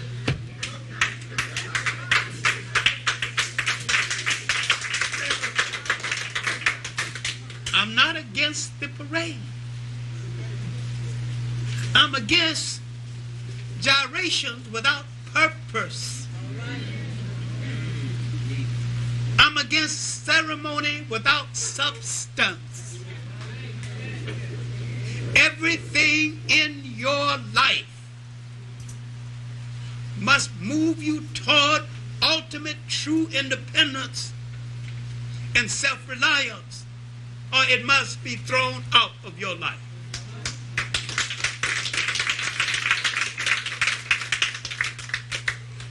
I have started with the present in order to go to the past, because so far as I am concerned as a teacher, all history is a current event.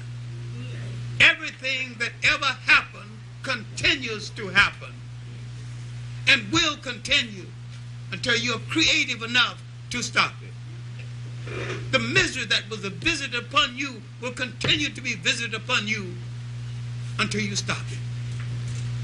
What I'm calling on you to think about, when I go back and examine the period beginning with the birth of Marcus Garvey, and this is why we need to begin that examination,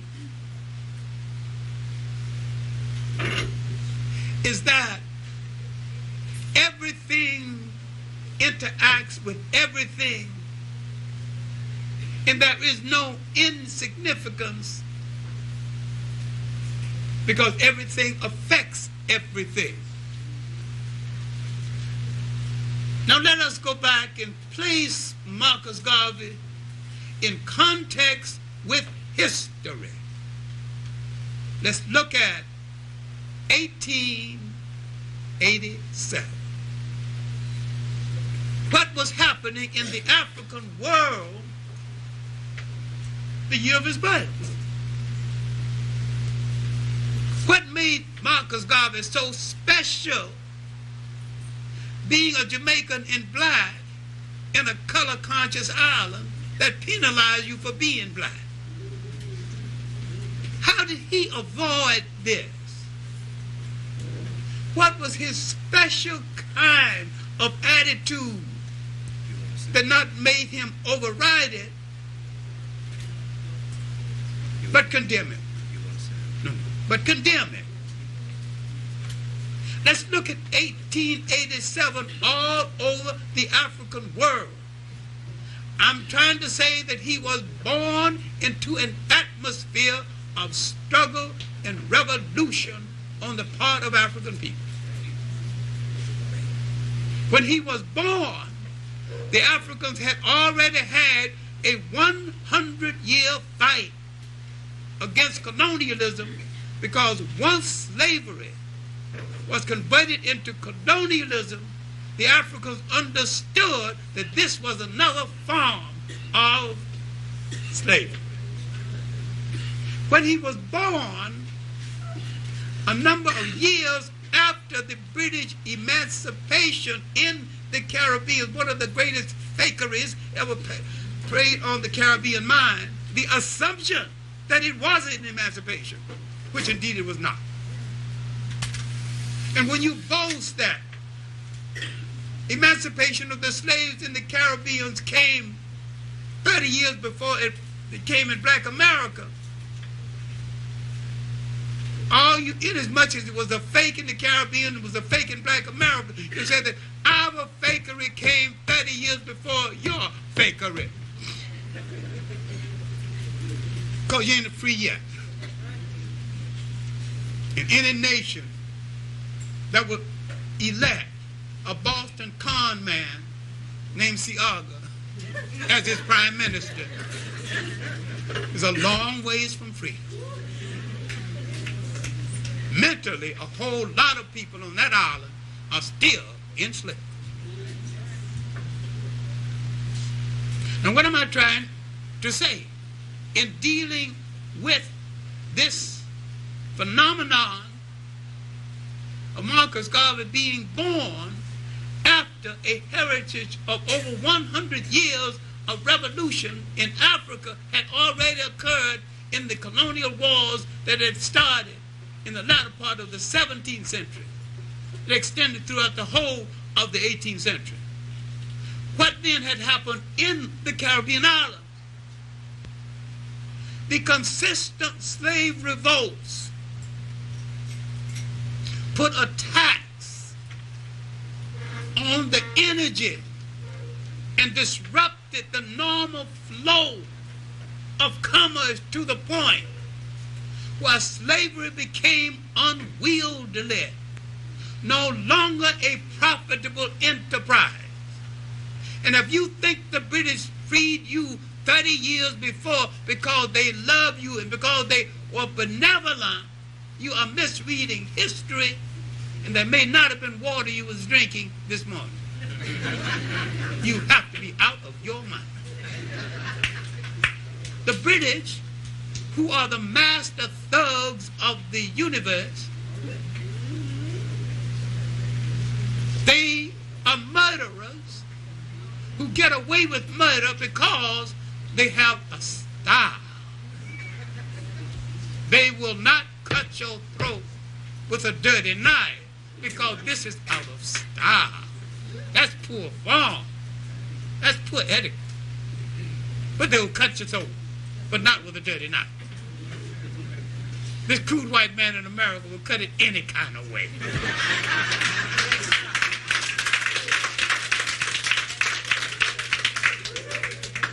He ain't got no style.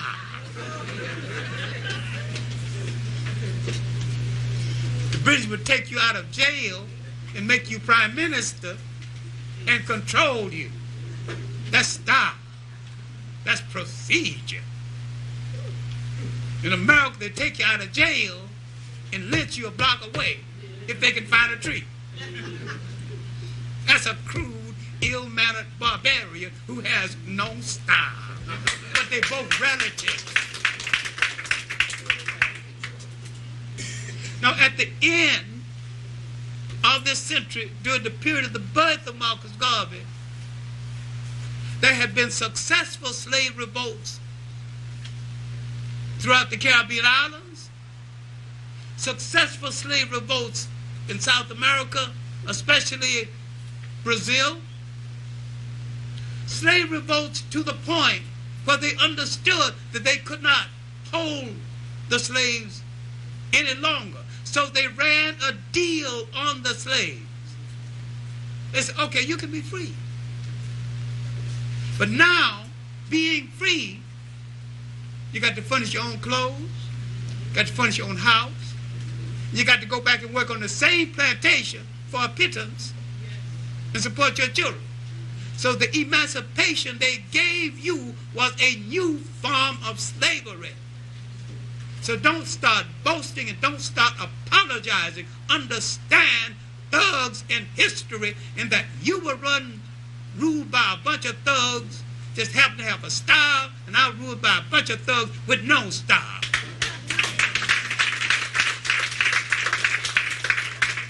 Europe dumped its human garbage can into the Western world. The worst of that garbage can, the worst of that garbage can was dumped into the United States.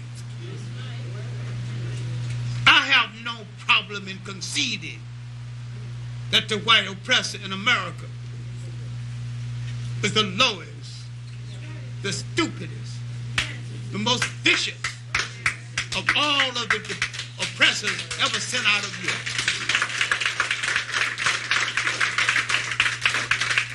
I have no fascination for the fact that some members of my family are almost white, or white wannabes.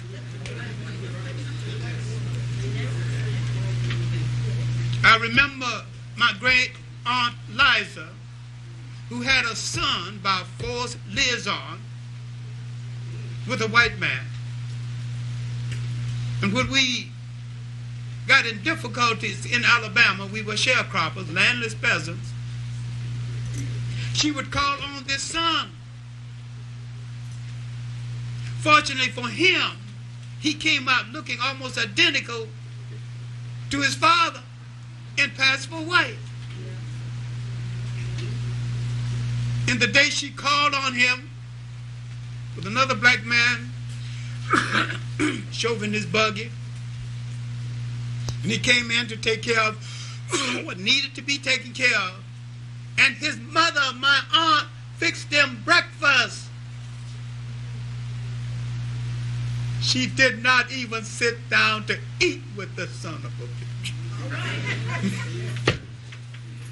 Her blood, and yet so arrogant, he wouldn't sit down and eat with his own black mother. So don't be preaching me no damn problem about it. Question about interracial harmony. Maybe they're just like us. Maybe you too harsh on white folks. My own daughter told me this, and I had to tell her, these are the same people that brought us stacked like sardines on the slave ship. These are the same descendants. And this is what Marcus Garvey was trying to remind you. And this is what Malcolm X was trying to remind you. This is what David Walker in his appeal was trying to remind you of. I'm saying that you cannot look at Marcus Garvey out of context with the black radicals and freedom fighters of the 19th century in Africa, in the Caribbean islands, and in the United States.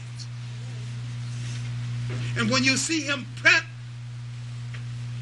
when you see him as you need to see him correctly in the light of history, you would have to also concede that over 100 years of slave revolts had occurred in America before he was born, and that a 50-year struggle had occurred before his arrival in the United States. And he arrived into an atmosphere conducive to social change. And why he succeeded in America and would still fail in Jamaica has nothing to do with who was more brilliant than the other. Why the slave revolts in the Caribbean islands were more successful than the slave revolts in the United States, that were nearly all failures, had nothing to do with which people were braver than the other. The slave master in the Caribbean islands in South America bought in large lots and left the lots together, therefore leaving a cultural continuity and leaving a loyalty system. In the United States, they broke up. They bought in small lots and broke those up often. So almost immediately they killed our kinship system and our loyalty system. And the black American became the greatest sufferer of all the Africans outside of Africa, and to some extent he still is. Not understood by the Caribbeans who look at him too hurriedly, and not understood by the Africans who look at him too hurriedly, out of context with the forces of history. All of us were victims of the same tragic event in history with variations. And if you can't pass a taxi cab test downtown, I don't hear no damn lie about where you from when there's a struggle for black people. Get in the damn struggle or get the hell out of the way.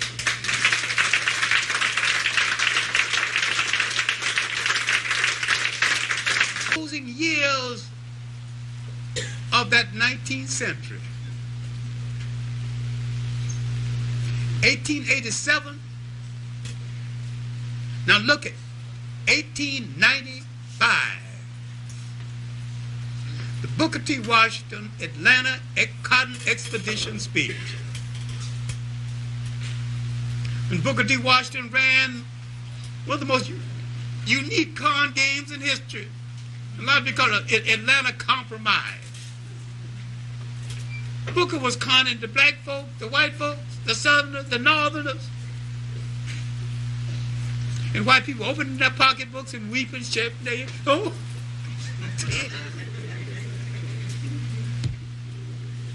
Booker had them going when he reminded them, we are the ones who nursed your children, nursed your sick, fixed your bread.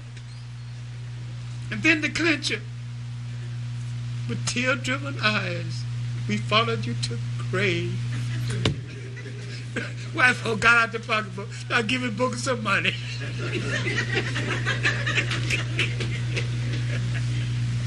And when he said that we could be as divided as the fingers, and together as the hand, and all things that make for social progress, they assumed he had endorsed segregation, gave him some more money.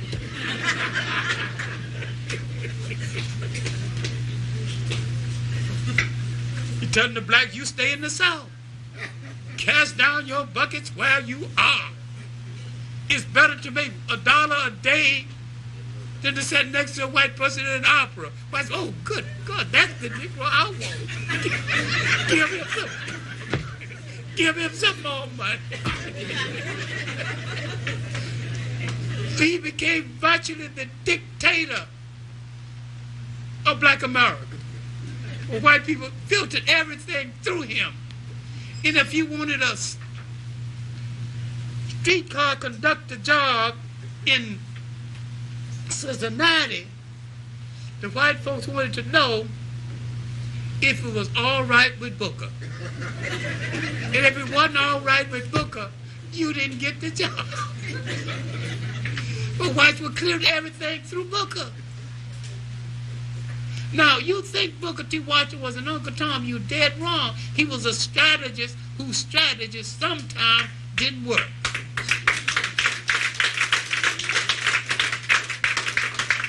You can blame him for scratching his head and doing his little dance and getting all that money, but if he didn't do it, Tuskegee wouldn't be there.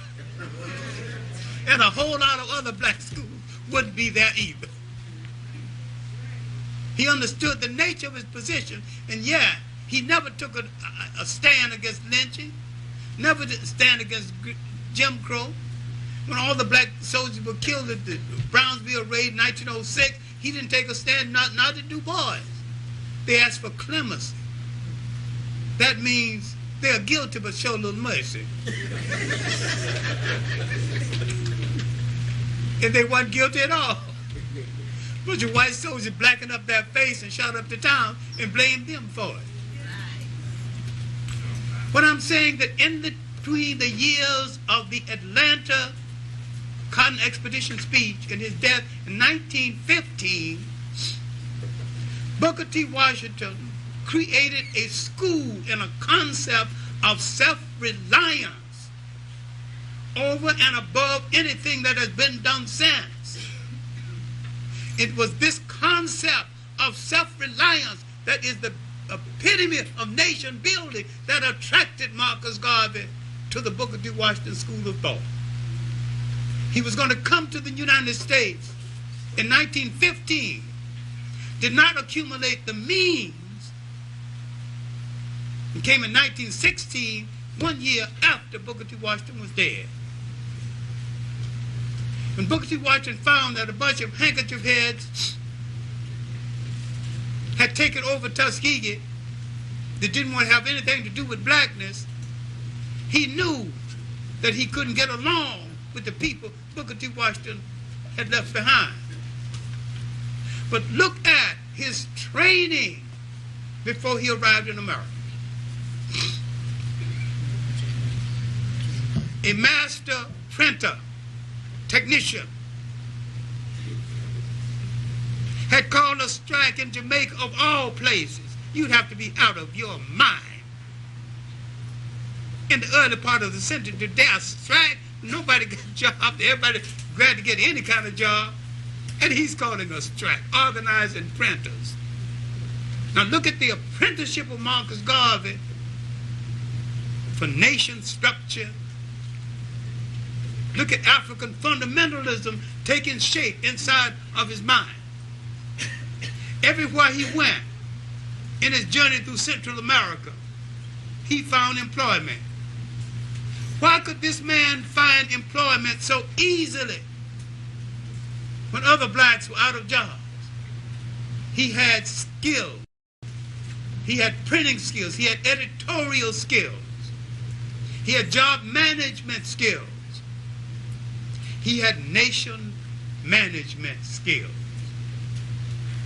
Coming from a color-conscious Jamaica, but a master craftsman, he did not have to shirk and apologize in a color-stratified society, but could walk proudly with his blackness at a time others were apologizing for it.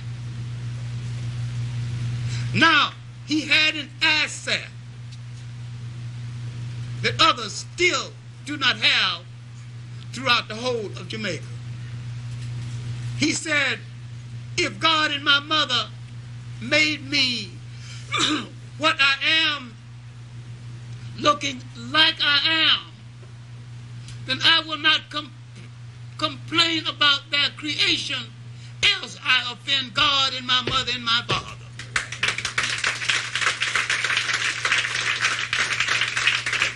He has learned a lesson that most of you still have not learned. That to complain about your hair, you are saying God, your mother, and your father didn't know what they were doing. That nature was a fool. Nature endowed you with the kind of complexion and the kind of hair that protects you while nature puts you down. And it is good because it protects you while nature puts you down. When nature gave you that beautiful black skin in that sun of Africa, nature, I use the word nature and God mean one and the same, knew what it was doing. He gave you that coarse protective hair. That's good because that protects you while nature puts you down. Now let's look at the years between the Booker T. Washington speech in 1915. Marcus Garvey had gone to England. He had tried to establish the UNIA in Jamaica. Moderate success, but nothing exceptional. He had actually met Du Bois in Jamaica. I don't know why everybody forget this. And Du Bois was favorable to him and his ideas. The assumption that Du Bois was the moral enemy of Marcus Garvey is not only incorrect, but it goes against the trend of history. Du Bois was a personality, and I'll explain this shortly, and I'll explain it mainly because it's out of focus. Du Bois, taken with Western education, with the concept of the talented 10, envied the fact that Marcus Garvey, with no college education, had brought off something all of the college-educated people had failed to do. A great mass movement.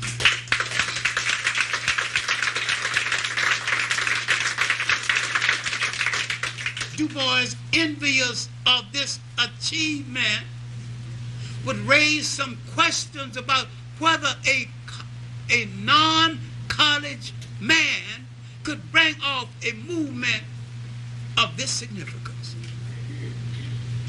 Du Bois, trapped with his Western education, as most Africans, Caribbeans, and Black Americans are today, assumed that without it, you could not even function.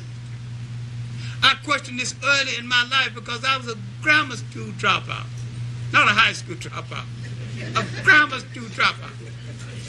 And I trained more than a generation of PhDs.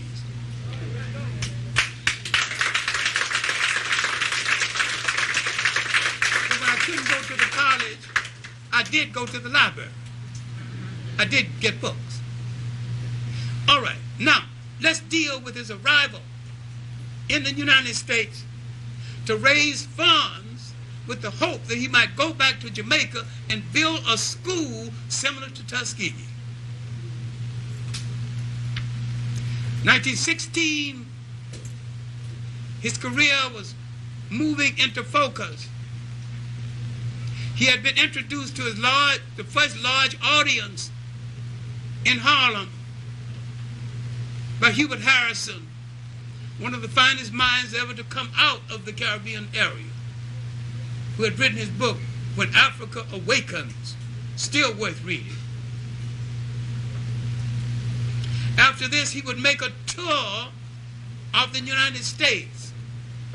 1917, black soldiers returning from World War I, some of them lynched in their uniform, some of them seeing their own children born before their eyes.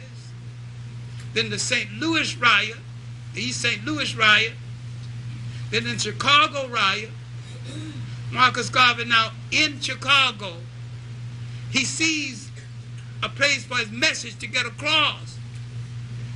He said, they don't want you here. Not only let's get out of here and go back to Africa, let's get our own ships. When you're hounded on all sides, when you're drowning, you don't question a man who throws you a rope. When you're starving, you don't question anybody who gives you a piece of bread. Now we see the black American gravitation toward Marcus Garvey over and above anything it ever was in the Caribbean islands or ever will be. And it has nothing to do with any people being better than the other.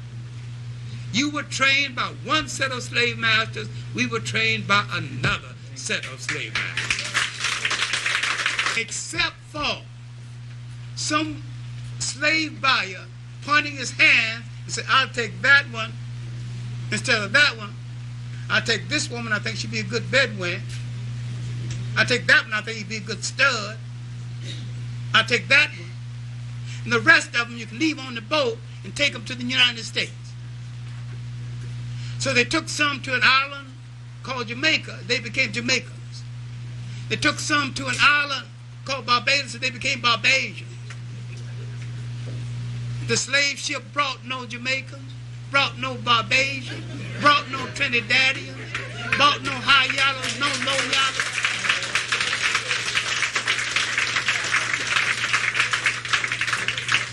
Brought no people confused about their color. No people boasting about they got the blood of their slave master in their vein, their Scottish uncle and the British grandfather. No people like that. They had to become what oppression made them become. And we in the United States, under a cruder oppressor, had to become what oppression made us become. When Marcus Garvey rallied blacks after the riots, the Red Summer of 1919, the Chicago riots, we were ready to listen to him over and above any African people in the world because we had suffered a tragic uniqueness and we needed his message more than any other people in the world. And we need it now more than any other African people in the whole world. He would build rapidly, better than it has ever been done before, one of the largest mass organizations ever built among blacks before or since. His message would gravitate to Africa, to the other Caribbean islands. There would be branches of the Garvey movement in Cuba, throughout Panama, throughout all this area. In Panama, 4,000 Jamaicans had died building the Panama Canal. 5,000 Caribbean people died, all told. Now you see the irony of an American general of Caribbean descent taking over the canal and grinning. He should have said, I claim the canal in the name of the blood of my people. They dug the damn ditch. It belongs to them. But he was happy to be an American stooge and do what he was told and grin before the camera. Now we see 1920 in the conference at Old Madison Square Garden. The movement is well on its way. It has already reached Africa. Some of the African chiefs, anticipating the return of their brothers, had planted special crops to make sure they have enough food when we got back home. The message had gotten to Africa more than it had gotten to any part of the Caribbean islands.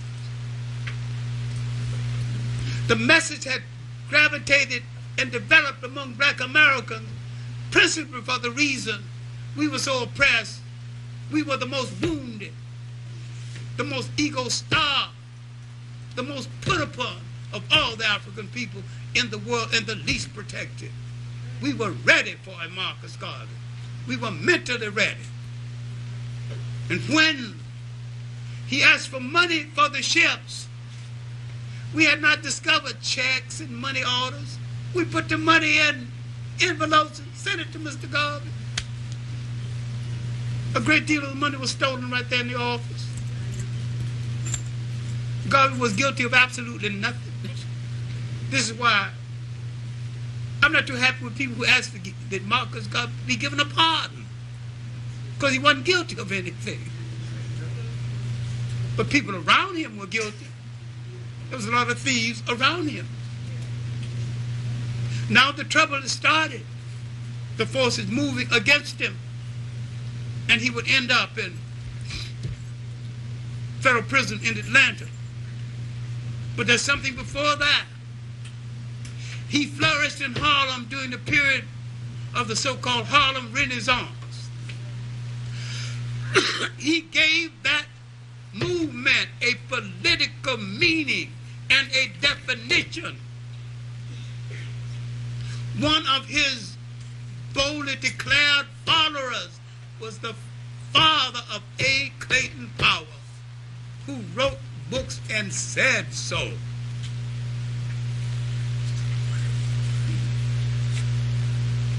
Now, having entrenched himself in the United States,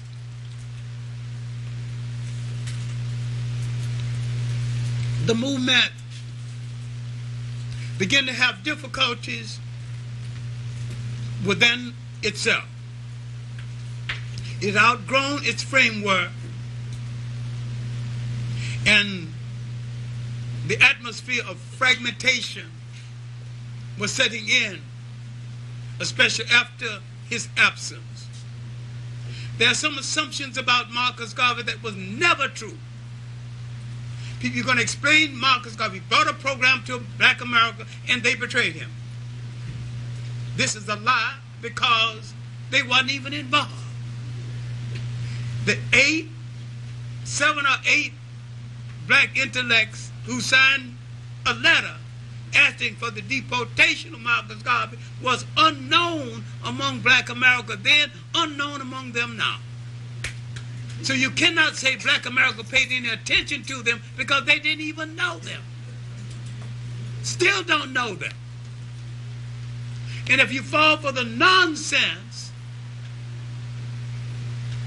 that he came and found Black America with a wishbone and gave them a backbone, you're still telling a lie, because that means you don't understand the nature of the struggle before his arrival. Martin Delany was just as firm on being back to Africa as Marcus Garvey. Bishop Turner was just as firm on going back to Africa as Marcus Garvey. The Chief Sam movement developed before Marcus Garvey. We have not studied the Pan-African, back to Africa movements before Marcus Garvey. But an atmosphere had been prepared for his arrival. After First World War, the Secretary of War had told Black Americans that your position would not be changed by virtue of having been participated in that war, and to prove it, some were lynched in their uniform. We were mentally prepared to accept the message of Marcus Garvey over and above other African people because of the tragic uniqueness of our suffering. And it had nothing to do with one people being more like than the other, or one being better than the other. Because the antecedents for his emergence was in motion 100 years before. Now, after the fragmenting of the movement, putting the movement back together again, reconsideration was given to Marcus Garvey during the Italian-Ethiopian War. For he had prophesied the war, and he, more than any other person writing in the Black Man magazine, criticized Haile Selassie as a turncoat in a Western part. Had no mercy. Go back and read it. The Negro world is preserved in libraries. Every single copy of the Black Man's magazine has been published in a bound edition in any good library. Stop all the propaganda and read what he said. Read African fundamentalism. Read it just the way you say your prayers. Read it to your children. Now, let's look at the re-emergence of the Garvey concept and why 5 years after his death, he came alive again. At the Pan-African Congress, 1945 in Manchester, England, George Padmore, Kwame Nkrumah, Nnamdi Ezekwe, Johnstone Kenyatta, later Jomo Kenyatta, would plan for the future independence of African states. Those plans, at their admission, was based on the best of their understanding of Garveyism. And when African states became into being, most of the elite heads of African states used the Garvey example to bring a state into being, only to be betrayed by a Western-educated elite, more missionary-oriented than African-oriented. Now I wonder, how can you conclude something that has no conclusion? Because Marcus Garvey is still very much alive.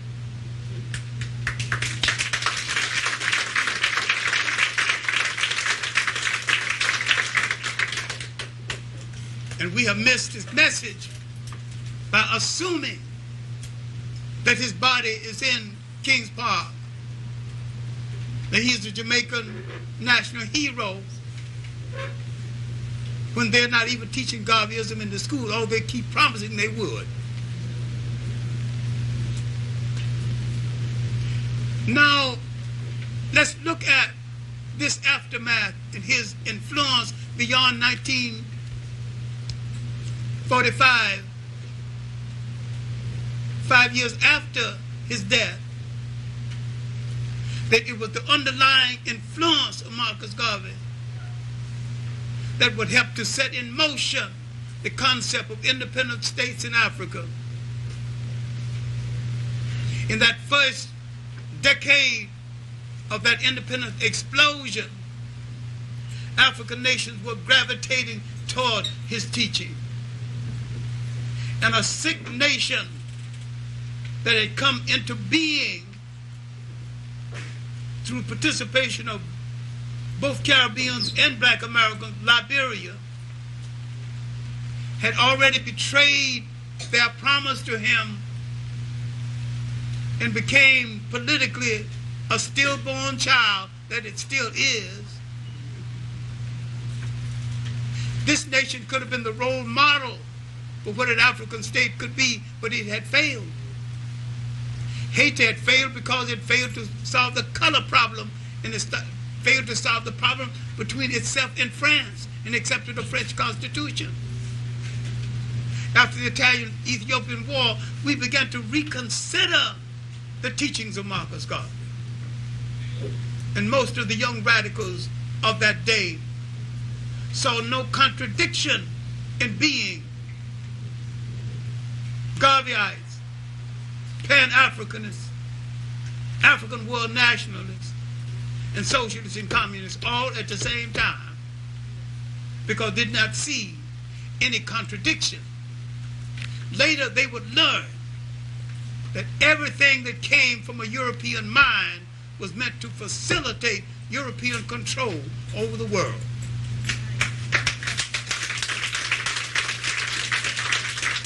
And that includes communism, socialism, and an old religion that was 3,000 years old before Christ that they call Christianity. I didn't say leave it. I'm saying accept your own interpretation of it. Stop using carbon copies of someone else's concept of how to rule a state. Go back to your original copy. The coexistence of different people and different cultures, different African people, different religions, different cultures functioning side by side. If we're going to unify Africa, unify the whole of the African world, we're going to have to take his teaching seriously. We need to examine the works of Tony Martin that I consider to be very valuable, because Tony Martin is a scholar writing about Marcus Garvey, who is a Garveyite. I do not put aside or underrate the works of Professor Robert Hill,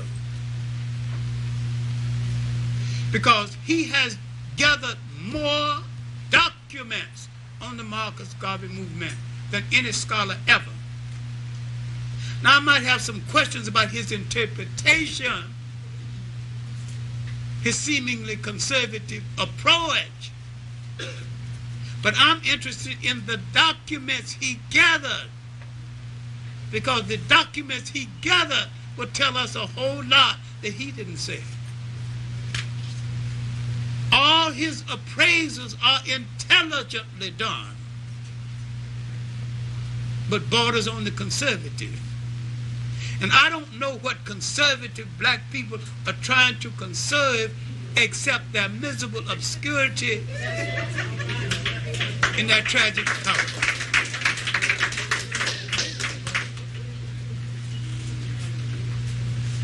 To be honest to us, you've got to hurt somebody's feelings that has been dishonest to us.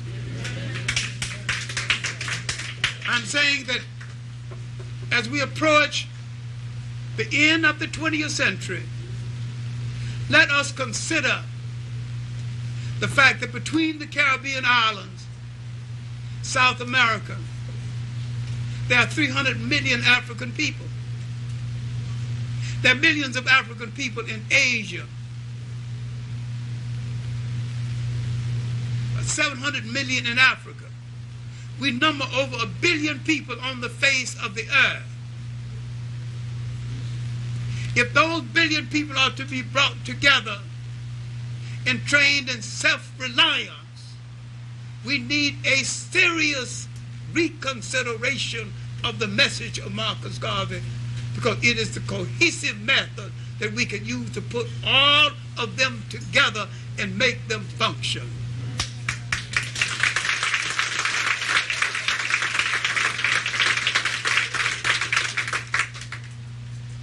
As we restructure nations, we have to remember what has been taken away from us, and must remember what other nations had and still have that we do not have. Self-confidence and the image of God as they originally conceived him or her to be.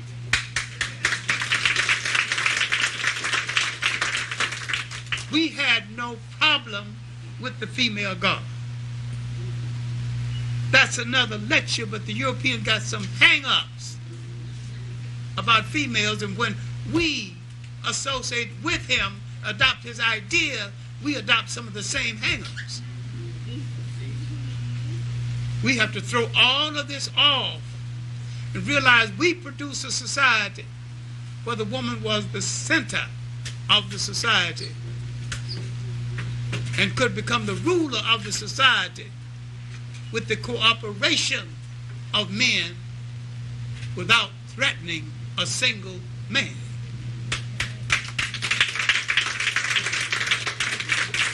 The European is insecure with women, insecure with himself. I would like to end with his phrase, up, up, you mighty race, you can accomplish what you will, if I thought you believed it.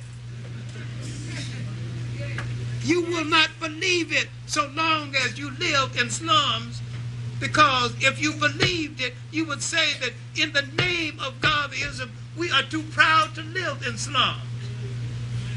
If you believed it, you would say, in the name of Marcus Garvey, I would practice a religion whose concept came out of Africa. And I will approach Christianity my way.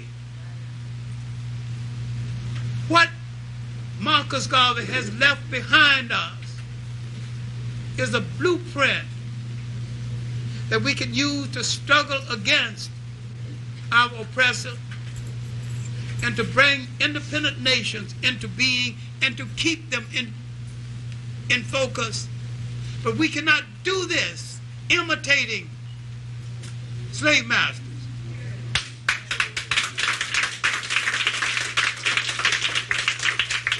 We must use our own creative imagination. And symbolically, we have to go back to a fork in the road where we made the wrong turn. When we turned to someone else's concept of religion, we made the wrong turn.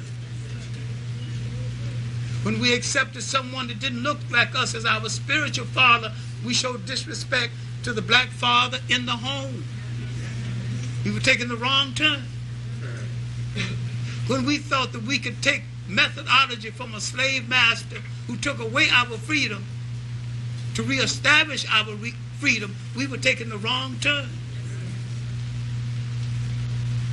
We got to get back home spiritually, politically, and economically.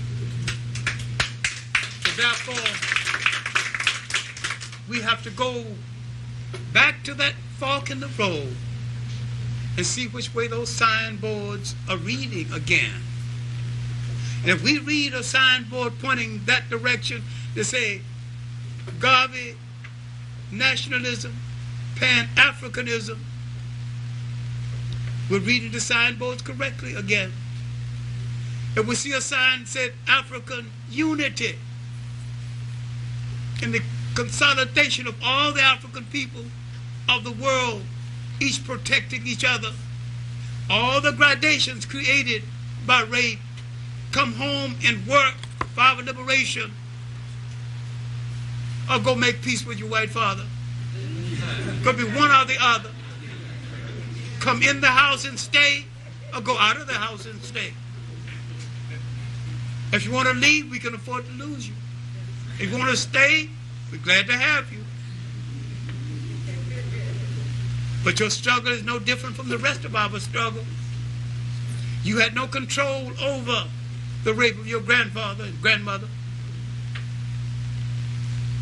So we'll accept you the way you are if you're totally a part of our struggle.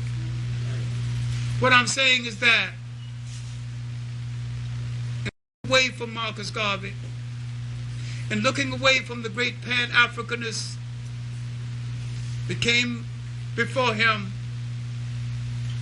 somewhere we lost our way. And the reason for reading the signboards again, discovering unity again,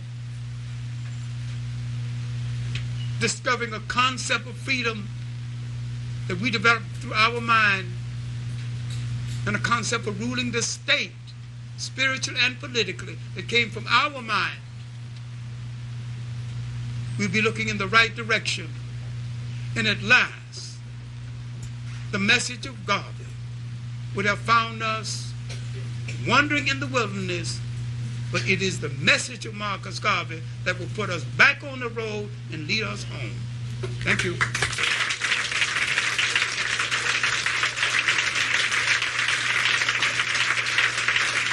you.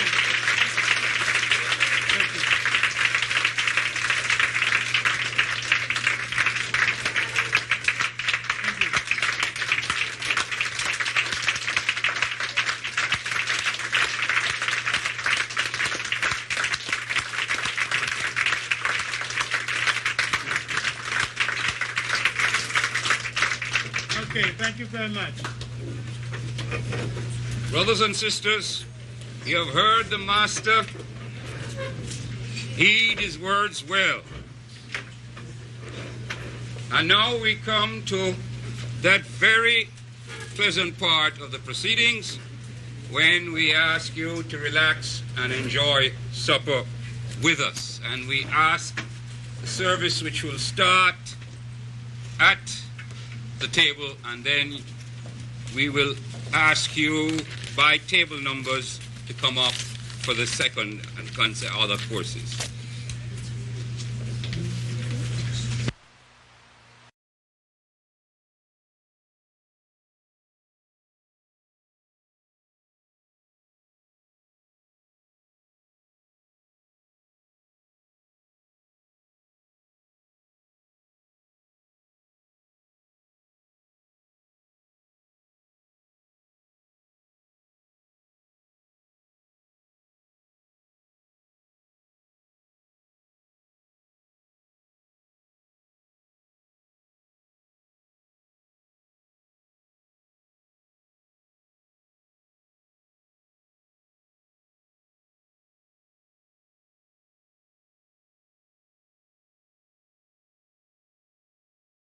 That's how I feel about him. But he's such a beautiful, beautiful person. And I have the honor of being in his company one-on-one. And, you know, sometime when I go to pick him, ride in the car and hearing his humor. But he's still a genius to me. He's still a genius because he sits and he just comes forth with the information. But yet, he hasn't gotten too high to leave his people. He's always willing to come here to the House of the Lord Church to give us the word. Let us stand and give a House of the Lord welcome and an African welcome to our great elder statesman, Dr. John Henrik Clarke.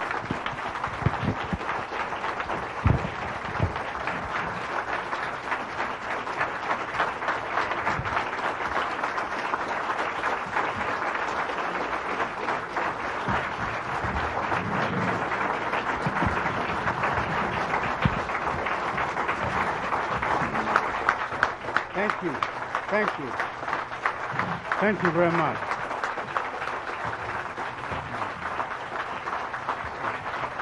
Thank you very much.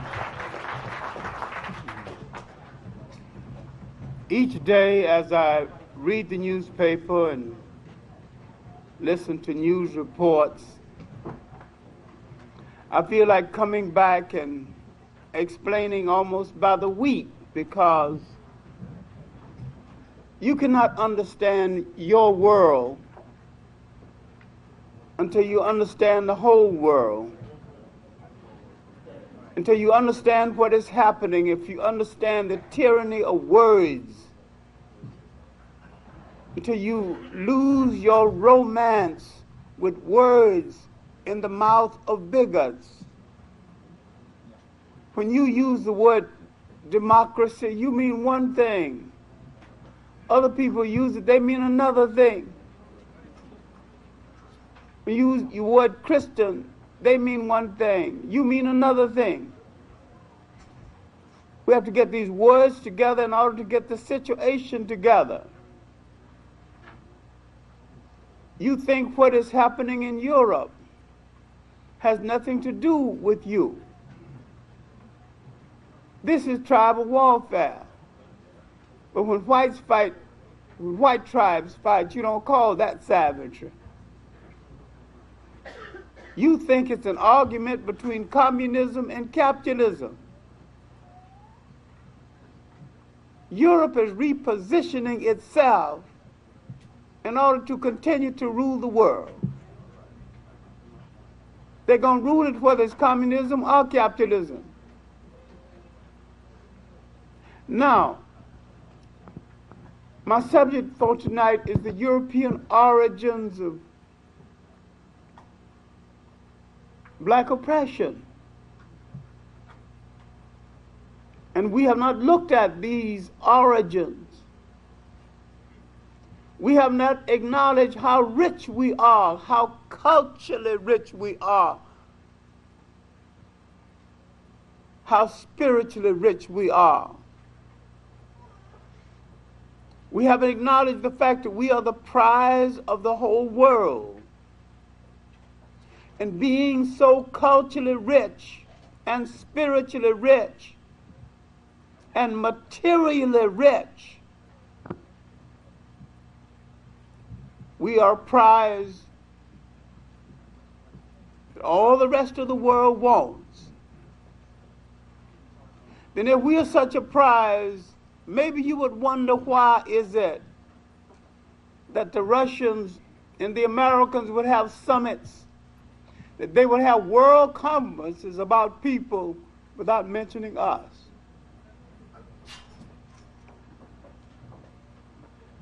And we're the greatest prize in the world. Their world rose based on what they took away from us. Every empire they ever had was contingent on how much they took from us.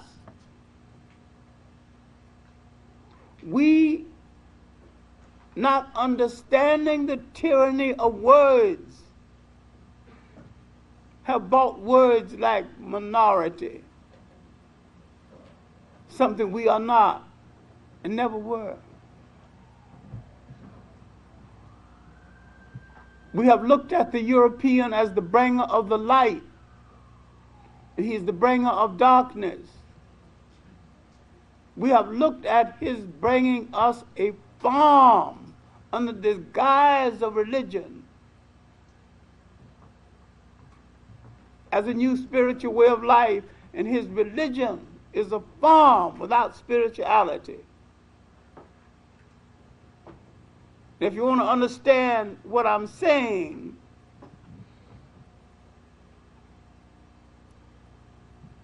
don't put any lemon in lemonade. What have you got? A glass of water.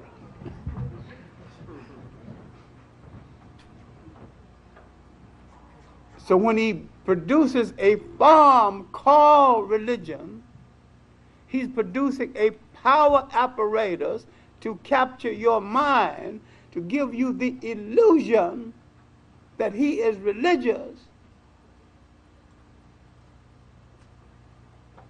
And it is an element of control.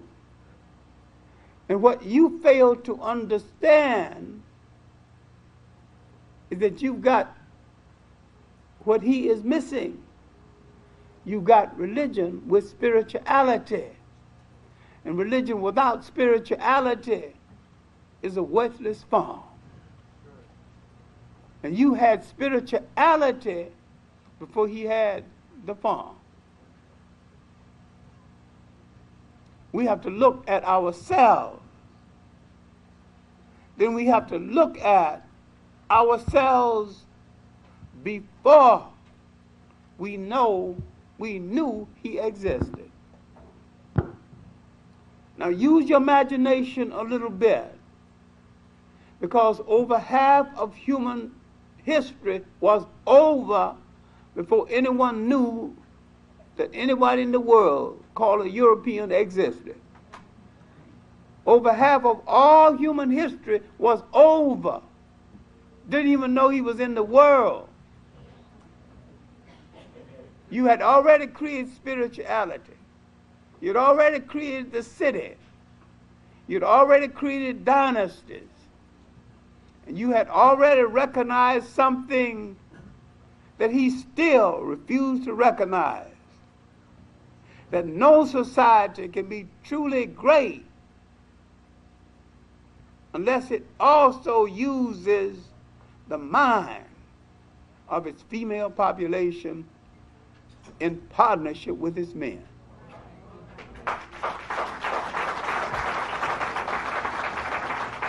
All of this has happened now before you know he existed.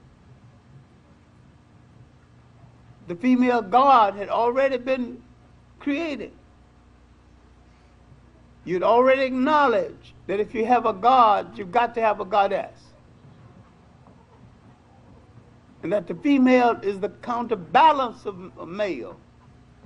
And that man is only half until he's balanced. in relationship to a female. You did not argue about superiority and inferiority.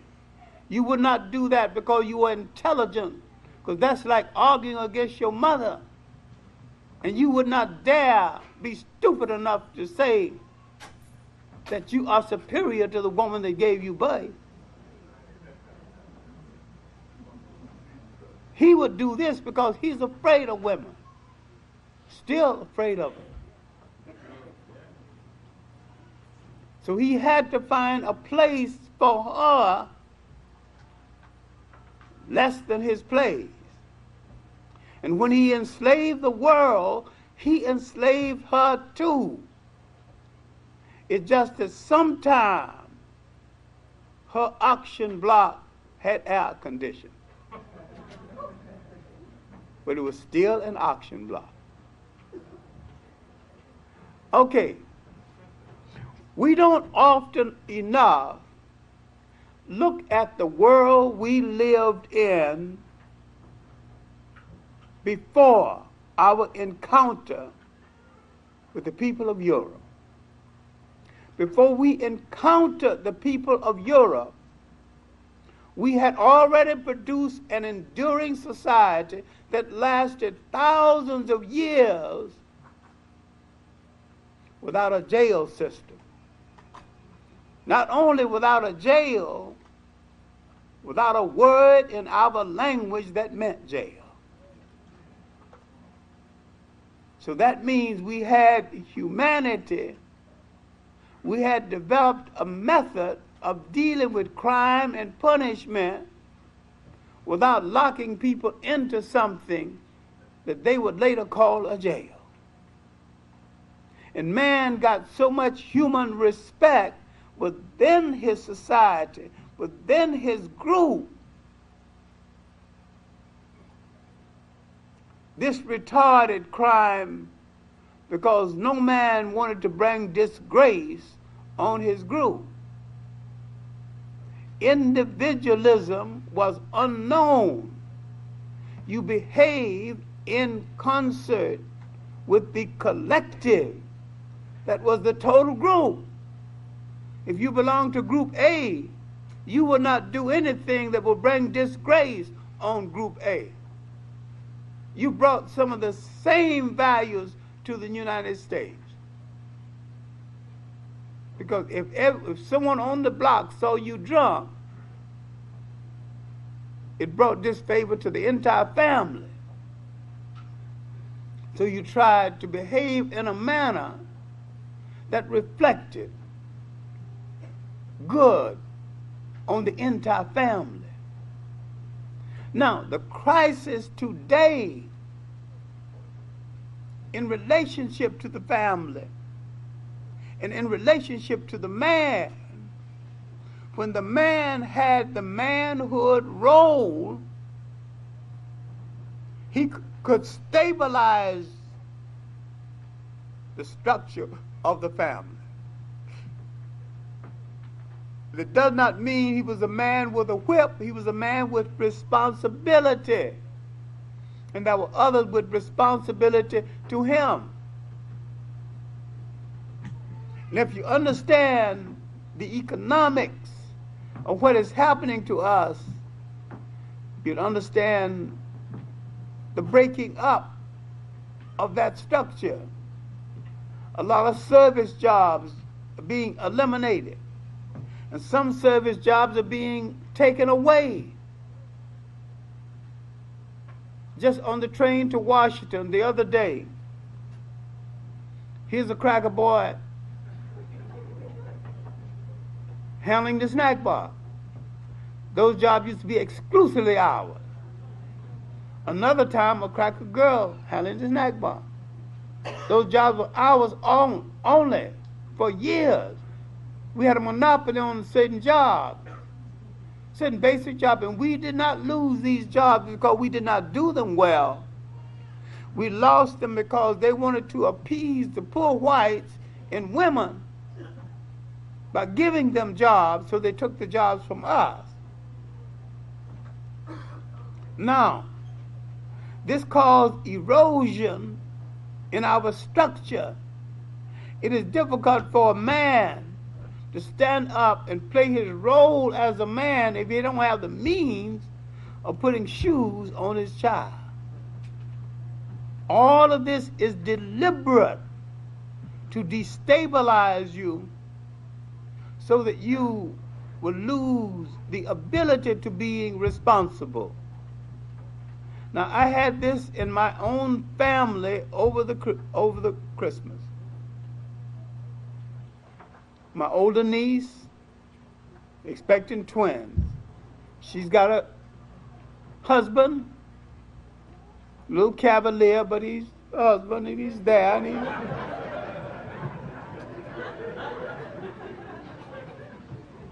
he don't seem to take life too seriously, but he does support his family and holds down a job, and he comes home reasonably on time. You know. The middle niece was going with a fellow who was going to marry her, changed his mind. He's got a car. He didn't even take her to the doctor for the postnatal care. Didn't contribute so much as the price of a bottle of milk. The girl's mother said the boy has a right to see his child. The men of the family gathered and had a caucus and said if he's not responsible for nothing in the family, we question whether he has a right. Then we told them, either you show us some responsibility for this girl and this child, or we gonna put a hurting on you.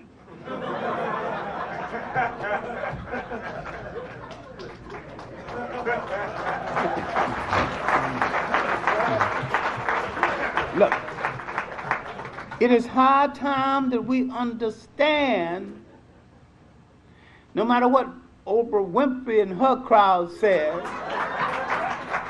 no matter what Donahue says, no matter what is said on somebody else's show about the vanishing family, in the final analysis, when something is done, black men are going to have to confront black men.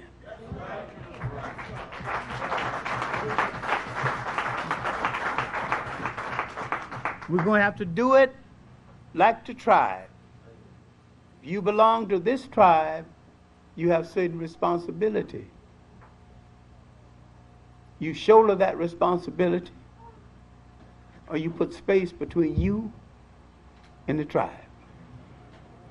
Or we expel you from the tribe. You take care of your manhood responsibility.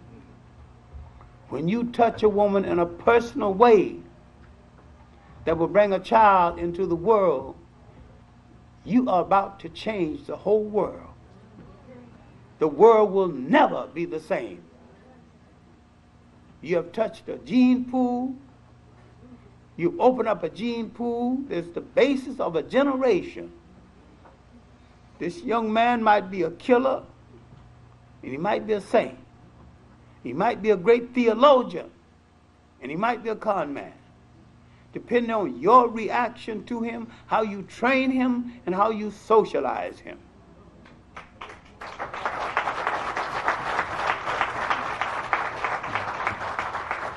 And while there are many women doing good jobs at raising young men,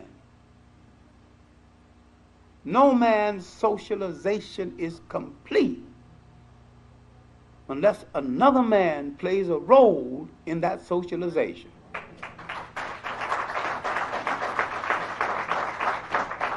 I'm not even arguing about whether he's married or not, married to her or not. I wish he would.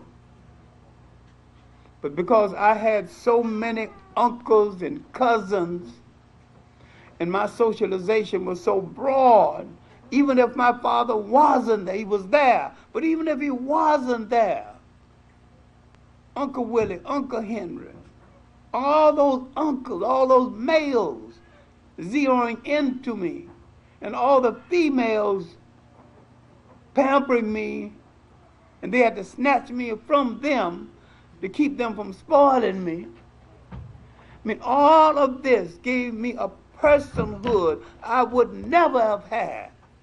Don't you know what it means to a child's ego when people are, no, come on, that boy is taking you out of that one's lap, then men taking you for a walk and telling you about, you know, life and your responsibility, and the uncles coming to the house and each one giving you a nickel and watching you to see what you're going to do with it, and you put all the nickels in a piggy bank except one, and you go buy a box of ginger snaps, you eat them all except one for each child left, and you give out your one, and you're wise now. You save most of your money, you only spend a nickel. So they're prophesying for you. Hey, this boy gonna be something. Got a head on his shoulder. That's good for your ego. And you're walking down the street, you pass a porch where you've done little chores for a lady, and they're talking, but they think you're kind of out of earshot. That little Bubba Clark, boy, that boy gonna be a leader. That boy gonna be something in this world. Studies well in school, gets his lessons too. All that time I was so poor I had paper in my shoes. But somebody loved me. Yeah. Somebody invested something in me. Someone had hope for me. And for a man to be whole, for a human being to be whole, man or woman, someone must invest something into them. Some hope, some kindness, some gentle touches, and some stern discipline. There's just as much love sometimes as a switch as in a hug, depending on the administration of it. Am I going away from the subject? The truth about the matter? No. I'm talking about what we did in spite of oppression. In fact, any people survive what we have to survive will stay on this earth for a long time. Faith has preserved us to deliver a message to this world. Otherwise, we would have been gone. Other people suffered less than we have suffered. They're gone. Nobody here, not even a name of them. They're gone.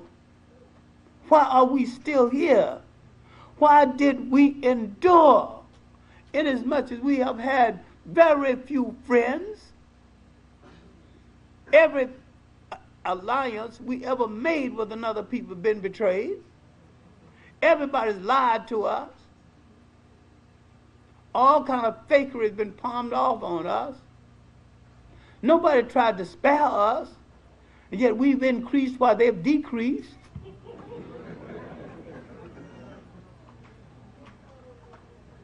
They worry about dipping into our gene pool because that gene pool is getting weak. They're not reproducing themselves well enough. I'm talking about when we reproduce ourselves, we must care for the reproduction. When we bring children into the world, we must care for them. We must give attention to the child.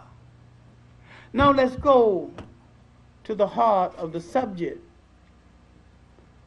Our relationship with non-African people from the very beginning was bad and still is. I have said something that a lot of people think is a little harsh. I said there were 3 personality types emerged in the world. The Sand people, Western Asia, Arab types. The Sun people, the Africans. And the Ice people, the Europeans. I said that leave each one in his habitat, the world would have been better. There are different temperaments in these people that maybe wasn't supposed to mix. And the mixing of these temperaments have done damage. Right now, Africans in the Sudan are being killed for no other reason than the fact that they are Africans and non-Muslims. Africans in Ethiopia being killed for no other reason than the fact that they are Muslims and not Christians. I'm saying that no religion that is proper sanction any form of murder. Who turned religions into murder cults? Most of foreigners. And it's the foreigners misunderstanding our spirituality and spirituality in general that turn religion into murder cults. We have to take religion back to its spiritual base and give the world a message in faith that will save it. And we have the humane capacity to do so. Europe has lost that capacity. So if you're turning to them, no matter what caused something another said, they lack the capacity even to be good socialists if they think that's the answer. Why do we have the capacity? Because that's what we were before Carl, even before Europe. And African Akhenaten preached from a throne to each according to his needs 1,300 years before the birth of Christ. Now, Africa existed until 1675 BC. Africa had no foreign influence. There were no foreigners in Africa influencing anything. There was no foreigners in Africa building anything. The Hebrew visitors came in the 1700s BC. The invaders came in the 1600s BC. Now we are talking about the entry of Western Asian people who ultimately is going to set up Africa for the coming of the Europeans. If you got any Arab romance, you might as well put it on the shelf. I didn't say don't be a Muslim, be anything you want to be so long as you be it well. But if you got any romance that's your friend, you misread history. You'd be a better Muslim without him. All right, now, my main point is that these Western Asians, in collusion with the early Hebrews, their clerks and collaborators, misunderstood the structure of Africa, misunderstood the family structure, misunderstood the loyalty system, and they began a process that plagued us to this very day. Bastardization. Most people wish I'd stop talking about it. But I was in Jamaica a few weeks ago. Jamaicans want to be everything except Africans.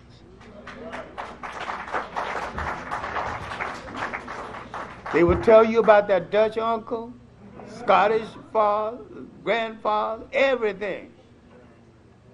And yet here is an African nation away from home that has missed its place in history because they misunderstood who they are. And yet I have met young Jamaicans born in England from Jamaican parents who've had their tail kicked around enough by the British, who let them know that though you were born here, we don't consider you English. Some of those young people are clear about who they are and what they have to be. And for the first time, I see a goodly number of them back in Jamaica doing business. And I don't mean store business. I mean ideological business. Setting the record straight. Working for youth papers, working in government offices. Not flinching, not caring about whether they've fired or not. Even trying to straighten out the rascals. You know what a difficult job that's going to be. Daring to say that some rascals are rascals. And some of them are. So a new generation is beginning to emerge who's going to look at the record and find a definition of who they are. Now let's go back to these invaders, because this is the beginning of setting up Africa for other invaders. This is the beginning of a long years of oppression, the beginning of the long siege. We as a people have always had something other people wanted, think they can't do without, and don't want to pay for.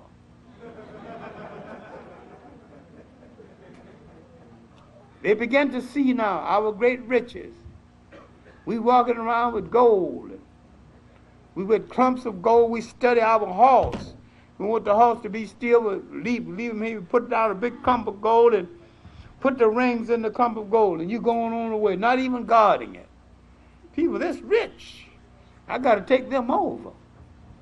And sooner or later, that's what happened. They came as friends and stayed as conquerors. All right, now, Africa drove out these first invaders. Then finally the Africans said to the remaining group, either you obey African law or you go. And those who did not want to obey African law decided to go. Now you know the biblical basis of the Exodus. I'm telling you the historical basis of the Exodus. You keep your version, I keep mine.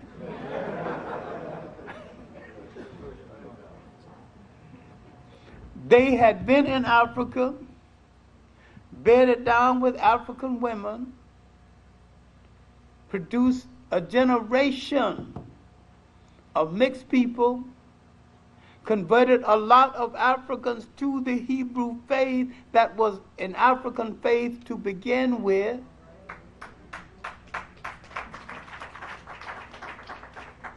They came into Africa, I'm talking about the Hebrew entry now. They came into Africa with no clear idea of a faith, no clear idea of a language, no clear idea of a culture. When they left, they had all three, led by an African, a prince who grew up in an African household named Moses, who would palm off on them in African religion when he would tell them, obey my God, I'll be your leader. He gave them the concept that he had learned in Africa. The concept of monotheism, the concept of the oneness of God. The Africans had one great spiritual being, but a lot of gods serving the one God. We haven't looked at this. We look at the Catholic Church gave you the same thing, you consider it. Only they call it help of saints. You consider this. But the African has one overall spiritual being. If he has a god for the rain, he don't make that god responsible for the sun. He never overworked the gods. God for female fertility, another god handles male fertility. All right, now let's look at the whole arrangement in the Catholic Church. One saint handles the sailors. That's the job of that saint, take care of the sailors. One saint takes care of the poor. Look at the sainthood of the Catholic Church, and look at the responsibility of the gods under the major spiritual god in Africa. You see the origins of it. It's hard for you to conceive with your Western mind and your brainwashing. There's so much that you think is white that's been painted white, started in Africa. All right, now, with the going out of Africa of those who decided not to obey African law, with the revival of African freedom after the exodus of the conqueror and the visitor, you had 1,000 years of peace and freedom. 1,000 years in the life of a people is a long time. The 19th dynasty came and went with Ramesses in the last of the mighty pharaohs of the north. During the 25th dynasty, 3 great pharaohs came from the south: Castor, Pianki, Taharqa. After they were driven back to the south, mainly Taharqa, because Taharqa had went into Western Asia to rescue the Jews, but someone was beating up on the Jews. Now why did he stay home? He'd take that mighty African army way over there in Western Asia, mistakenly called the Middle East. And they had heavier weapons. The African was fighting with a bronze weapon. They had pig iron weapons. The iron mostly came from Africa, but Africa hadn't made that kind of weapon. The pushing of Taharqa to the south, the Africans drew an arbitrary line to keep them from coming further to the south. The golden age, that second golden age, was over. Now, in 1665 and 6, not 16, but 65 and 6, the Assyrians, now called Syrians, if you got any romance with the people of Western Asia, Lebanese and all those, if you got any romance there, think again. These are the people who set up Africa for Europe. The Assyrians came again, disrupting Africa. They were so bad that another conqueror conquered them from Iran, the Iranians, under a king named Cambyses, 550 BC. They were so bad until the Africans cried out, "Oh Lord, if you cannot send me a liberator, send me a conqueror who will show mercy." It is at this time that the young Macedonian Alexander, sometimes referred to as the Great, knocked at the door. He didn't have to knock very hard. The Africans so tired of those Western Asians, they wouldn't give somebody else a chance. Now, how much damage did Alexander do? He was still a conqueror. He raided the granaries of Egypt to feed the army. Egypt was a great agricultural country. Greece was not a great agricultural country. At no time in Greece's history was it a great agricultural country. He wanted to see some of the great thinkers of Africa, the oracles. And he wanted to go down south to see one of the great master teachers. These master teachers would enter school when they were 7. They would be examined 40 years later to see if they are qualified to continue in school. If they continued until they were 70, and they were senior oracles, great teachers. They wasn't paid any salary. Everything they needed was given to them. Even porters to take their luggage from one city to the other if they wanted to travel. Everybody considered it an honor to feed a great teacher. This was a great flowering intellectual age. Alexander wanted to see one, wanted to talk to one, to ask one question of these great men. He knew, and he said so in a letter to his mother. Africa was the origin of Greek culture. Africa was the home of Zeus and Apollo. Africa was the home of their gods. And while sometimes I'm not so harsh on Alexander, is that he acknowledged the intellectual and the spiritual origins of Greece as being in Africa. The oracle wouldn't see him, of course. The boy is too young, and they'd come back in 20 years, maybe you'd be intelligent enough to ask the kind of question I might want to answer. A young man, 31, 32 years old, want to ask me a question, and I spent 40 years in school. I spent more years in school than he's been on earth. So he refused him. He didn't go south. Alexander began to marry some of the Greek generals into Egyptian royalty. This is the beginning of the decline now. This is the beginning of the confusion about who you are. The beginning of this breaking up of the royal family structure that's going to lead to the breaking up of the indigenous general family structure.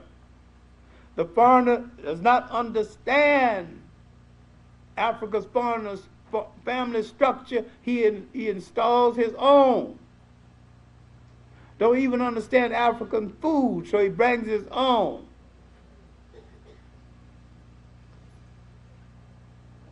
Don't understand the family structure in relationship to women, because you go to her family to get permission, and her family goes to your family. It is a negotiation between two families, not between two people. This was before the I love you marriage.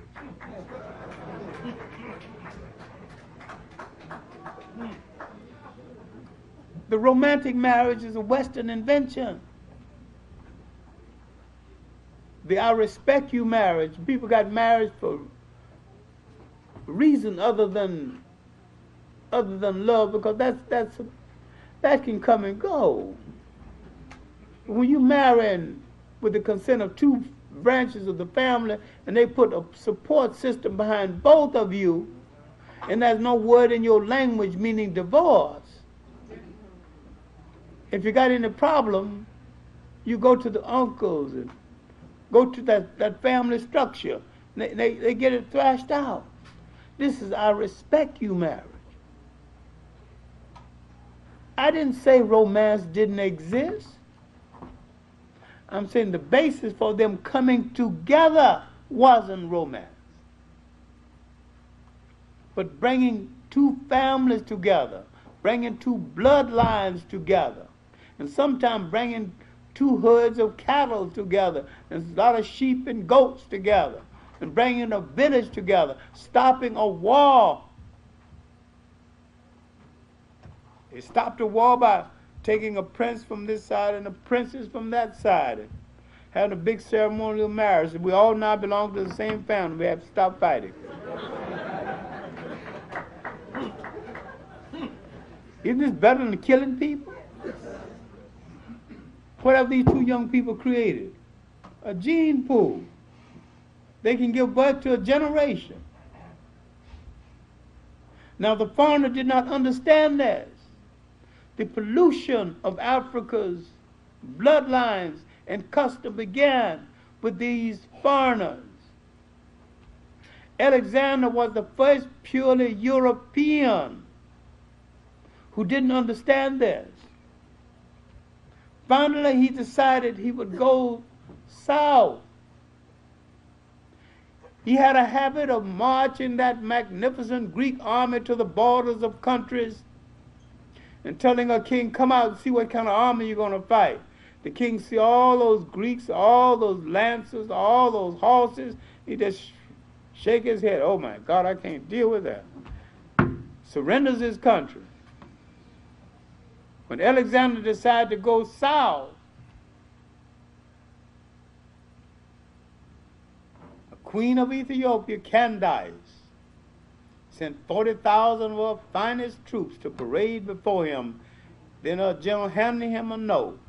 If you want to come down south, I got some more soldiers to show you.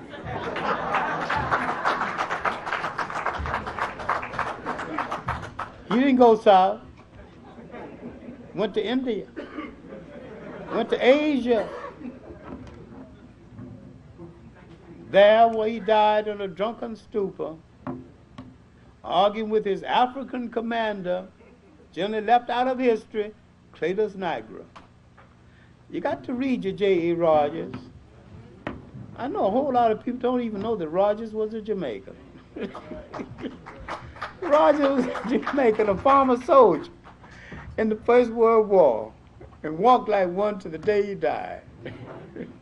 Rogers was 86, straight as a stick, walking down the street as bold as shoulders back here.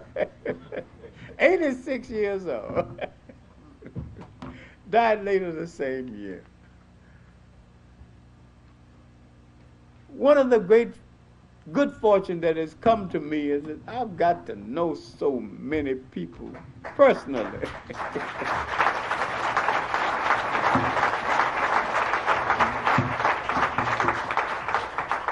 And I got to know so many Caribbean people of caliber, especially the writers.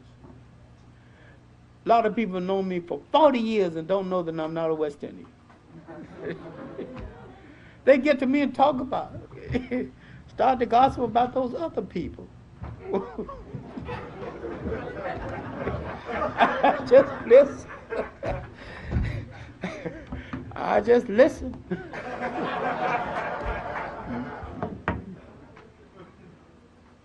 Now, with the death of Alexander, the oppression of Africa by the Greeks he left behind continued. He had accidentally killed his African commander, Cletus Nigra. These Greeks mismanaged, married their sisters, killed the brothers, misunderstood Egyptian marriage of the sister. When Egyptians royalty marries his sister, he's marrying his sister or brother to keep the royal lineage in the family. When you marry your sister, you didn't cohabit with your sister. He found another wife for that purpose. The Greeks didn't understand that. They started a whole lot of cross-current stuff that they're confused about to this very day.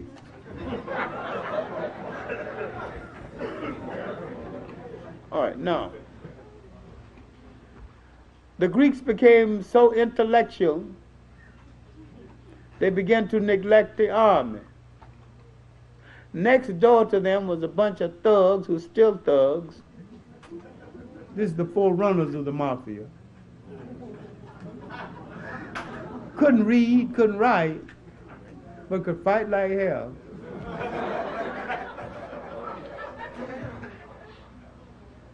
Took them over. Took over the Greek trading post. reduced the Greeks to clerks. Many Roman generals captured Greek teachers, reduced them to slavery, and sent the Greek teacher home to teach his family how to read and write after he taught the general how to read and write. Now we have the Romans. And the Roman was one of the supreme oppressors of the world. They were very insecure people. They wasn't contented with sharing the Mediterranean with the Africans. They didn't want part of the trade. They wanted all of it. The people of Sicily who were married to Africans, especially the people at Carthage, the people of Africa married to the people of Sicily. Look at an Italian today who calls himself a Sicilian. Look at his complexion. Look at the structure of his face. Then look at Cousin Willie.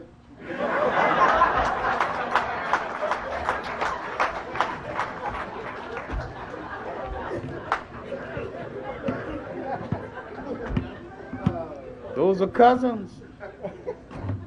And they enjoyed being cousins. And when the rest of the Romans wanted to fight the Africans, especially the Carthaginians, over trade, the people of Sicily didn't want to fight. They're separated from the rest of Italy to this day. Now the mafia started legitimately enough. The people of southern Italy, who are basically brown skinned and sometimes black to this day, fighting against those light skins in the north. It was first started as a real protection organization. It had nothing to do with gangsters. It was a form of tribal chauvinism or tribal protection.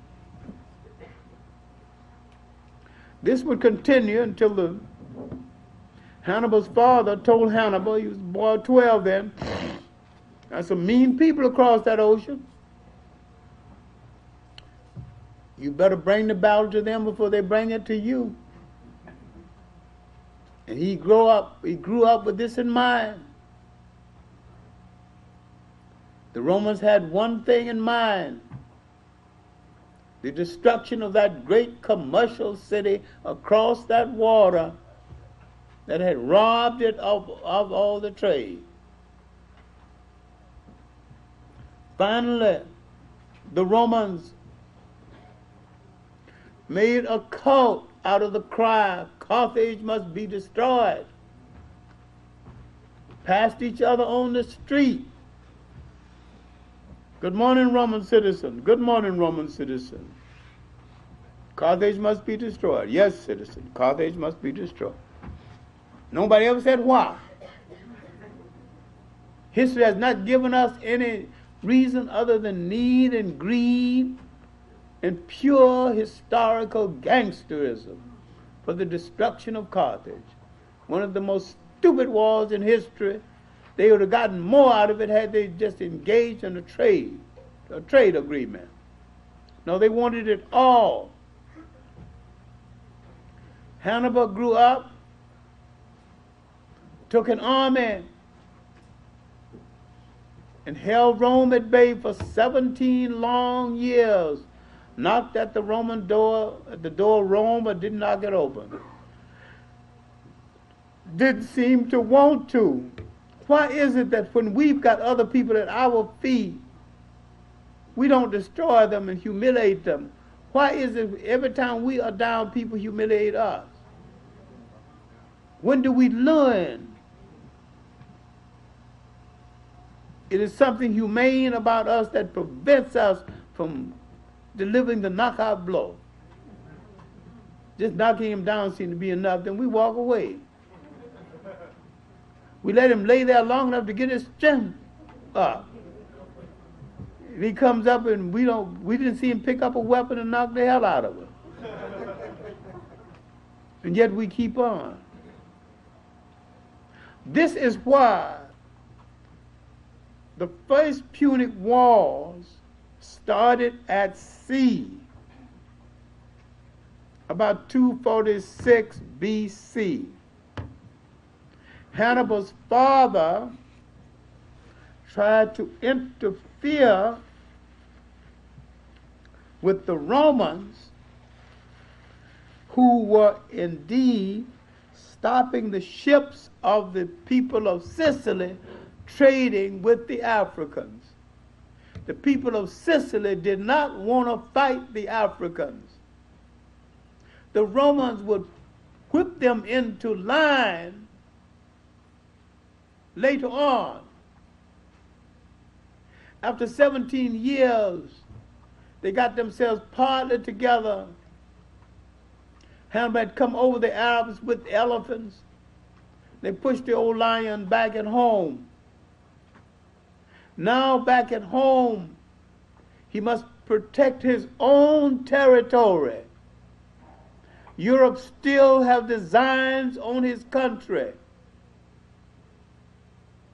One African, Mechanization, this seemed like stupid reasons, had a thing for Hannibal's sister, and she didn't like him for beans, so he wouldn't help Hannibal. Another half-African, Scipio Africanus, also had eyes on her and she couldn't see him. And she said that, Mechanization said that she had spread rumor about her and a Roman that she did not have any relationship with. Dr. Ben, who can get a little harsh sometimes, said that she was a lady of the evening and not even worth talking about. She's worth talking about because the rumor about her and two men pursuing her unsuccessfully changed history. That's why she's worth talking about. Her character notwithstanding, we'll leave for others to judge. But my main point here is that when the Roman army came down, Hannibal's left flank was exposed and his right flank was exposed. And this man, who was one of the great natural warriors in the history of the world, and one of the strongest physical men of that day, if his men had to sleep in mud, he slept in mud. He never asked for any privileges over and above that of his own men. He ate what they ate, slept what they had to sleep. He endured every hardship that they had to endure. And he engendered a kind of loyalty over and above that of a general. And when he went into Italy, he spent 17 years.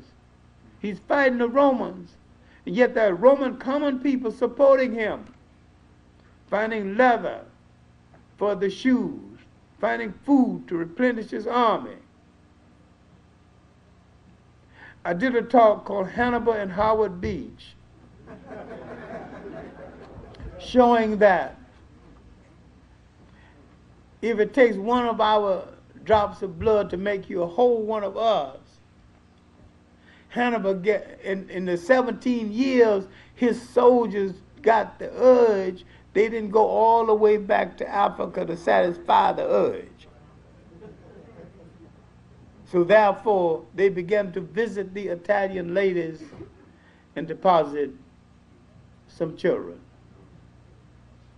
And maybe the real issue at at Howard Beach, that these Italian mulattoes are running from being accepted as part of us. All right, now, with the defeat of Hannibal, aggressive European oppression would start. The Romans would move into Africa and destroy everything in sight. The city of Carthage, that was the greatest commercial city of its day, had viaducts, water supply, all of these things. They would not only destroy the city, but they would plow salt into the earth so that they could even grow crops. It's the forerunner of Asian orange. The temperament of the European never changes from one age to the other. He is indeed the Iceman.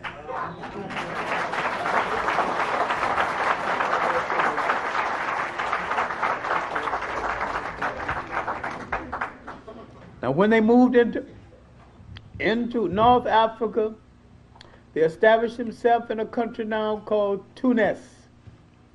And if you go there, you can see the ruins of their amphitheaters. You see the ruins of their buildings. Once they established themselves, they made a cult out of Roman citizenship. Africans bidding for Roman citizenship and forgetting the values as Africans. Look at this and look at the stupidity we played over integration, and you'll understand what I'm saying. We wanted to be everything except like just to get close to one of those people, just to sit near them, just to eat in the same restaurant. The food can be lousy, but I'm here with them. You deserted all those good black restaurants where those sisters knew how to cook. All those nice, small, but very clean black hotels we used to have, going out of business. But you running to eat all that pasty food, all dressed up and tasting like nothing. I'm showing you where you started this act way back then. To be a Roman citizen meant something to you. So many blacks became Roman citizens. In the political Roman Empire, 3 blacks became emperors. September Severus being the most noted, who's buried in England at York, followed by his son Caracalla, who's also buried in England. We was out-Roman the Romans.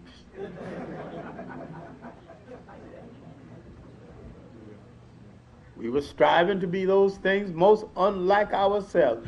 That was the trap we were in then. That's the trap we're in right now.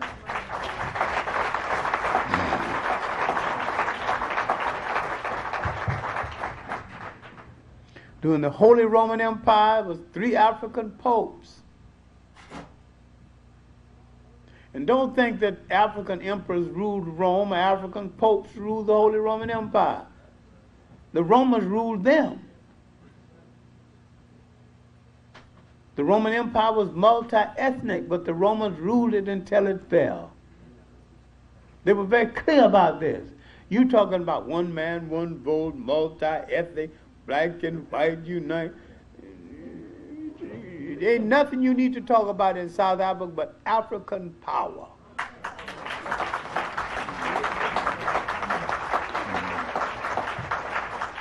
If you are willing to stay under African power and African law, all right. Otherwise, the door that lets you in will let you out. Failing that, if you love Africa so much, we will give you a piece that you can keep permanently. The length of your body from head to toe.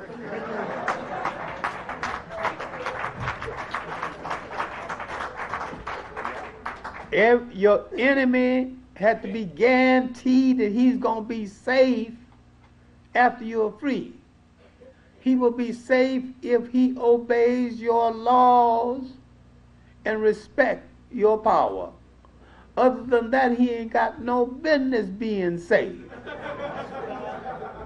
And you are a fool if you make him safe otherwise. That's what's wrong with Zimbabwe right now, but that's another lecture. My main point is that aggressive European oppression had started with the Romans,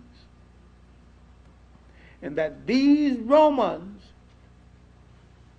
in their tax collecting, made Africans question old gods and turn to new gods. And they pulled out of their folklore the concept of a God born in a manger. This was a story they have been telling for years. It was an old Babylonian story also. So they took some people and fitted those people inside the context of the story and personified them within the context of the story. There used to be a great black tax collector in New York, Charlie Anderson. He said that everything is a tax story. Man went to the 9th grade. He was collector of taxes, internal revenue, 1st District, Wall Street. I told him about Mary and Joseph going to be counted. He said, that's a tax story. Oh my God, I never thought about it. It is a tax story. The Romans bled Africa dry with its taxes. Roman taxes could have been the stimulant for this new religion. But once the new religion got underway and Africans became converts to the new religions, the Romans laughed at them. Anytime any European tried to convert you to Christianity, please remind him of the 300 years they killed Christians for being Christians.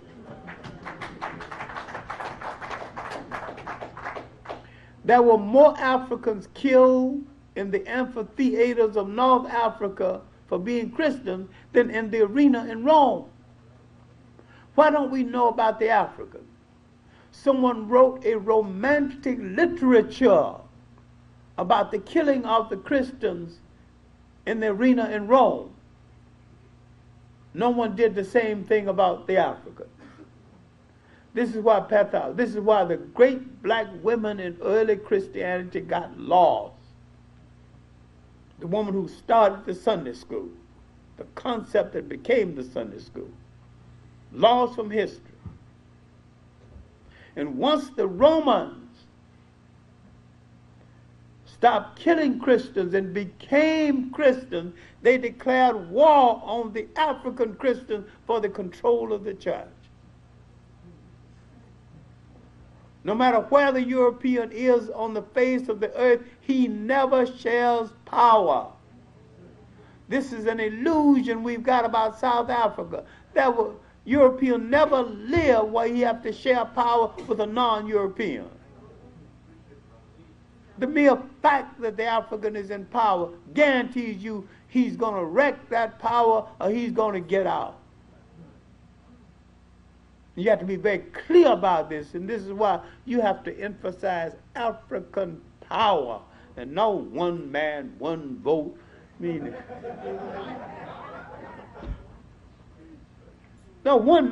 admirable to have one man, one vote. I'm not knocking it, but that's not the main issue. The main issue is African power, the ability to determine direction, the ability to make decisions and make it stick, the ability to walk the earth and let the world know this is my country, all of it, every grain of sand, every leaf of grass, every tree, it's all mine. And I determine the direction of everything here.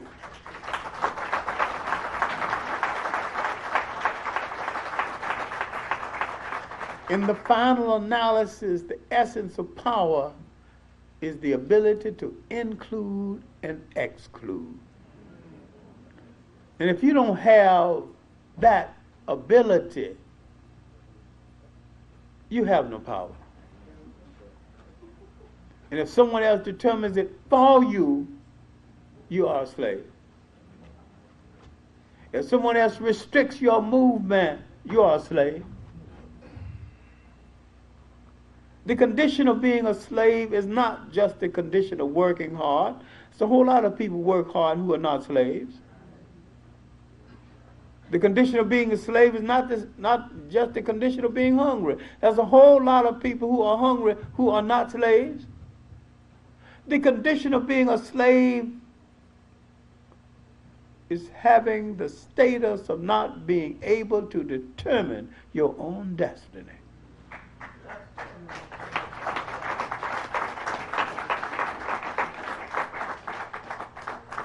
Now, after the Romans adopted Christianity, after the Romans won the war to control the apparatus of Christianity, after Constantine made Christianity the official religion of the Eastern Roman Empire, Christianity became a political instrument for European power. This is why your Christianity cannot be the same as his. Your church cannot be the same as his, because your church has something his church hasn't got. Your church has spirituality.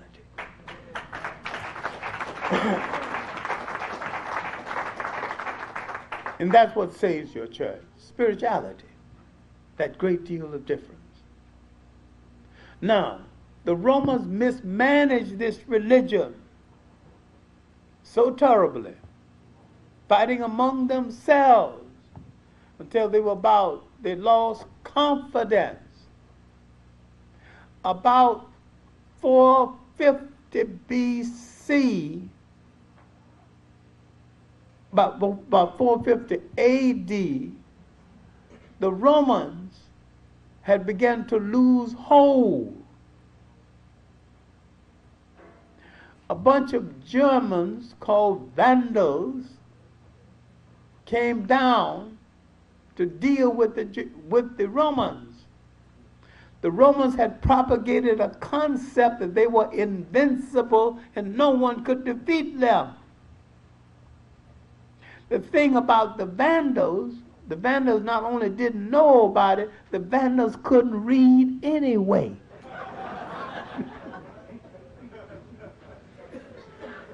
And so they began to kick Roman tails,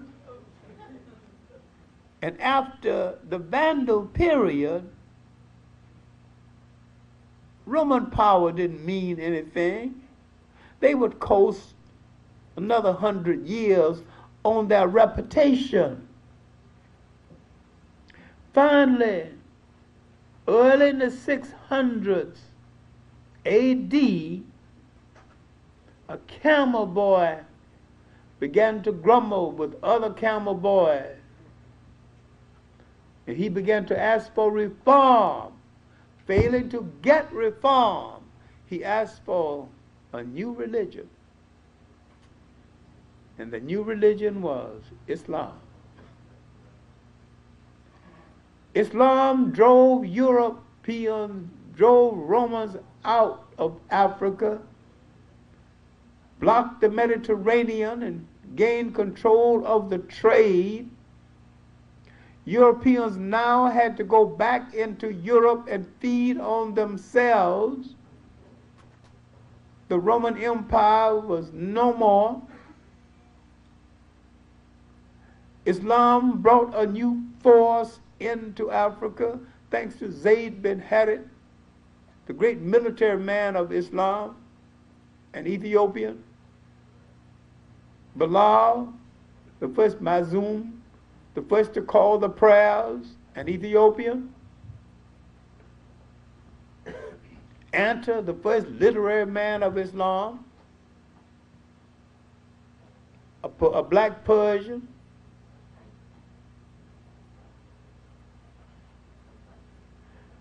thanks to the fact that Ethiopia sheltered that religion until it could get itself together in Arabia and become a religion. This gives you some idea of the role of African people in getting the religion underway. Therefore, in getting the religion underway, why are we now going into the back door of this religion with an Arab's permission without understanding the Arab is the most corrupt element within Islam?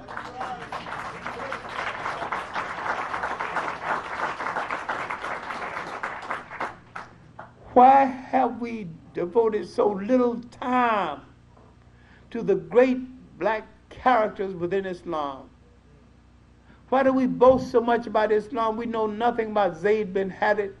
We know nothing about Tariq bin Azad, who was Muslim and the real conqueror of Spain. The Rock of Gibraltar is named after him. I'm saying that European oppression was stopped for the moment because Europeans had to deal with themselves.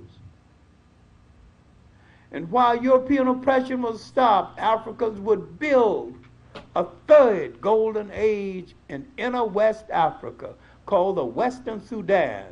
And people, I would appreciate it if the fellas are talking, but just please let me lecture.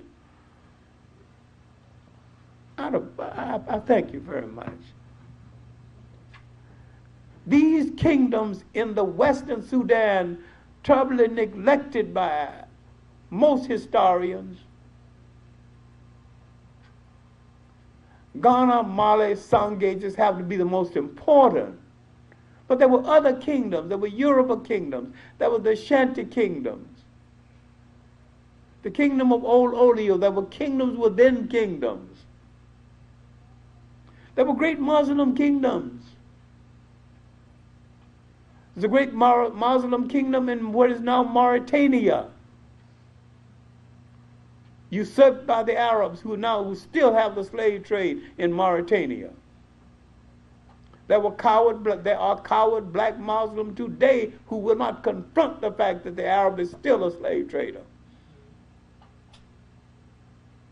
And the killing and the driving of Senegalese out of Mauritania in less than a year ago have not caused any flutter among them. I don't want to belong to anything that can kill my brothers and sisters while I have to keep quiet.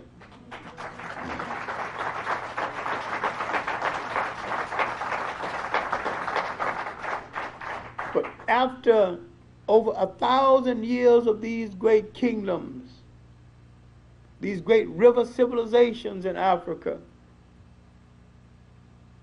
Europe began to rise again, thanks to information taken from the University of Salamanca in Spain. Europe began to turn on the Africans who had preserved this information. She learned longitude and latitude again. Having learned longitude and latitude again, Europe went out to sea. Europe began to search for spices and sweets of Asia. They discovered Africa and all of its wonder on the way. Europe once more is becoming the world's oppressor. In the 15th and the 16th century, they made an agreement, whosoever controls the world is going to be one of us. Might be a European who calls himself a capitalist, might be a European who calls himself a Christian, might be a European who calls himself an atheist, might be a European who calls himself a fascist, but it's going to be a European. You think what is happening in Europe today means liberalism. It is tribal warfare. You don't call it tribal warfare when Europeans are engaged into it. You put this tag only on Africans. The European is realizing something. that most of the human race is non-European. Once the African gained control over all his diamonds and gold and manganese and cobalt and walk into the councils of the world and began to deal, he's going to change the economic structure of the world. There are 20 nations in Africa that have more than the Japanese started with, and they're not even producing a safety pin. I have said before, if you want to start an economic system, start by producing your underwear. Why underwear? Nobody's looking at it. It's covered up. So if you don't get the seams right at first, you can straighten them out later.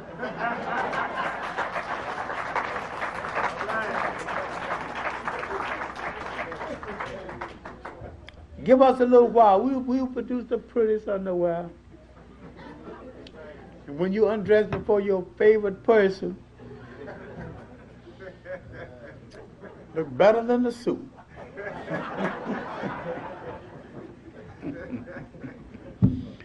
You're going to start on the suit next, then the shoes. You're going to decide to produce your own food. All of a sudden, you're going to be self-sustaining. And at last, after many years, you would have heard what Booker T. Washington was trying to say.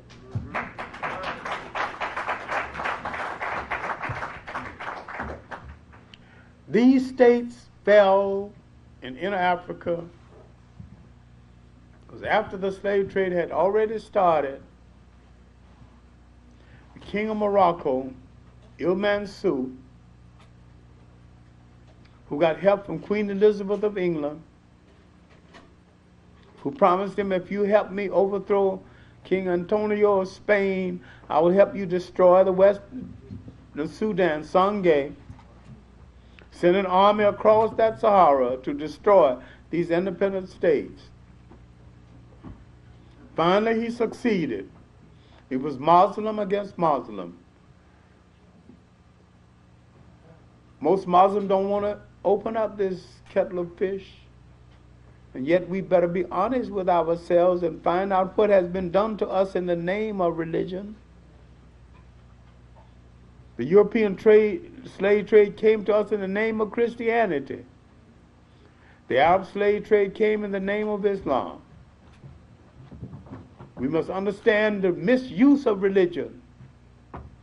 These people wasn't obeying God's word, they were demeaning God's word. After this invasion, the slave trade spread inland. Africans were spread from all over the Western Hemisphere. The plantation economy of the West Indies, at first, rescued Europe from economic disaster. 2 islands of Haiti and Jamaica literally rescued Europe. These islands were functioning, and the system was functioning on these islands 100 years before the first black arrived in America in Jamestown, Virginia. The preface to African American history is Caribbean history. We have to stop this nonsense about being a separate people. We all left Africa on the same slave ship. Stopped in the Caribbean and dropped one off in one island, he became a Trinidadian. Dropped that one off, he became a Jamaican. He became a St. Kittsian. We were Africans when we left Africa. The slave ship brought no St. Kittsians, brought no Jamaicans, brought no Trinidadians, brought no black Americans. And another thing you're going to have to deal with, brought no high yallahs and no low yallahs.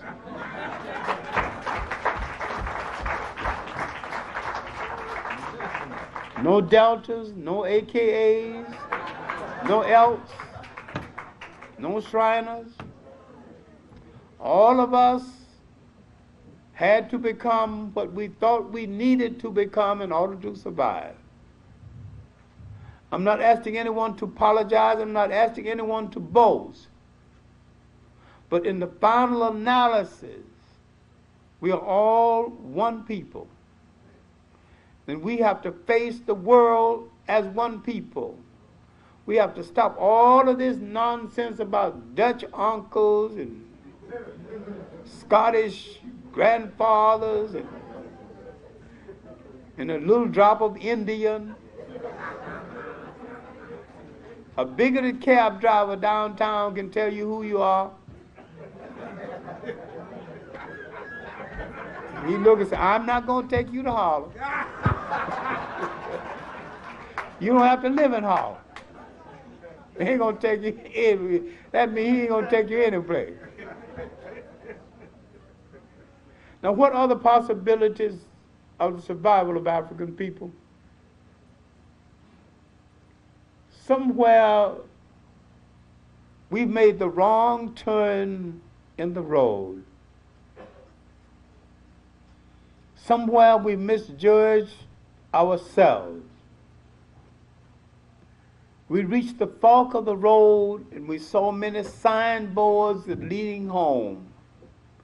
We might have gone down the wrong road. We might have to step back in order to go forward. We might have to go back to that figurative fork in the road and read those signboards again. And if we could find a signboard that says African, say African unity, Pan-Africanism, African people, if we can find just that signboard, just that message, if we can understand what Garvey was saying, what Du Bois was saying politically, what Marcus Garvey was saying internationally, and even what Elijah Muhammad was saying about nation, if we can understand our own messengers,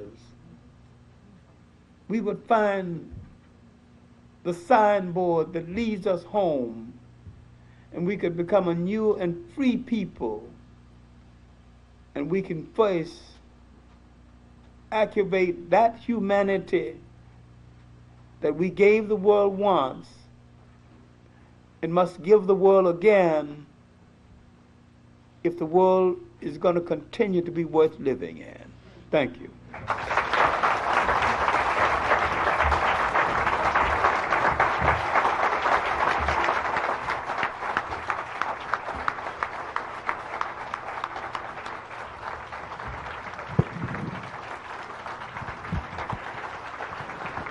Dr. Clark.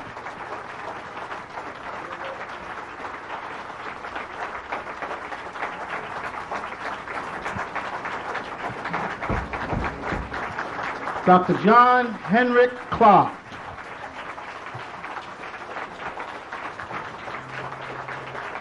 A master.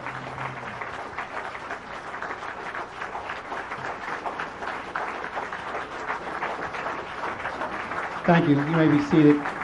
Dr. Clark's going to come back in a few minutes as soon as he gets himself together and ask us some questions for a short answer.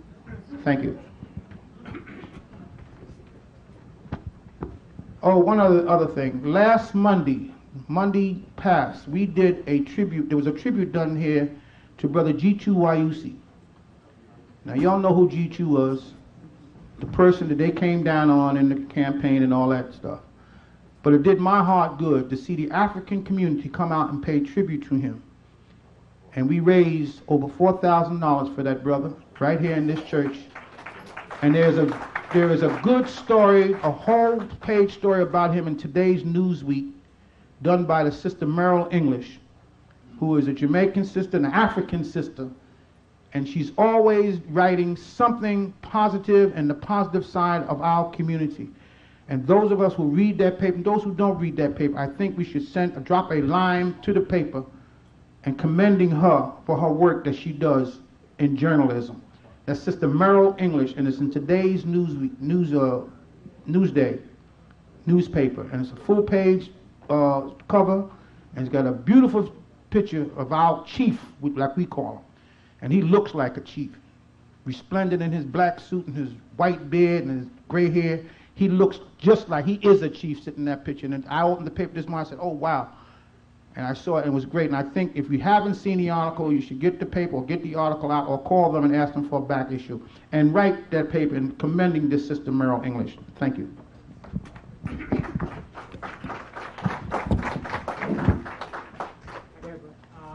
I'm Frank Joseph, and I would like to thank Dr.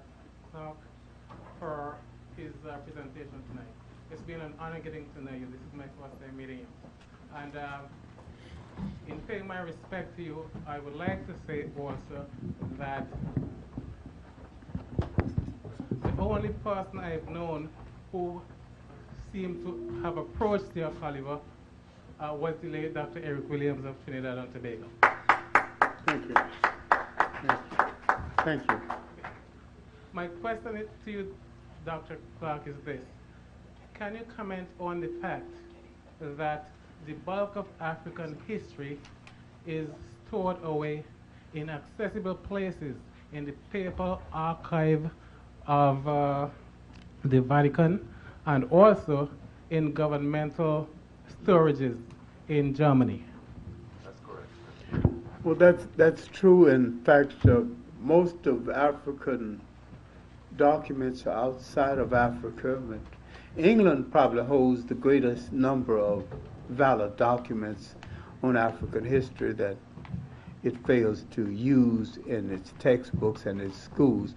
But the Germans became special collectors of African documents. And there were 3 German writers, Hearing, in about 1835, he published a 5-volume economic history of the world. And his 4th volume deals with the history of the commercial intercourse between the Egyptians, the Ethiopians, and the Carthaginians. And there was Henrik Clarke, who traveled into Africa and wrote travels and discoveries in Northern and Central Africa, and Frobenius, who wrote near the end of the century. But the field notes of these Germans, because Germans are so meticulous in collecting notes, and during the time the Germans had colonies in Africa, they alphabetized most of the languages, and they sent anthropologists and paleontologists into Africa, and they really collected some knowledge on Africa that other people hadn't got, and most of that material is still in Germany. Frobenius's 5-volume history of Africa have never been translated. It's been condensed into 2 volumes called The Voice of Africa. But there are other nations. France also has a lot of the work of Delafosse. It's never been translated into English. His work was condensed into a little book called The Negroes of Africa. Horrible title, but the works of, I think the most extensive work is published by the English, Anacalypsis, which is a 2-volume work dealing with the dispersion of African people throughout the world. But the role of our scholars is to learn these various languages and go into the archives. No one has dug up the story of, from the archives of Denmark, the real story of the Virgin Islands before the Americans took it over. You go into the Dutch archives, because the Dutch was one of the most ruthless and bloodiest of the slave traders. A lot of people don't even know the Dutch were in the slave trade. The Scandinavians were in the slave trade, the Swedes. You need to go and look through the public records of these respective countries.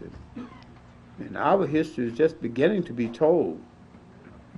It is my understanding, though, that this information is inaccessible. What, in your opinion, is the reason or reasons for that? Well, actually, they don't want us, there's certain things they don't particularly want us to know. And I think these things can be made available to us. I'm not above, if give me enough money, I'm not above hiring a white spy to go in there and get it.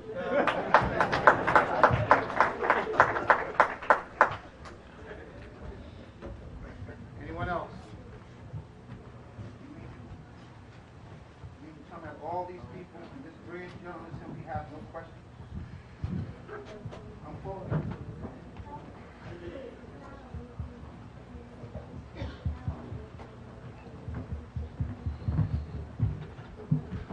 Good evening, Dr. Clark. Yes. I want to know, was there at any point was Africa like all one instead of divided as it is now? And if so, was it, like represented, by a particular flag, anything like this, like red, black, and green, and red, yellow, and green? Was it at one time, just a whole? You see, the nation state, as we know it, is basically European. There were times when Africa was in harmony with itself, and not at war with itself. If that means whole, then the answer is yes. Africa did not go in greatly for flags as such. The flag is a part of the nation state, but Africa did go in for symbols and different things that represent the spirituality of the state, or represented the respective kingdoms symbolically, and certain things that meant justice.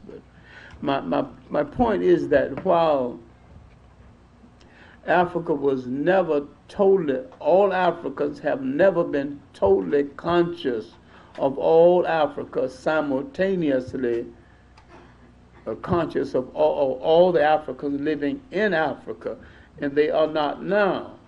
But because of modern communication, the Africans now know more about the people in Africa that lives beyond their respective boundaries. There were very few wars in Africa before the coming of the foreigners. I see. And I have one more question.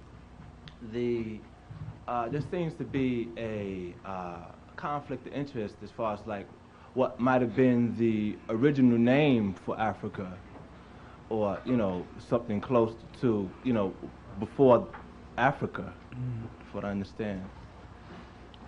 I think this conflict is going to go on, and I don't think the conflict is worth very much, because the idea is for Africa to prosper. We know that the name Africa was extended from a province in North Africa called Afrique. We know the Africans had names for Africa before the arrival of the Europeans. We know that Africans had, we know that Ethiopia is a Greek word, while Ethiopia is a Greek word, means the land of the burnt-faced people. There were names Africans called themselves before the Greeks used this word, and this word prevailed as meaning Africans all over the world for many years before the word Africa became the word that meant Africa in total. I don't think this argument is the major stumbling block. I think the major stumbling block is to unify African people across all cultural and national lines and religious lines, and that whether you're Muslim or Christian or whoever you are, if you're an African person, then being an African should take some kind of precedent. I totally agree with you. Thank you very much.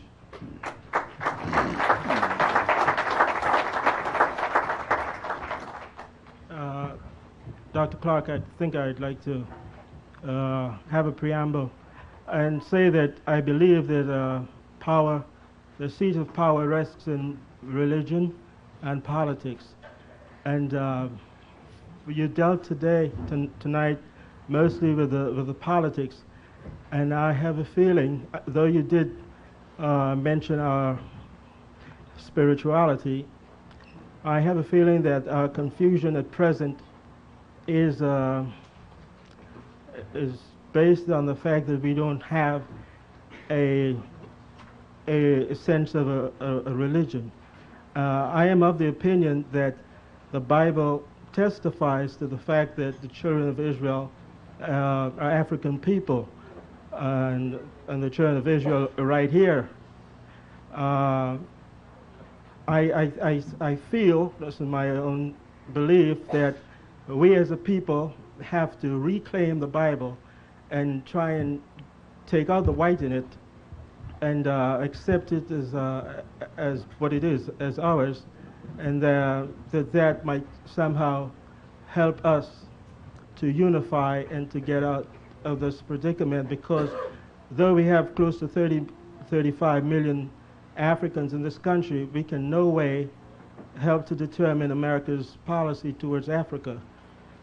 Even when our leadership get into the political arena, like General Powell, he is there more to serve the evil of this empire than he is to serve us, African people. I wonder if you can say anything to linking us back religiously, back to Africa. I can link you back to Africa in a spiritual way much better. The Yoruba religion, what you refer to, the Yoruba religion, was a form of spirituality. If you call it religion, that's your prerogative.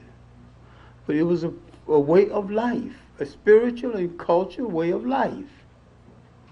What you call voodoo or voodoo was a cultural and spiritual way of life. And I have no fight with the Bible. Being a former Baptist Sunday school teacher, and in fact, it was the Bible that drove me into teaching history, because I just couldn't deal with all those white images and those white angels.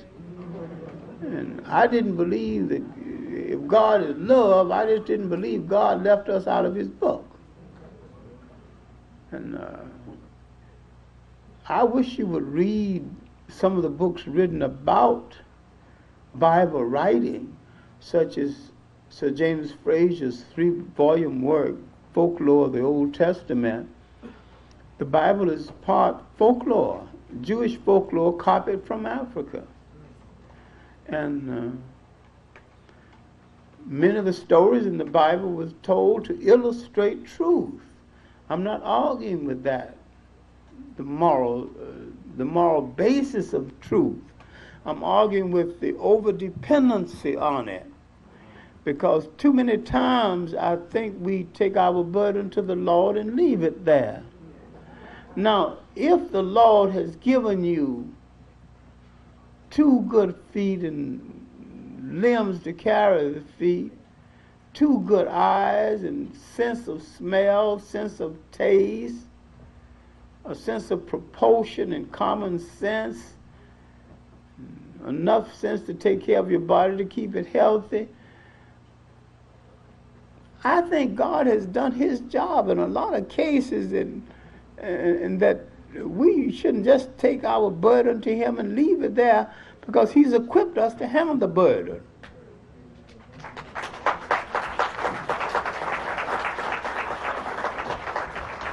Then if we are in his image, then part of the spirituality of God is inside of us. And I don't think we don't walk this earth God-like so that we can call on the God within ourselves. If God put a piece of himself and a part of his own spiritual self inside of us, I just don't think we made the best use of it. And sometimes Jesus' dependency becomes a form of addiction and keeps you from doing for yourself what God has equipped you to do. I'm not arguing with an understanding of Bible. I'm arguing with the fact that must you put all the burdens on him and take none for yourself. And remember, there's a beautiful hymn in one of our spirituals, must Jesus bear his cross alone and all the world goes free. Say, well, there's a cross for everyone and there's a cross for me. How well are you handling your cross? I'd just like to say that Jesus also said that you render unto Caesar the things that are Caesar's and those things to God that are God's. And it seemed to me that we as African people, worshiping a white Christ, worshiping the cross, we are rendering ourselves unto the white man. As a matter of fact, we're rendering what we should be rendering to God to a false image. And in the Bible, it constantly rebukes us to not just to worship images of any kind. And since we've been with the white man, that's all we've been doing. It seems to me that the reason we, even though economic empowerment, we all seem to go towards the white man for him to satisfy us in that way, as opposed to taking that to God and let him show us, guide us. No, you're all right, but look, each people except us creates an image of God that resembles themselves. One of the main reasons why the Japanese came back, having had 2 atomic bombs thrown on them and having been defeated in war, now the people who defeated them are now begging them for commercial space. What did they do? What did the Japanese refuse to let their enemy take away from them, and what did we lose? The Japanese refused to let their enemy take away their self-confidence and their concept of God as they conceived him to be. You have a concept of God as conceived by your slave master. I'm not saying leave God. I'm not saying leave religion. I'm saying look at it your way. Look at it through your eyes and look at an image that resembles you. Inasmuch as everybody in the world is doing it except you, ask yourself the question, why am I doing it?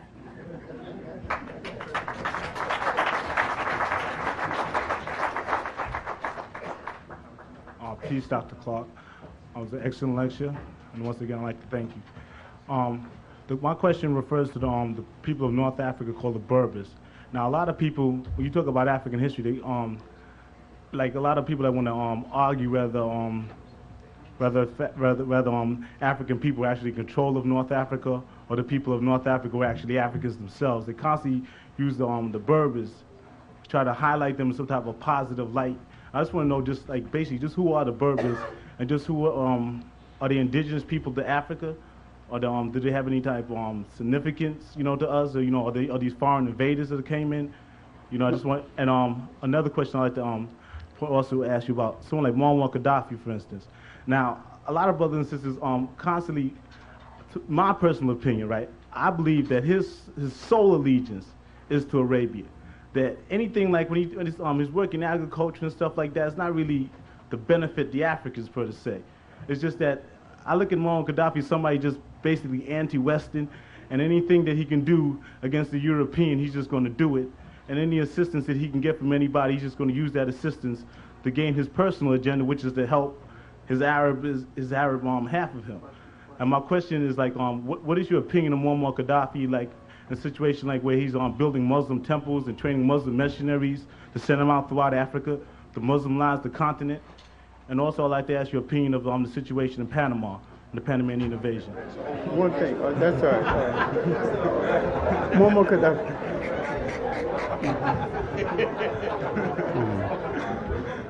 No, Gaddafi is an Islamic fanatic, and his role, as he sees it, is to try to Islamize the world.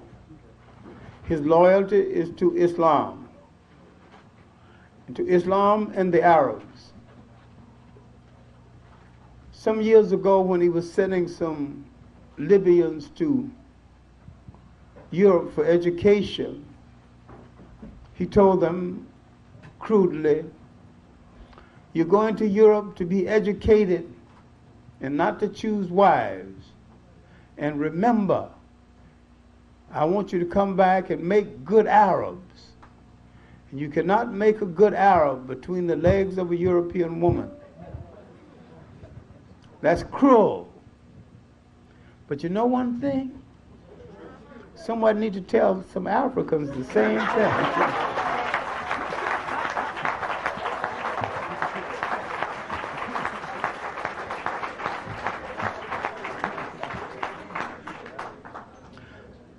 I have fortunately met Gaddafi twice. I've been in Libya. His Secretary of State is a black man, Shahati. And I met Shahati, and anytime a delegate goes to Libya, if I'm not in it, Shahati want to know why. So I've been invited to Libya at their expense more times than I've had time to go. I've only gone twice. Gaddafi has two little books he calls the Green Books. It's his basic policy, and some of it borders on the stereotype. He spreads money around to buy up as many Africans as he possibly can, and he's been successful in buying up quite a few. I belong to an organization called the International Organization to End All Forms of Racial Discrimination, and I attended a meeting of that organization over the weekend in Sarasota, Florida. That first million came from Gaddafi. And we sat around, among other things. We devote most of our time to the South African situation and the Arab-Israeli situation.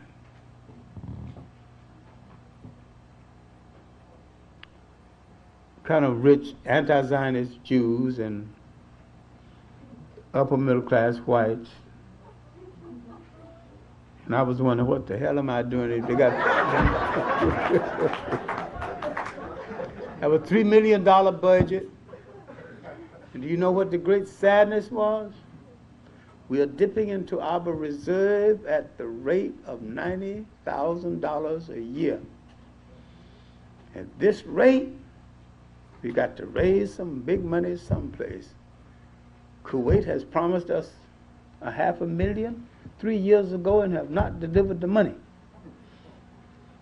We got $1 million in a bank in London. It's drawing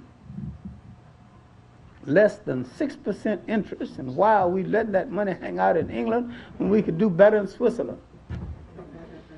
Came time for lunch. Can you imagine an old sharecropper son like me, whose father made $18 1 week, which is the largest sum he ever made in the whole week? And we used to go to school with paper and shoes. Can you imagine me sitting around with people like that? When it got for dinner, the argument was on the relative merits of Johnny Walker red or Johnny Walker black.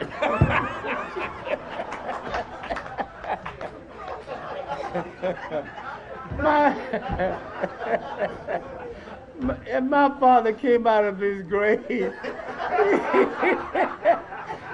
said, boy, you must be crazy. Get the hell out of there. My point is that people raise vast sums of money, supposedly on our misery, and they don't do nothing about our misery but raise more money and control it. Now, there was only 2 of us in the meeting, and one was the chair in the meeting in Africa, South Africa. He had to let them know he's chairing the meeting because they were talking over him and around him. And I have to let them know that the organization was found on the plight of the discriminated. we are the only two here who's been discriminated. So, will somebody hear what we got to say?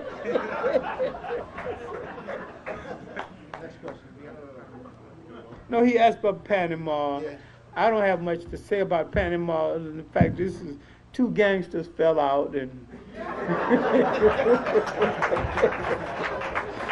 one tried to ice the other one. Next question. One more question after the sister, and that's it. First of all, Dr. Clark, I'd like to thank you for the opportunity to sit at your feet and sip from the fountain of knowledge that you possess. Sound like a former student.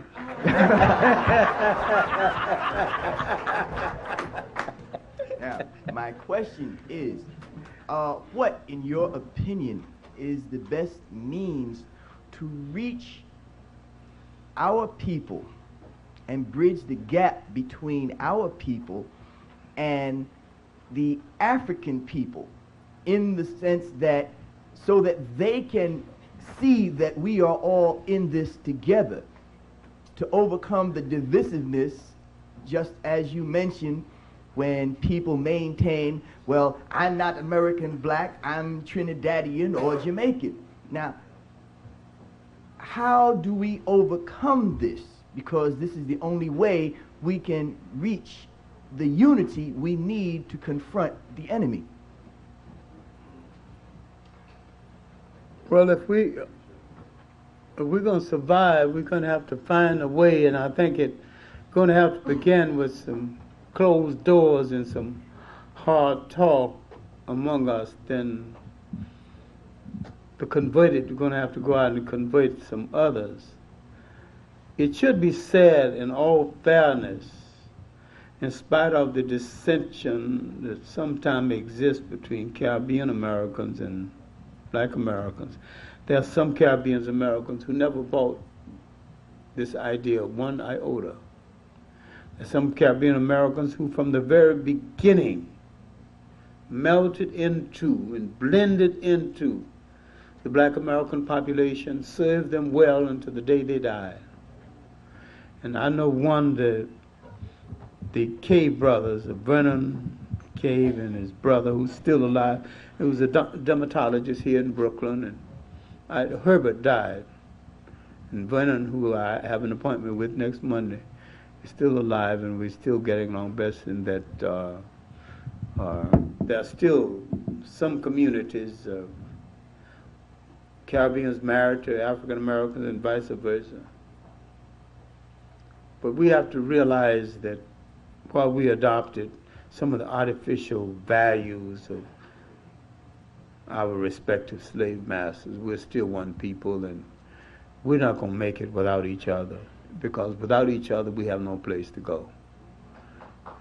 This is going to take a lot of talking, but I think it might help if we had some good simplified histories of both of us, so we can get to know each other, much better, because you can favorably compare the slave revolts in the Caribbean with the slave revolts over here. You can compare the free man and his activity in the Caribbean with the free man, the black New England free man, and their building of newspapers and magazines over here, and the role the Caribbeans played in the colonization movement. We've done so much together.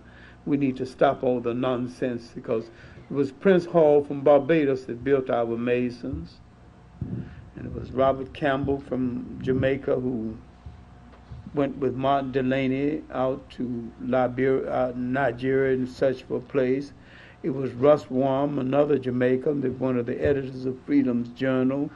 There are too many Caribbean personalities who could not have existed in their respective islands have found an intellectual home and a physical home in the United States. If Marcus Garvey were alive today, walking down the streets of Jamaica, some disarranged Jamaican would stone him to death, call him a fool. Marcus Garvey failed twice in Jamaica, and if he was alive today, he would still fail in Jamaica, because there is no Garveyism in the Caribbean islands. There's some Garvey talk, but there's no Garveyisms. No Garveyism. We need to get this across, that the finest minds the Caribbeans have ever produced flourished in the United States. There's no place in they flourished in the United States because if they lived in the Caribbean, they'd be killed. There's no place in the Virgin Islands where Hubert Harrison would have thrived for a week. One of the great five. He was the man that introduced Marcus Garvey to his first wide audience. And Edmund Blyden, also from the Virgin Islands, was the connecting link between the Caribbeans and Africa and Afro-Americans until the end of the 19th century. He died in 1912. Look, we need to stop all this nonsense about not knowing each other. If we don't know each other, let's get to know each other. Amen. The whole idea of Pan-Africanism started in the Caribbean islands. The framework of it started, the idea of the unification of African people throughout the world started in the Caribbeans. And you can't stop all your nonsense and unite. The Pan-Africanism was started by 3 Trinidadians. H. Sylvester Williams, George Padmore, and C.L.R. James. And when you look at the Caribbean contribution to unity, then you could draw on your own sources and affect a union between Africans and African Americans, and learn to what extent the Caribbean islands are still conservative. Then ask, why is it that Jamaicans own more stores in Brooklyn than they do in Kingston? Because in Kingston they wouldn't stand a chance. Once we get to compare these things, make these similarities, and people say, the Caribbean is a go-getter, he does this, that, they leave the lazy American. Look, stop kidding yourself. Blacks in Durham, North Carolina got more wealth than all the blacks in Jamaica. One place, Durham, North Carolina. Then there are places in the United States where not a single black American ever saw a West Indian. Never saw one. But you assume that it's all over. Well, people who lack opportunities is sometimes they come to a country when they see them, they seize on them. But we've had a different kind of oppression, different kind of atmosphere. You've grown up, and many times Caribbeans grow up in islands where they're majority, and you have schoolmasters and police constables and petty judges. A lot of us I grew up in Columbus, Georgia, where a white man drove the trash truck, the garbage truck. Black people kept from everything mechanical. And my own father was debating with someone about a black man could handle a steam shovel, because they wasn't permitted to handle that kind of technology. And my father climbed up aboard the steam shovel and pulled the wrong lever and dipped the thing into the pond and worked in a brickyard. It had to be good catfishing there, and he brought up a whole scoop full of catfish.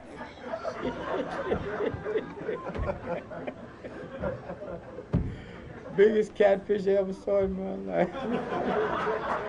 I'm saying that if you grow up seeing things, you grow up with confidence.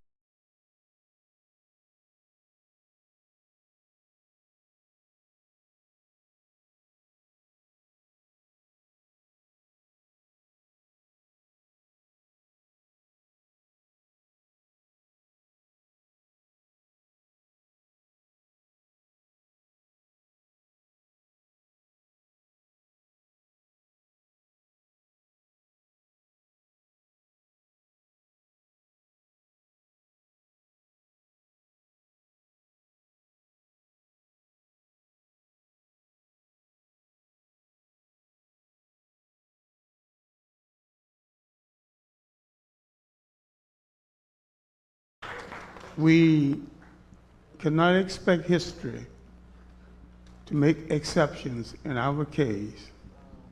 Everybody who came from a lower to a higher position in the world at any time had to subject themselves to a form of collective discipline and unity. and they could not be scattered all over the place and achieve that container that is essential to all people, nationhood. And when you achieve nationhood, you must make an inventory of everything that goes into the making of a nation and have someone qualified to do all those things. One of the holdbacks is that we look for the glamour, too much glamour.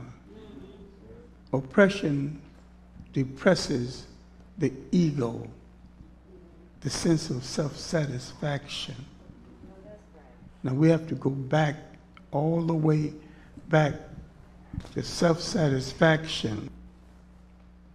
And from self-satisfaction, there has to be group satisfaction.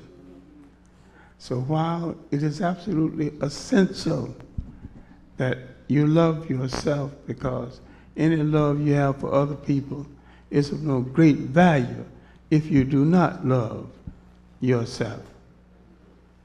And I'm not talking about ego washing just for the sake of ego washing. Every human being was put on this earth for a purpose and given a purpose by the Creator. And the first thing we need to ask ourselves, have we fulfilled our purpose? What is our mission? And every people on this earth must have a mission. And the main mission, as Malcolm X and others have told you repeatedly, and Garvey has told you, regain the land. Without land, there is no nation. Now, I am a little less enthusiastic about Nelson Mandela because he has not asked for the return of the land.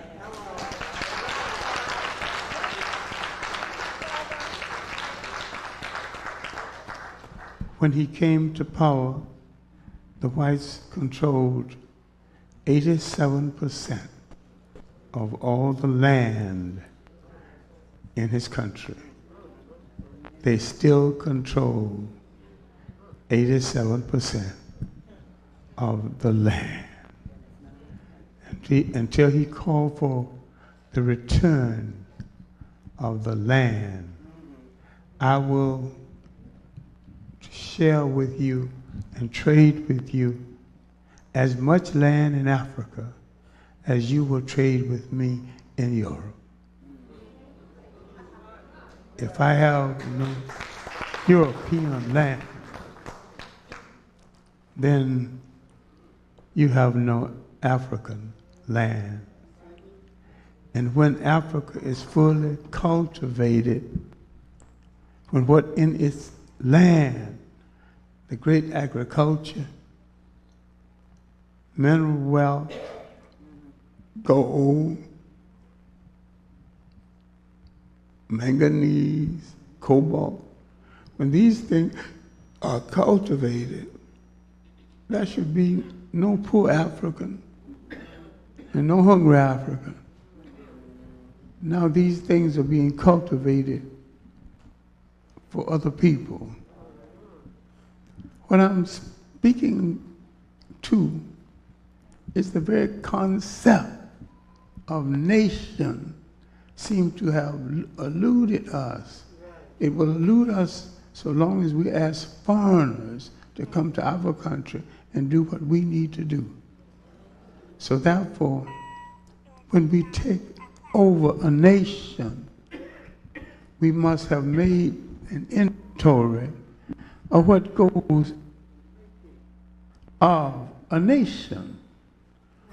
So many people have to be making shoes, So many people be making safety pins, hold your child's diaper together. Be working road.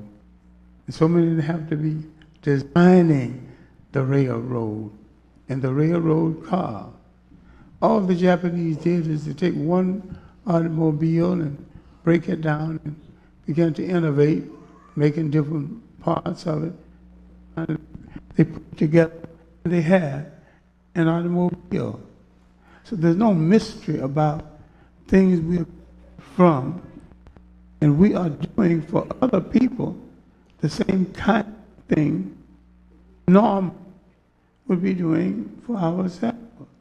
Now, if we wanted to start a great garment industry, inasmuch as most black women have worked in the garment district one way or the other, one time on buttons, on clothes, on all kinds of clothes. They worked in the district for other people. Why can't they work for us? Why can't they work on our tutelage and we find the salary to pay them? We all wear clothes. Now, there's no argument about the fact that we need clothes. And when we take over a nation, you need people who know metals. You need people who educate. You take that inventory, make sure you have those people either in training or functioning, and let each one train one. What we need to look at is the model for a nation. You have to have people who can do everything that's necessary to contain a nation. We have to stop sickness between us, because our oppressors not think anymore or the other. If we came together, in as much as we are strategically located people in the world, meaning there are more of us in different places in the world than other people. I did not say that we are numerically larger than other people. Oh, something's happening. But we are strategically located, for if we brought all of this together in a great Pan-African union based on the land, based on the possibilities of our agriculture and our mineral wealth properly marketed by us, but properly mined by us and refined by us on our own terms, we can be a self-sustaining people. And we don't have to take over other people in order to do it. We are the only people fortunate enough, endowed with land and talent. If we took it all back and used it for ourselves, we would have more than enough for ourselves and enough to sell to other people. And if we're willing to deal with other people on that kind of basis, there's no use of us sacrificing our young people in stupid wars that don't have to be fought in the first place. But we can come together in honorable trade. Let's take one entity. Let's take the Caribbean islands. If it came together in honorable trade, they can be self-sustaining in food. In the area that used to grow food, you got supermarkets, condos, and golf courses. None of these things are doing the Caribbean people enough good to be worth sustaining.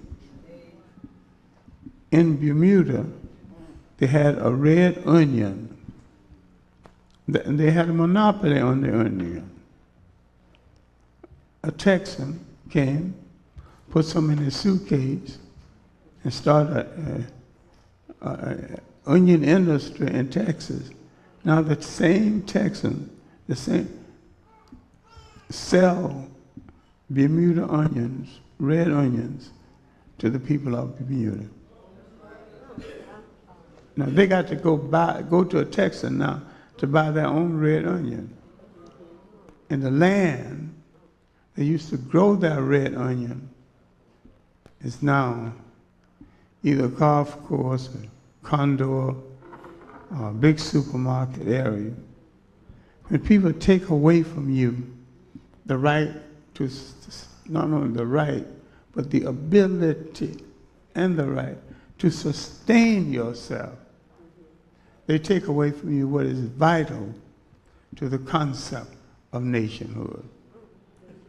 Vital to the concept of nationhood, you have to feed yourself. You have to educate yourself. You have to defend yourself. But if you've got gold and iron ore to the extent of the need of the West, and they cannot get it from you by war, then they'll make some honorable terms to get it. And those honorable terms between you, they've got something you need, you've got something they need. And this exchange creates a zone of peace, because you cannot fight each other and keep that zone all at the same time.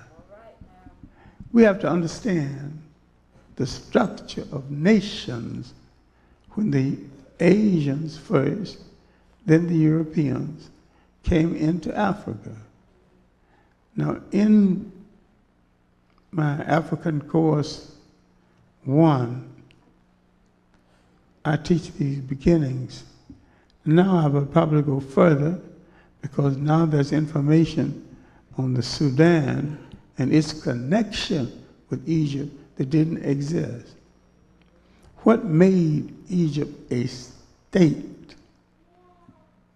Bringing together a much needed labor supply, developing the goods, the services, that they would be able to feed all these people. And because they could sustain them, food and housing, and could bring them together for religious fervor, all of this coming together, the lower and the upper Nile, made a state. They had to organize in some kind of protective fashion to become a state and to relate to the states in the South that was the basis of their origin. And they came together, Upper and Lower Nile, and formed a country that the Greeks would call Egypt. And in their writings, in their folklore, in their myth, they created so much of the literature that will go into the literature of the world's 3 major religions,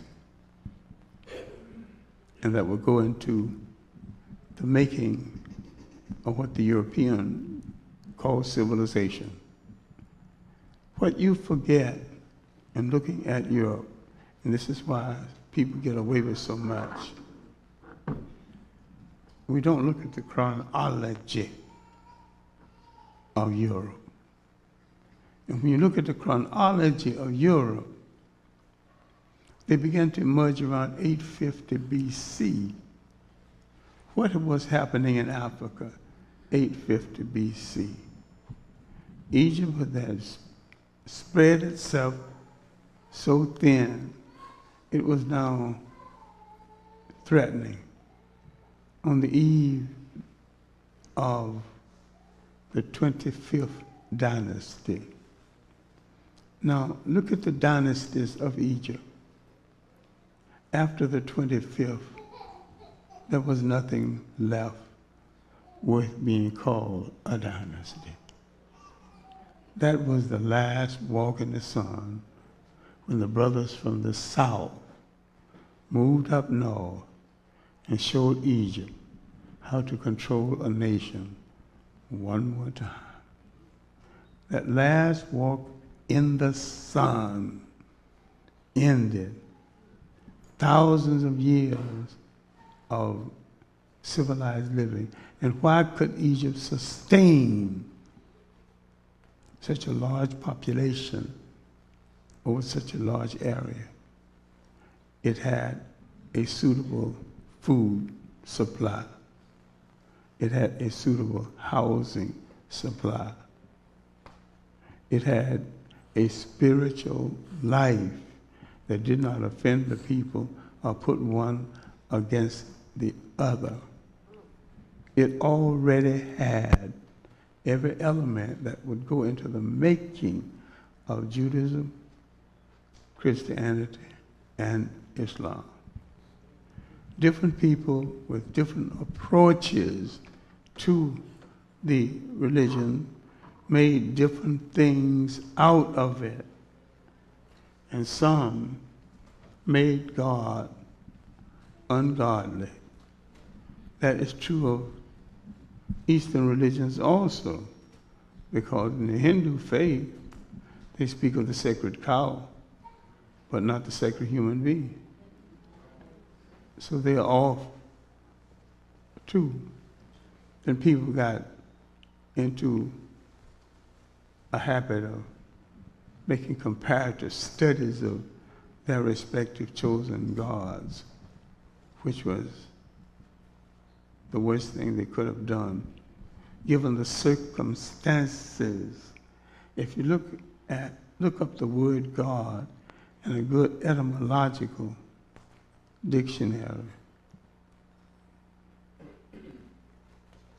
God itself means different things, but none of the information about any of the gods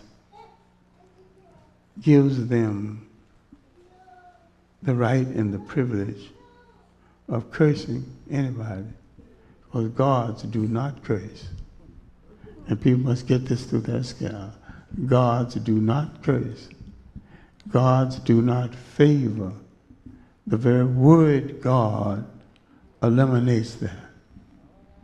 Now, with the coming of foreigners to Africa from Western Asia, people not too certain about who they are in the history of the world, then or now, they began because they could not have an African way of life. They were not equal to that kind of communalism. They became grabbers, created the embryo of what would later be capitalism. Now, you think capitalism will resolve if you got enough money. But if you got the money you wanted, you would have to cheat somebody, because that in itself creates an imbalance. So there is nothing wrong with capitalism properly used.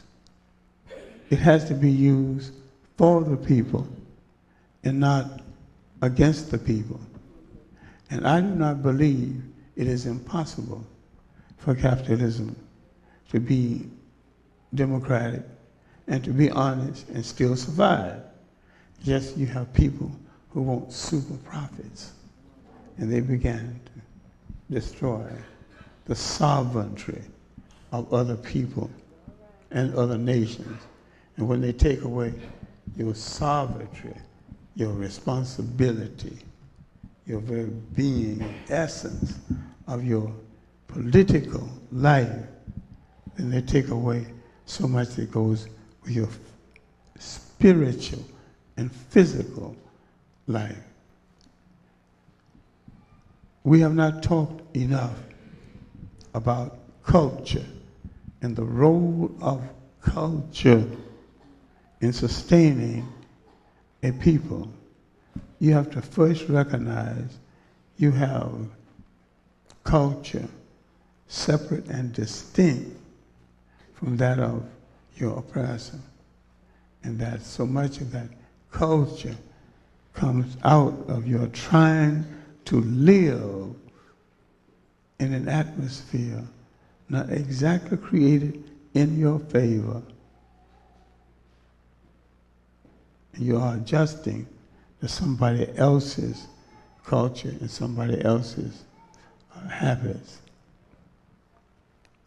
A people, by virtue of living, creates a cultural style. It creates even a killing style. This is why I didn't believe the thing about O.J. Not that black men don't kill, they do. They don't kill that way. See, physical mutilization in that way is part of the killing style of another people, mostly Mediterranean whites.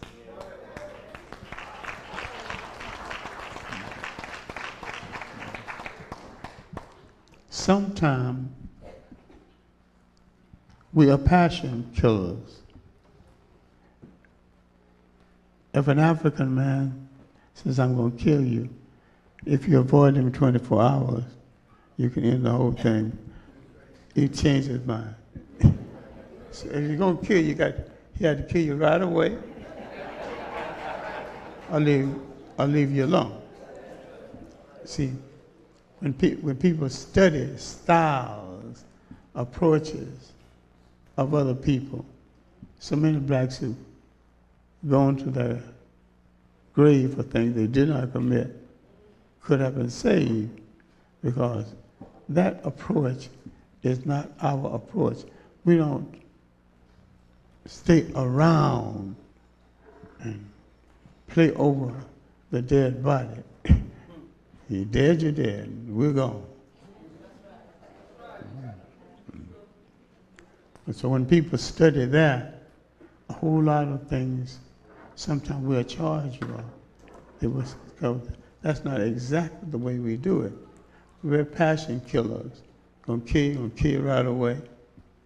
Gonna let you go right away. And we just don't hold grudges as long as some other people lose sense of the possibilities. I'm still talking about nationhood. What do you have to do to sustain a nation? What are the responsibilities? People must be fed. Things must be distributed as close to equal as possible. People must be educated. And so when you gain control of a nation, all these things must be in your hands. And if they are in the hands of your former colonial master, you are not sovereign. You are not free. Now, Jamaica, if it had it together, had its political house in order, its culture house in order, it could sustain all the islands in the Caribbean Sea. There's nothing wrong with Jamaica being the sustaining island. It's the largest. It has the largest number of technically trained people for the kind of age in which we live. So we have to start reconsidering things and develop frameworks that will leave different people sovereign but dependent as others will be dependent on them. and an exchange of what one has got. Now, Jamaica can make enough potatoes for all the islands, if it would. And yet some of the islands are sent to the United States paying 3 times more for potatoes. We have to come together as a people, supporting ourselves, educating ourselves, and estimate how many shoes we need, and if we could just sell half of the shoes, we can estimate the profit. And it could be tremendous. What I'm trying to say is that we shouted nation time too soon.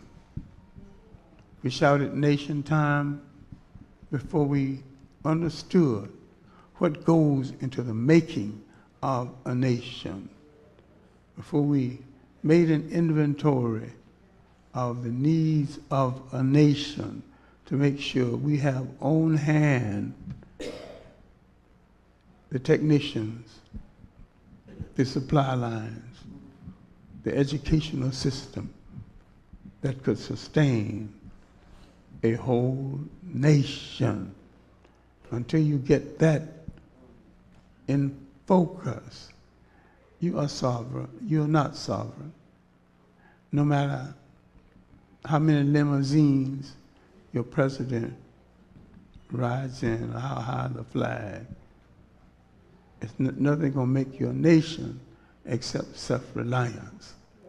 And when we look at Du Bois, Booker Washington, Malcolm X, Marcus Garvey, Elijah Muhammad, all these men were saying basically the same thing using different words. And it was not a problem. It was not a problem of one or the other. We needed all of them in the time slot that the Creator put them on the earth. For each message carries on from the other message. One is reinforcing the message of the other. Now, if we knew this, the Congo situation would be such a situation. We knew when it came to power superficially, we knew that was one of the richest spots in Africa. So what are we going to do with our people who can take that rich spot and transfer it into a great and powerful sovereign nation without taking the rights of any of the people in the nation? I am excited about what's happening in Zaire, now renamed the Congo.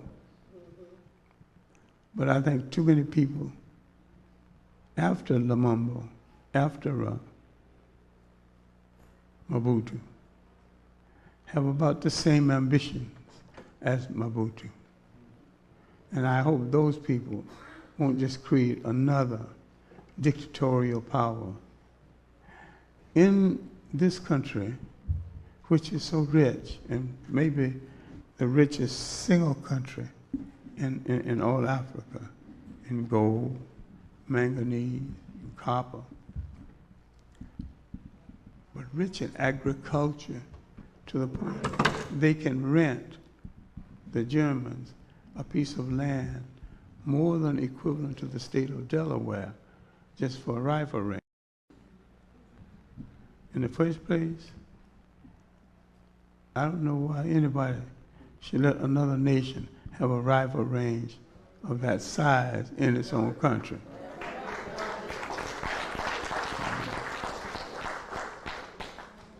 That is part of the usurpation of the sovereign rights of the people of the Congo.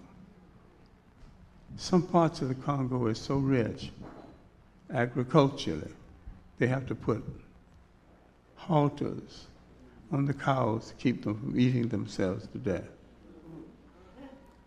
In my last trip to that country, I got with a Congolese intellect. We went to a place called Kiev. Here the grass is so green and luscious, you have to stop the cows from eating, or they eat themselves to death. We got some of that same grass, went back to the hotel, cleaned it, and ate it as a salad. It was a decent salad.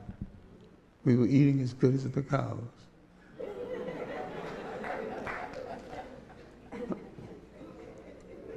What I'm trying to point out, if this country is that rich agriculturally, there is no excuse why anybody in that country should be hungry. And yet there are people there hungry. One of the biggest thieves in the Congo was one of Jack Onassis' personal friends. I won't call him a boyfriend, but he was a personal friend. But he let Mobutu steal a lot so he can steal even more. And he's still walking around without a scratch. In what is now Zimbabwe, that used to be Southern Rhodesia, Ian Smith controlled his personal land in that country is larger than the state of Delaware. Here's a man that killed thousands of Africans. And when the rebels left the field and let the politicians make peace, he's now a part of the parliament. His office is close to that of the president of the country. He should have been killed the first day.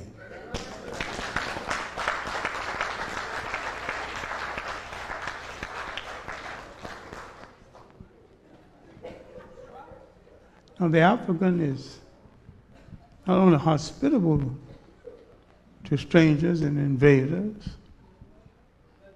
he's merciful, and sometimes more merciful to them than to his own.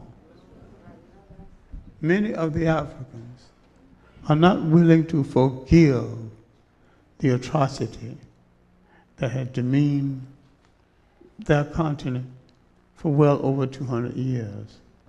They're not willing to forgive. When did white people forgive? Did they forgive the Nazis? Hold on. They went to Nuremberg and put them on trial. And the key ones got hung if they didn't commit suicide ahead of time. I think we need to look at the word forgiveness, look at the word state, and understand what we mean by it. We're letting people go who murdered our children and to walk away scot-free with a confession. How much are we supposed to forgive? There are some things I do not forgive. There are some things I cannot forgive. And when I saw my mother for the last time in a Jim Crow wooden stinking hospital in the South, and she asked for a glass of water, and the white nurse wouldn't let me give her a glass of water. And I don't know whether a glass of water would have prolonged her life another hour or another day. But she was entitled to some water. When I tried to pour it for her, the white nurse let me know that I was not an employee there, and she's the one who decided who gets water. And I don't hated hospitals. I hated sometimes the personnel. in hospitals. I get a feeling in my stomach every time I go near one. I did not forgive, and I never will forgive.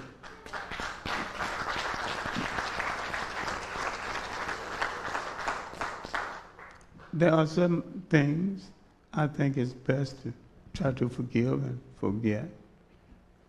But what they're asking of us is what has never been asked of another people. When Europeans catch a European bandit on their land and kill him or drive him away, we have caught some bandits in our land. And sometimes, in fact most of the time, especially in South Africa, we should do the same thing. When Nelson Mandela came to power, whites controlled 87% of the land. They still control 87% of the land. Now, the agreement that he's contemplating making with Buthelezi, the most important thing, it will give different people in South Africa back their traditional land if he can get away with this kind of treaty. But with sentiment serving such an important part in Africa, I think Africa will sentimentalize it to the point where they're going to say, let them keep the land on these terms. And if you get it, if they can get it in one term, then they'll take it on another term. It's just if you catch somebody on your land, they have to leave or stay only on your terms. And what's being asked of us and the commission in South Africa, partly headed by Bishop Tutu, is to forgive and forget. And people now can come before us and confess finding machine guns at Africans at Soweto.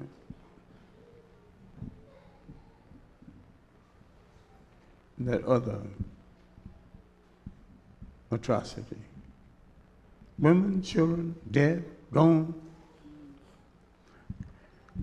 And I can't, and I must forgive. It's a little too much. I am at heart a Pan-Africanist,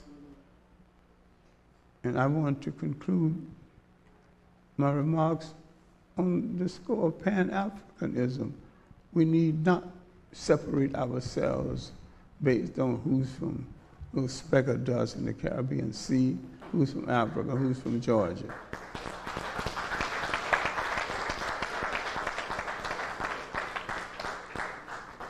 Late at night, when you're trying to get a cab at Kennedy, nobody cares where you are from. If your face is black, you're going to have a difficult time getting that cab. And I've been in this situation, and I thought of Johnny Johnson, a black multimillionaire. His chances would be no better than mine, maybe less. He's taller, equally black, and the cab driver might be a little afraid of him. The cab driver might take a chance with me. So I hang there.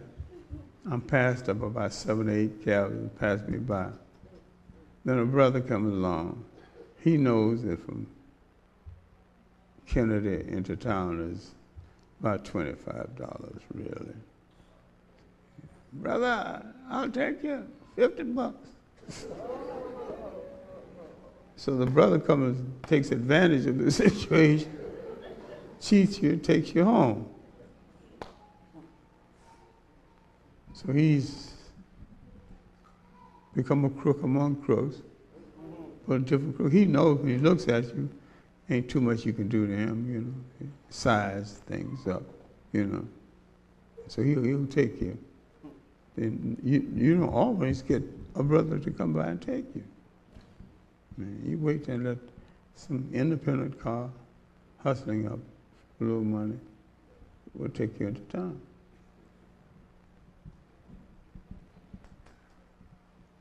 Now, what am I talking about? I'm talking about nation. If you are part of a total nation, if you are a citizen of a total nation, then this don't supposed to happen to you, because your citizenship is supposed to be on the level with other citizenships. And why is it now, right now, you can go into an African bank, and if you're not first in line, whites will be waited on in preference to you, because the mind has been controlled, oriented in such an extent it still follows colonial instructions 30 years after the physical presence has been gone. What we have to think in the framework of nation. What is a nation? What goes into the making of a nation?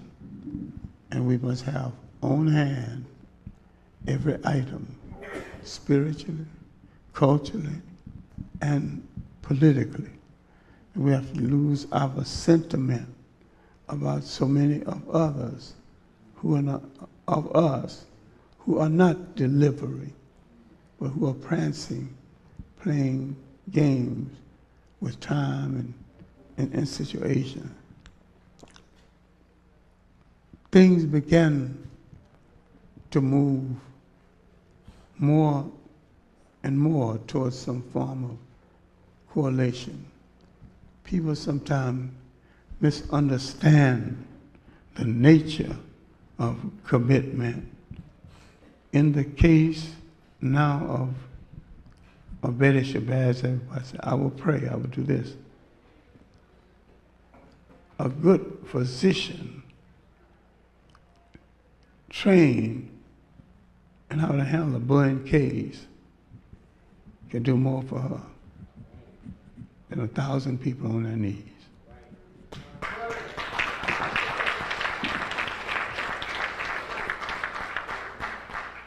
I'm not against people being on their knees, but I'm saying that while you're on your knees, somebody else will have to be doing something else, more concrete, where the proof, the results, is more apparent. It's not one or the other, but each in its own place, doing the job it needs to do. And too many times people train for jobs, don't get the jobs they are trained for among us, and we send away to get someone else to do that same job. We have to work well with each other, and I call Tommy to a Tom. Sometimes you're going to have to Tom a little bit to a Tom in order to get things done. I don't think we know each other quite as well as we should. And many of us think, because of separate geography and colonial masters that differ, there is a great deal of difference between the different approaches to different ones of us based on background. Our enemy don't think no more of someone from an island, or someone from Georgia, or someone from Carolina. You don't think no more.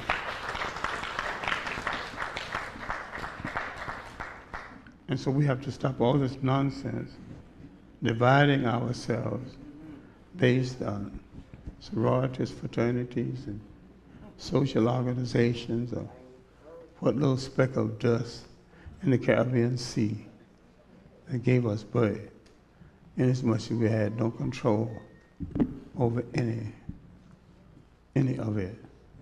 And when the people are out of power so long, they long desperately for power. And when they get close to it, they panic. And they spend so much time literally giving it back to the person who had it in the first place. We have to, if we are going to follow prescription, which I've laid down, Pan-Africanism or perish, if we cannot develop a concept of an African world union and participate one to the other, we might as well go out of business as a people, because nobody is going to respect anyone who are not the masters of themselves, feeding themselves, educating themselves, and protecting themselves. There is no European solution for your problem. I know that's right.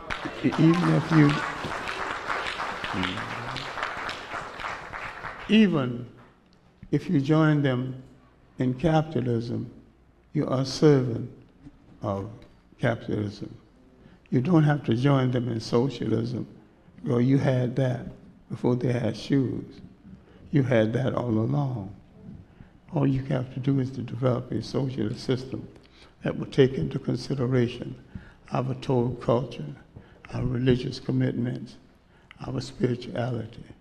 And we have to understand, before the rise of Europe and the occupation of Africa by Europeans, all of the killing, there was no killing,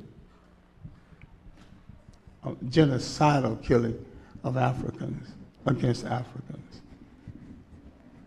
Prior to this period,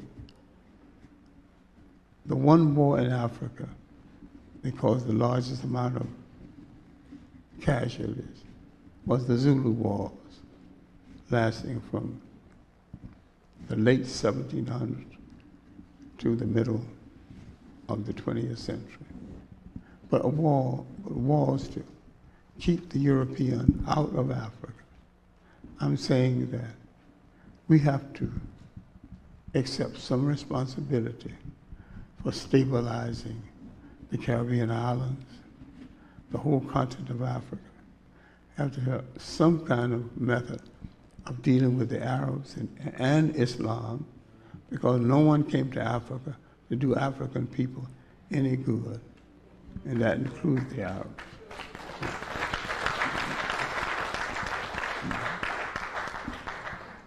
And there's a good library of information on the subject, but if people don't want to read it or consider it, that it's not exactly my fault. But nobody came to Africa to do Africa any good. Among the other things I'm working on is the role of the missionaries in conquest, showing you that the Hebrew missionary was mainly commercial and still is. Christianity is mainly commercial and still is. Did you hear how many priests in the Congo? Over 10,000 priests in the Congo. Why is it that you can get guns to kill each other when you can't get farm equipment to feed each other? Why are you so easy to get guns? You don't manufacture no guns. Why can you get them so easy? And why are you so difficult in getting farm equipment and basic things to teach kids basic technology? What I'm saying in conclusion, that our children should be trained from birth for some form of leadership. Find out what he can best do and make sure that he has a chance to do that particular thing and make a contribution to the total of the people through that particular thing that he gets done best. I'm afraid we're going to have to come together among African people. Some we may not like, and some may not like us. But we're going to survive. All of us are going to have to come together into a great Pan-African union. I think a union of committed Africans will save all Africa. And because we have no desire to conquer the rest of the world, which wouldn't make sense anyhow, we'll make a contribution to the stabilization, not only of Africa, but the whole world. And we did it once, and of course, we can do it again. And I thank you.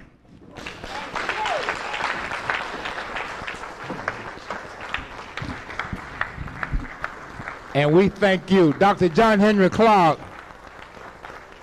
And we thank you. Let's give Dr. Clarke a warm round of applause. Dr. John Henrik Clarke. Dr. John Henrik Clarke. Let's give him a warm round of applause. Dr. Clarke, thank you very much. Thank you, thank you. Thank you very much. Dr. John Henrik Clarke.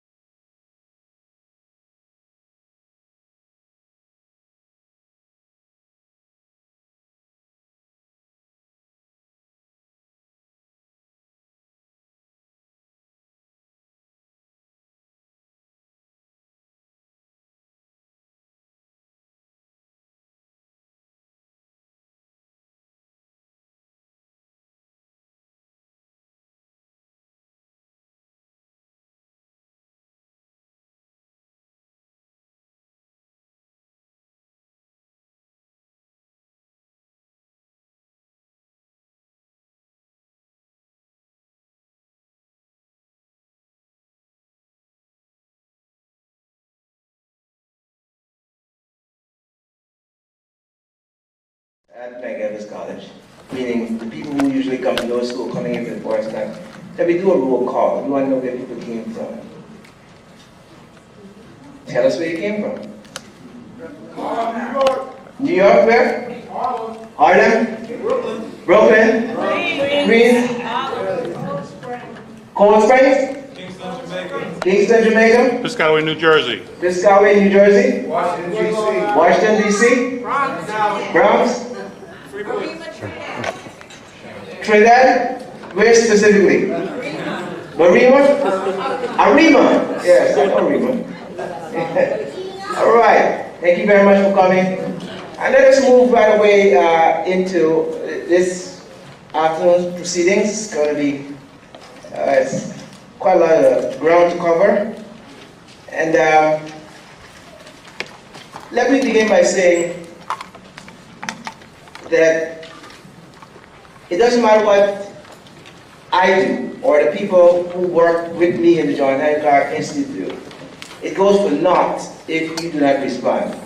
So I want you to put your hands together for some beautiful African people that came out here in the sunshine on God's day, which is Sunday. Put your hands together for yourself.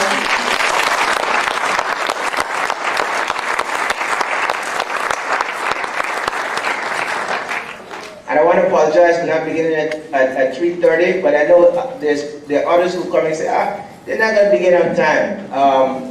They're going to come at CP time. All right, now, I just wanted to bring some opening remarks and to somewhat add to what was already said. 1915 is an extraordinary year because it was in that year that Marcus Messiah Garvey first came to these United States of America. And it is around that time that, Carter, please turn the cell phones off. Would you be so kind to do so? Yes. It was in 1950 that Dr. Carter G. Woodson created what was called Black History Day, and then was developed into a subsequent week, and then, as we now know, it is Black History Month, which is 1 month. It was during 1915 that the First World War actually got its way in the United States of America, became part of it. I'm not saying that's good, I'm just chronicling the history, because I want you to understand the context in which John Henrik Clarke was born. His birth was not one of accident. And then we're going to talk about 3 years later, a little later when Dr. Ben comes to speak. Well, quite significant too. And it was not quite 1915, but quite around that era, the United States of America experienced an insurrection. I wouldn't say an insurrection, an act of terrorism, because that's the buzzword today, against African people in Oklahoma. You guys forget that? Red Summer? So John Henrik Clarke was born at a time where the scale of balance was waning. And we believe, many of us believe, those who had direct contact with him believe that his birth was not an ordinary, but it was extraordinary, that he was sent here. And that's why it's so apt for us to talk about the great and mighty walk of Dr. John Henrik Clarke, because indeed he did walk, and his walk was not an ordinary walk. It was a mighty one in which the footsteps left behind are indelible.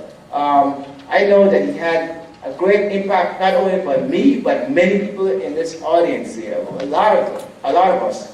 And for those who did not have the opportunity of actually meeting him physically, there's a number of different ways that you could actually get into contact with John Henrik Clarke, because when you read his books, for example, African People in World History, it's a very small book.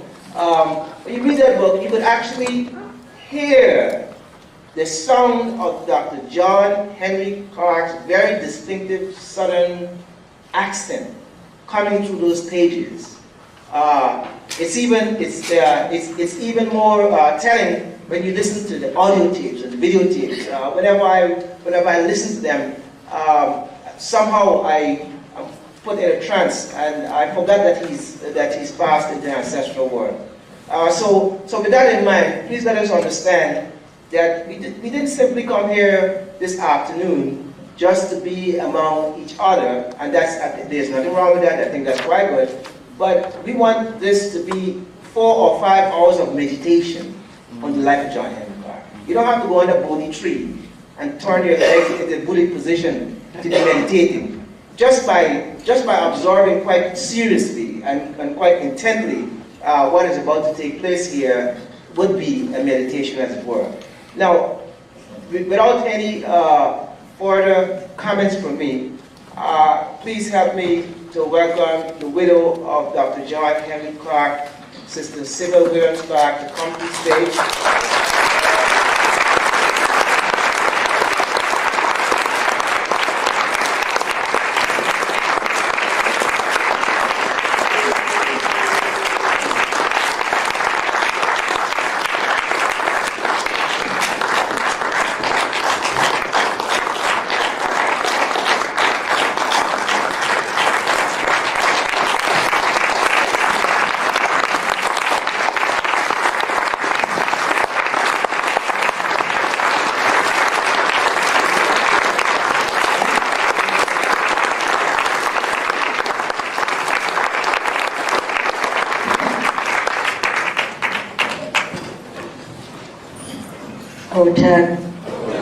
And it's good to see such a large crowd of young, middle-aged, and getting on in the years like myself here.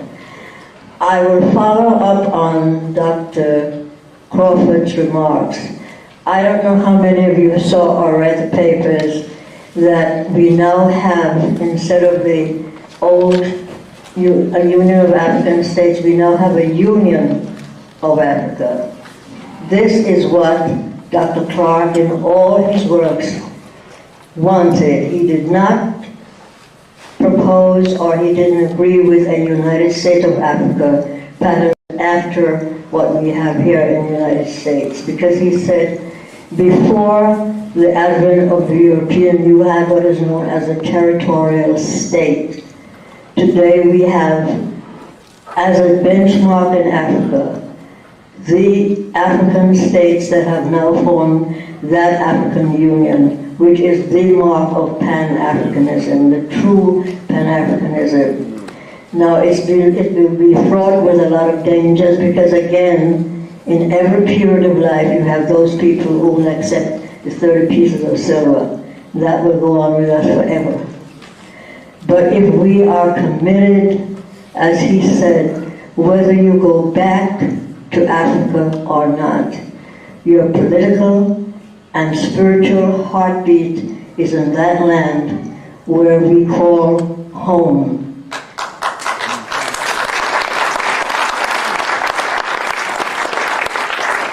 It is, and I don't know if you have young people in your family, but I have them in my family, who keep telling me that we are multicultural. Now this comes from the rape of us, and we come in all different shades.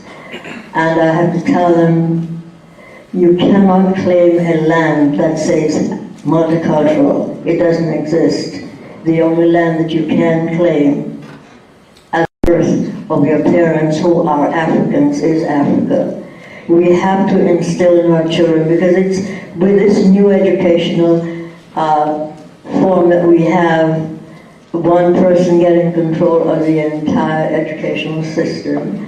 I came in a period when there was decentralization. I was in the heart of that struggle where we developed all of the community districts, and the people had, the teachers and the students and the parents had control of the curriculum. We fought a battle for curriculum, and that was a battle that we fought, and I don't think we won it. The theme is now, if we lose control of that part of the system where we choose, or we say we want our children to be taught the African history, it is going to be another battle, because we are ever reminded. I'm told that our children have to learn the history of the Holocaust. And the Holocaust that's not our Holocaust. Our Holocaust, as Dr. Jeffrey says, it's not a Holocaust, it's a Holocaust. That's what we had, and we still have it. Now, I was listening to a tape by Dr. Clark this morning, and he said, our commitment has to be one of a priesthood. We must commit ourselves to the development and the restoration of what slavery and colonialism took away from us.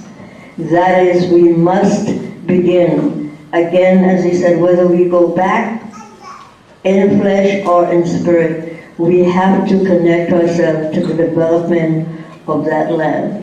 I am involved in a very small way with projects. One brother who goes, and he has taken upon himself to do small projects in villages. That is how you start. If there are any students here, I would say to you, it's been my experience and my early years. I met a young man from Ghana. He was all of 19 years old. He had not had a high school education. He came here and he went through 5 colleges. He got an education. He wound up at Clark University in Massachusetts. He left here, went back to Ghana. Got a job in the cocoa industry, got a scholarship from the Indonesian government, came back here, studied banking and money at Harvard for 2 years. He finished it in 1 year, gave back the rest of the money from the scholarship, and went back to Ghana. He went back to Ghana, and Nkrumah made him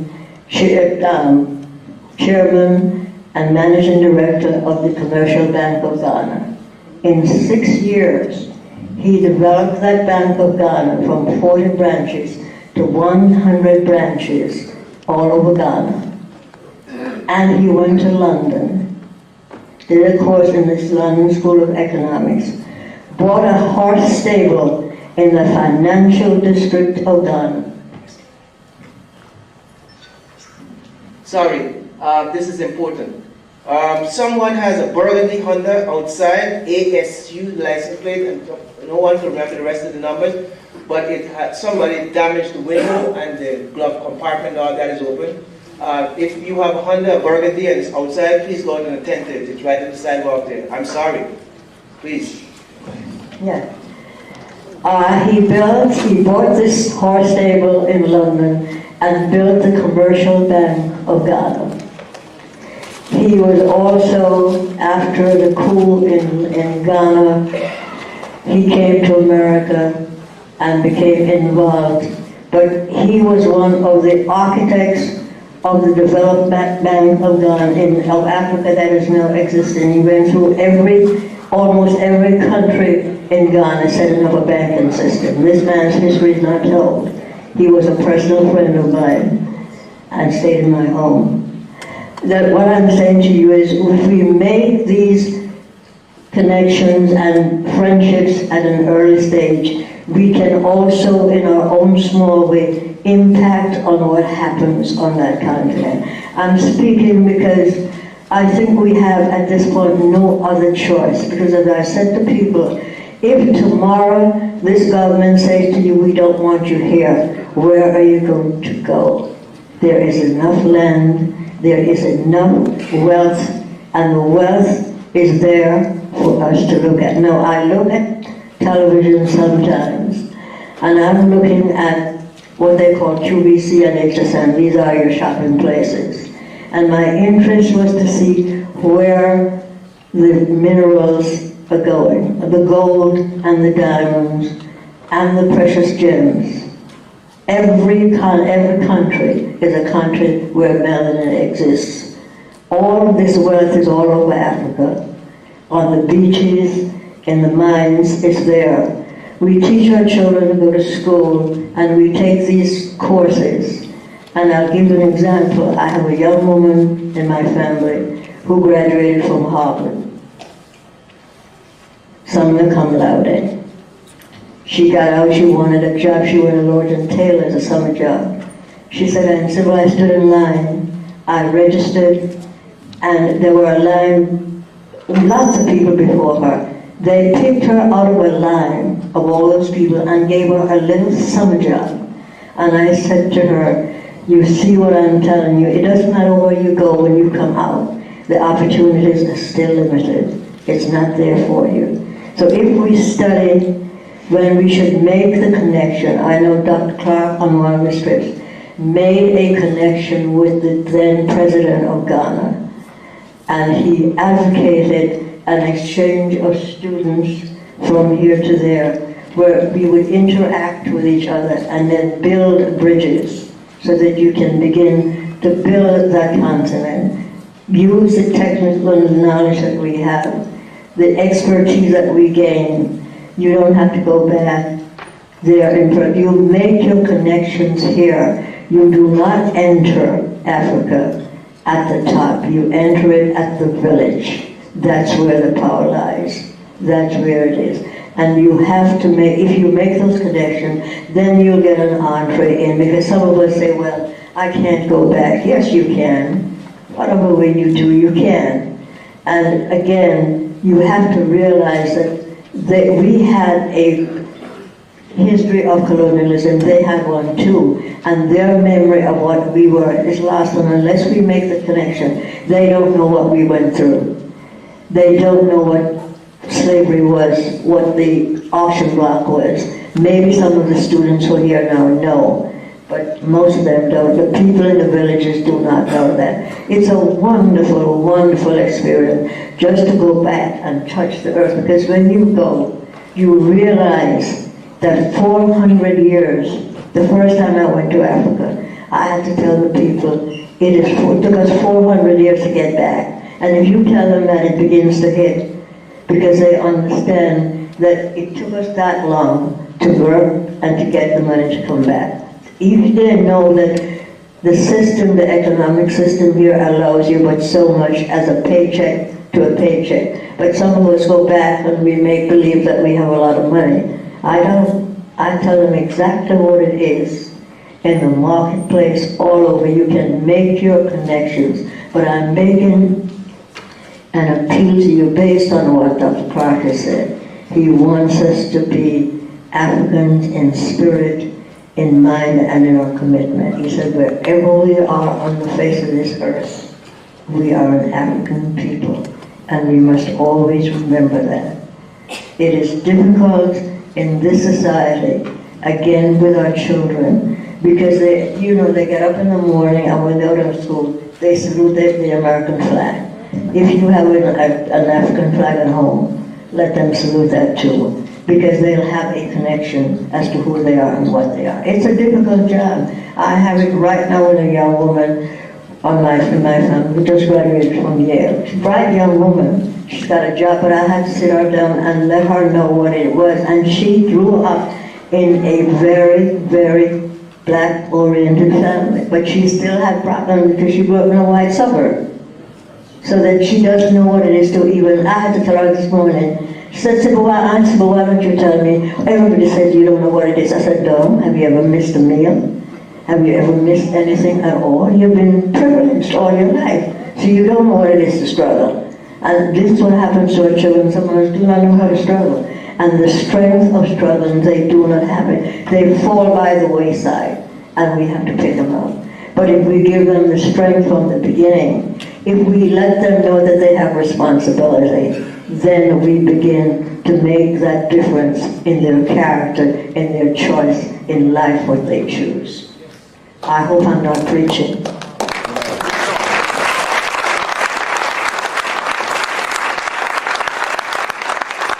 I come to you because I think all of us have the same problems in our families. Some of us have, I have them in my family. I have interracial marriages in my family. And I have to tell them, yes, if it works, it works. If it doesn't, we saw what happened to Michael Jackson, right? It takes a while, even with the money, it takes a while. But it's a good lesson for all of us to understand that no matter how much you've got, if you are not a whole person, if you do not make that connection, and he said it, unless Africa is free, none of us are here are free. Just remember that. Because like every land, the Chinese at one time, we know what they said. He said, in the Puritan British were there, the Chinese, only the woman who entered the hotel was a cleaning woman and a prostitute. That was China. Today they're begging at the doors of Japan and China. And I read in the papers, Gaddafi said, Africa belongs to the Africans, the whites are poor. It will take them a while to be poor. But if we teach our children to understand that the minerals are there, and that they can study the mineral wealth at the University, the Colorado School of Mines, we ought to send our children to do the practical things with the best knowledge that they can gain and the technology. Take it, but do not lose your spirit as a human being. Do not lose that spirit. And we must connect, whether you have a biological family or an extended family. I have them both. They're my family, and I treat them as such. No child is different. They can be yours. You nurture that child, and you help the child to be a full human being. We have to get back to being who we were as a people before we were, just disconnected and made not to feel who we are. It is again and again I say, because I have it in my family, I have to work with them to make them understand that their choices are but one choice. It doesn't mean that you're disloyal, but you first must be loyal to yourself and be true to yourself. And as he said, when he dies, he wants his work to go on. You bury the man and you carry the plan on. Thank you very much.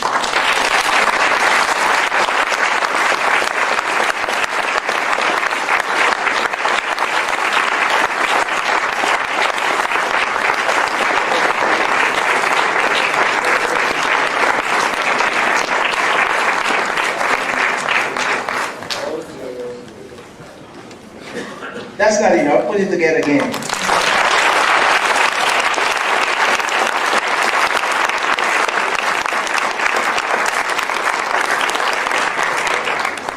Now, Sister Sybil, as I affectionately call her, most of us who know her address her that way, is very modest. Very, very modest and very unassuming.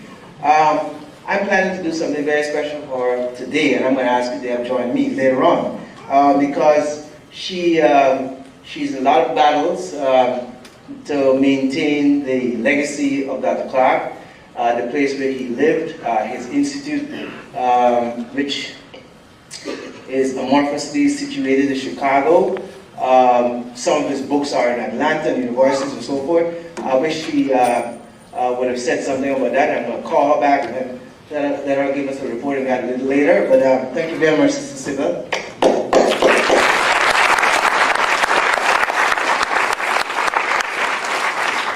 Now, the very first time I had an opportunity to see Dr. Clark was 1981. I was a student at the University of Wisconsin in Green Bay as an undergraduate. And the library had a tape. And the tape was a tape from a show called Like It Is. Brother Gilnoble, your show goes everywhere. So I want to...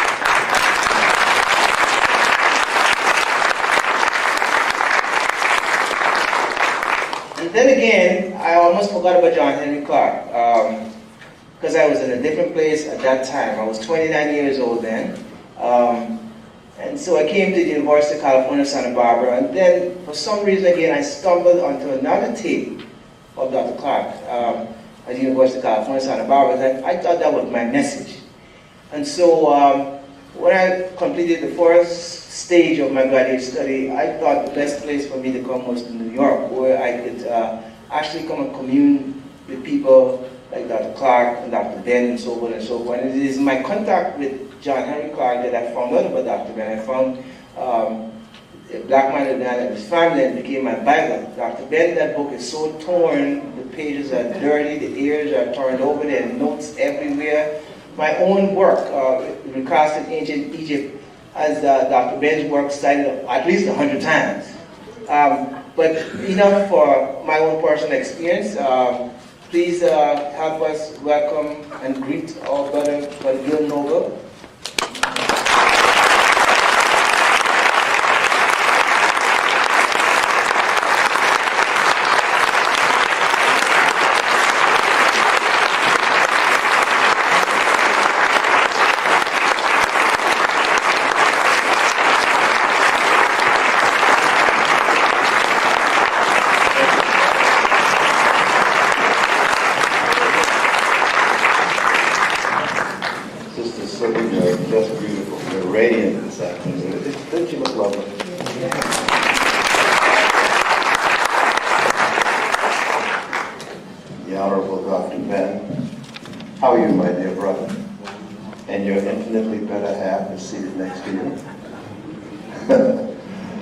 I'm pleased to be here. I'm not the scheduled speaker, but I'm here to join a chorus of applause and remembrance and a salute to a man who has provided centrifugal force to all of us.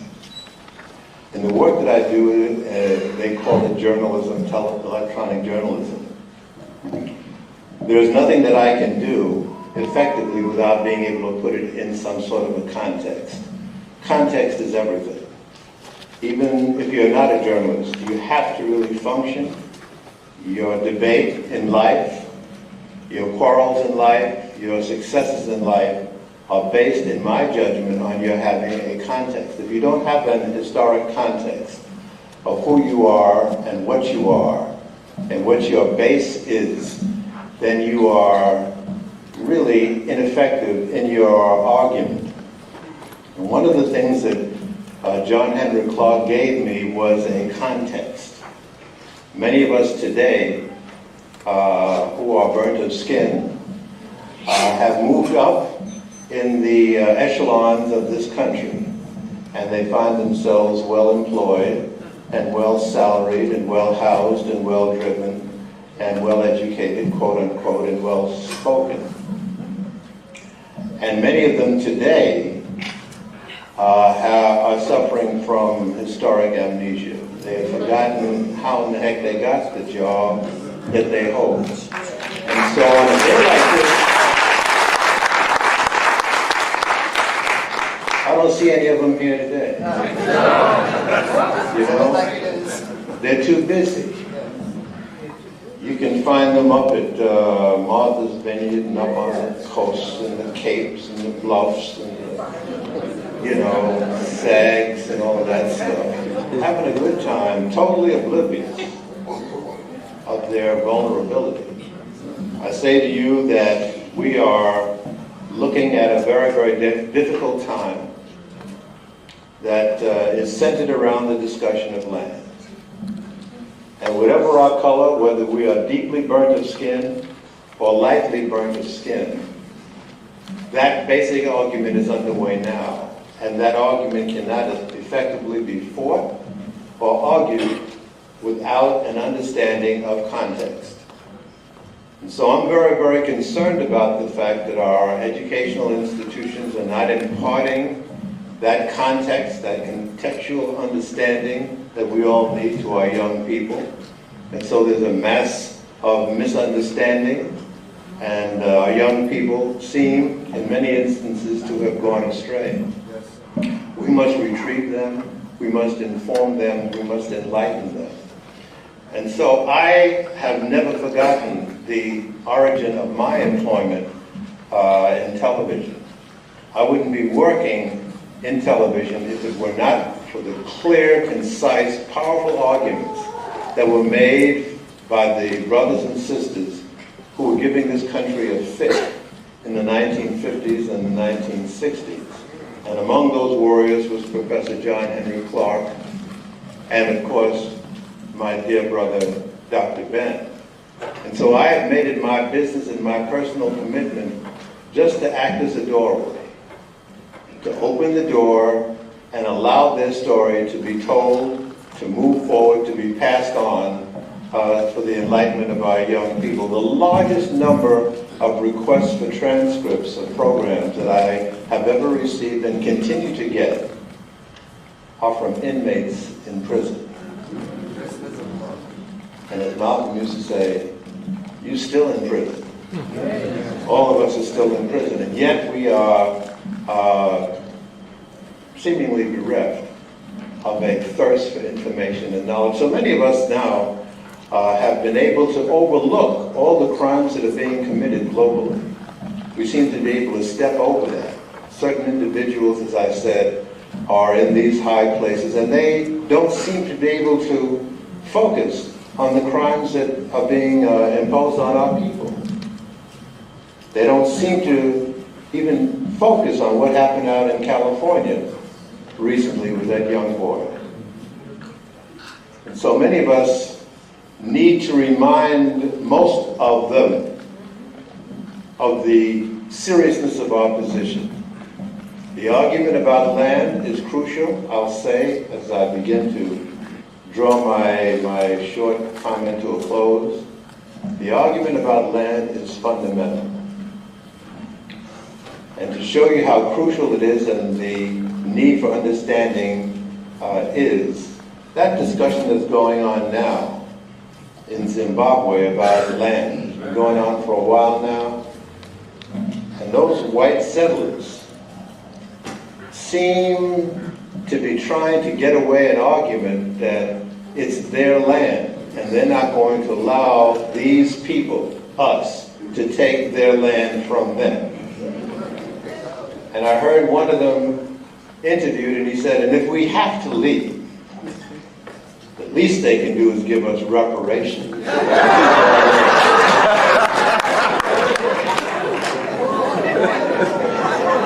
Get to that.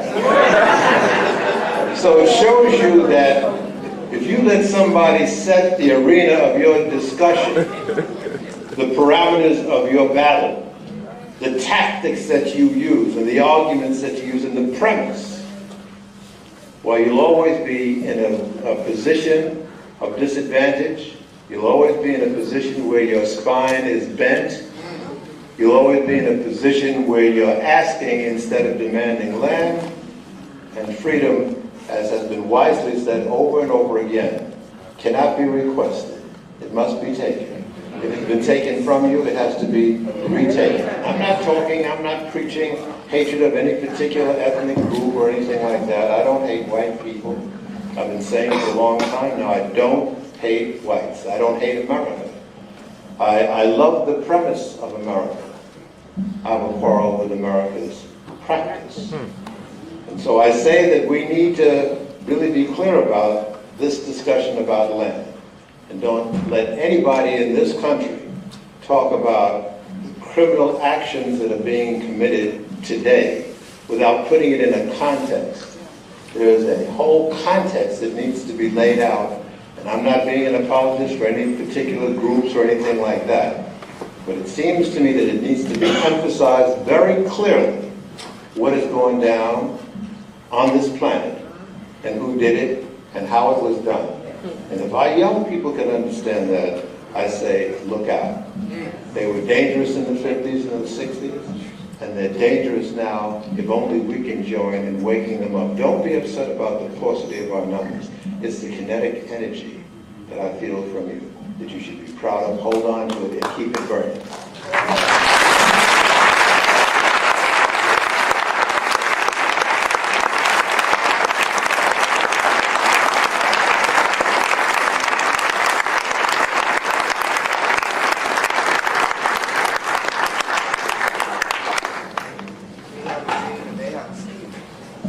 Do it again, people.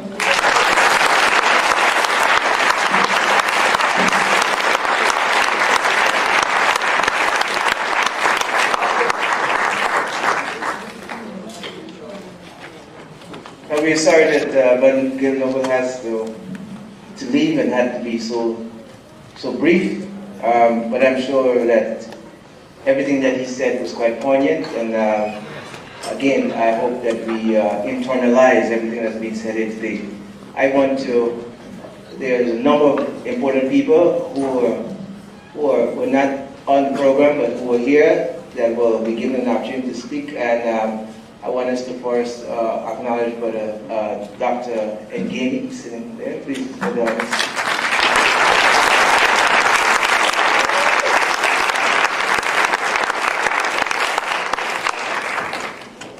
And then, and also, and together, there's Brother James Small sitting right over here.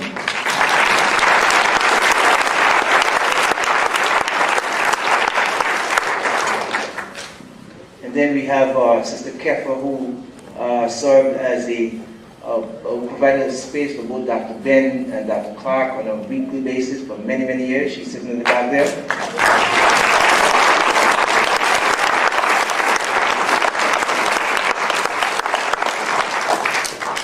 And then I have a lot of personal friends in the audience, too many to enumerate. I won't enumerate all of you. Welcome to everyone, and you are just as important as the people who just pointed out. Now, let us now venture into what I would regard one of the features of today's proceedings, and that is to hear from Dr. Clark himself. Can we be African again? Roland, would you help me to move the podium?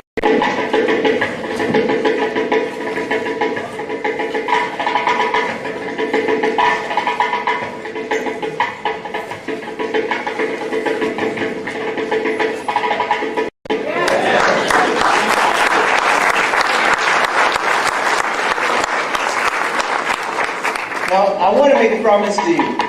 One of our speakers, Gary Bird, what's up, Gary Bird? Everybody knows him, right? Yeah. He's delayed. He's come from Pennsylvania. But if for whatever reason he doesn't get here on time before we do, I'm going to show you the second half of this. Is that a deal? Yeah. All right. Now, we have a number of other speakers to come. And Professor James Small, I'm going to invite him. I've turned his wrist to come here and to bring greetings and to say something on behalf of Dr. Clark, since they had such an intimate relationship for a long time. I know he has to go to another engagement, so could you stand and give a welcome to Professor James Small?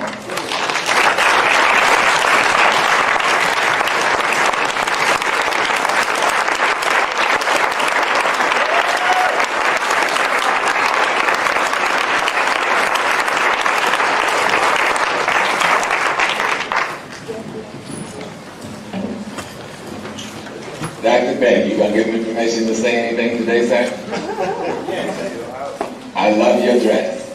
It's beautiful. Hi, Sister Gary. Peace and blessings to the rest of my elders, sisters, brothers, friends, comrades. John just spoke for himself, really. What you saw was a man who was African. I mean, he just was. He was just being what those elders in the South taught him to be, an African man. What we, many of us who were taught similar and the same things, what John did different from us, he took responsibility for whom he was. And many of us have not taken responsibility for who we are. And sadly, even many of us who are here, we are still simply expressing African aesthetics. And we are not allowing the teachings of John Clarke to transform our characters. And if we get serious enough to understand, death will do all of us apart from this world as we currently know it, consciously appreciate it. Meaning, in this physical body, we're going to be gone in some short period of time. What is going to be the mark that you're going to leave for eternity? And you cannot leave your mark unless you become an African again. And you cannot become an African again unless you look back and allow the knowledge of the ancestors to transform your character. That's it. So, my weakness is just to say, just to have known him physically for a minute in time was more than I deserved. But to be able to listen to his words, read his words, those are the thinking of his mind that's on the paper. That's him on the paper as he's transforming his consciousness. If you listen to him, he will transform your consciousness. If African people are to be free, we must not allow ourselves to be frauds in terms of consciousness and character. We must, and this is not an indictment because I'm where you are, but what I'm saying consciously is that we must use the wisdom of the ancestors and the elders to transform ourselves into the being we must become. And if we do that, he would not have lived in vain.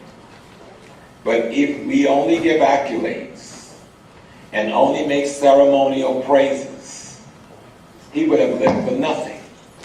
He would have done all of that research for nothing. He would have suffered for nothing. But if we take what he brought forth from the garden, take the harvest that he presented as food, allow it to recreate us and transform us back into our ancestors, then we can talk about designing the free African world. I'm impressed with the African Union conceptually, but as Dr. Clarke was, I'm not impressed with a single government in Africa. Nor I'm particularly impressed with a single leader in Africa. But I do praise all of them for doing what their consciousness have allowed them to do. But we must appreciate, given our people's condition, none of it is good enough. And so we must take responsibility that before we leave this planet, we must ensure that the generations we are producing and that they will produce will not go down to the genocide of a minority of this world's population. And unless we decide that the only question that exists is to be African or not to be at all, then we have doomed the future generations. Africa will be free when the mind of Africans realize it is their responsibility to free it, and that cannot be done unless our memory becomes the memory of every ancestor. And I'll end with this about the past, present, and future. The future does not exist. It is a place you go for hope, for aspirations, for motivation. But you can't reach up in there and get nothing to build anything with. The present is coming into being. It has no completed design, models, blueprint, or master for you to imitate. Only in the past can you find the blueprint, the masters, the mastery, the models, and the design to build in the present for that motivational space you call the future. And the instant the present creates a completed model, does not become the future, it becomes the past again to be studied and imitated again. So it is our ancestors then that is the repository of the wisdom that you call the future and the salvation of our people. Dr. Clark was African. That was his great gift. He was real, like you.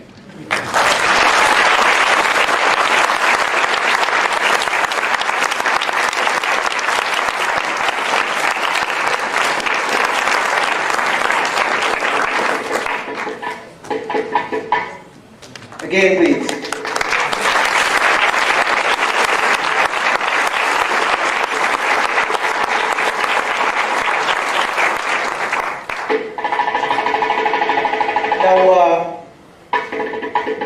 We are going to, we have Dr. Ben on our program. Put your hands together, Dr. Ben.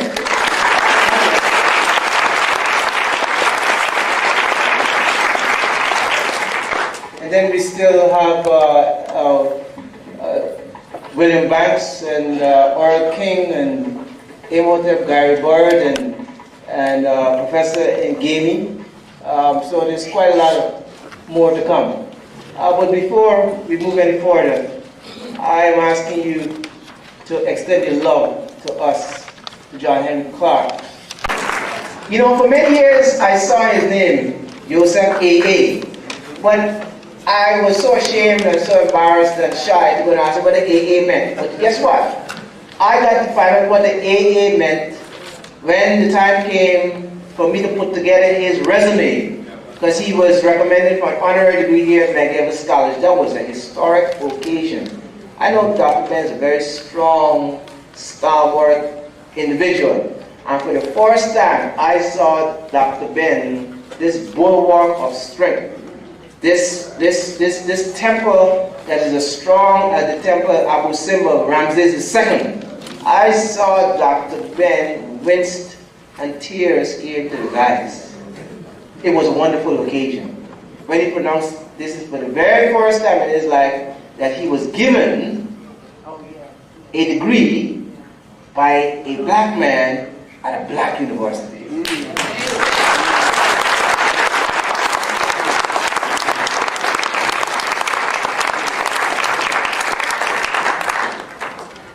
For several times, I had the occasion to introduce Dr. Ben. And every time I introduce him, I know there's always some things that I must repeat, and there are other things that occur to me. But I want to say, personally and publicly, that I want to thank Dr. Ben for opening the way of the Nile Valley to Africans in the diaspora.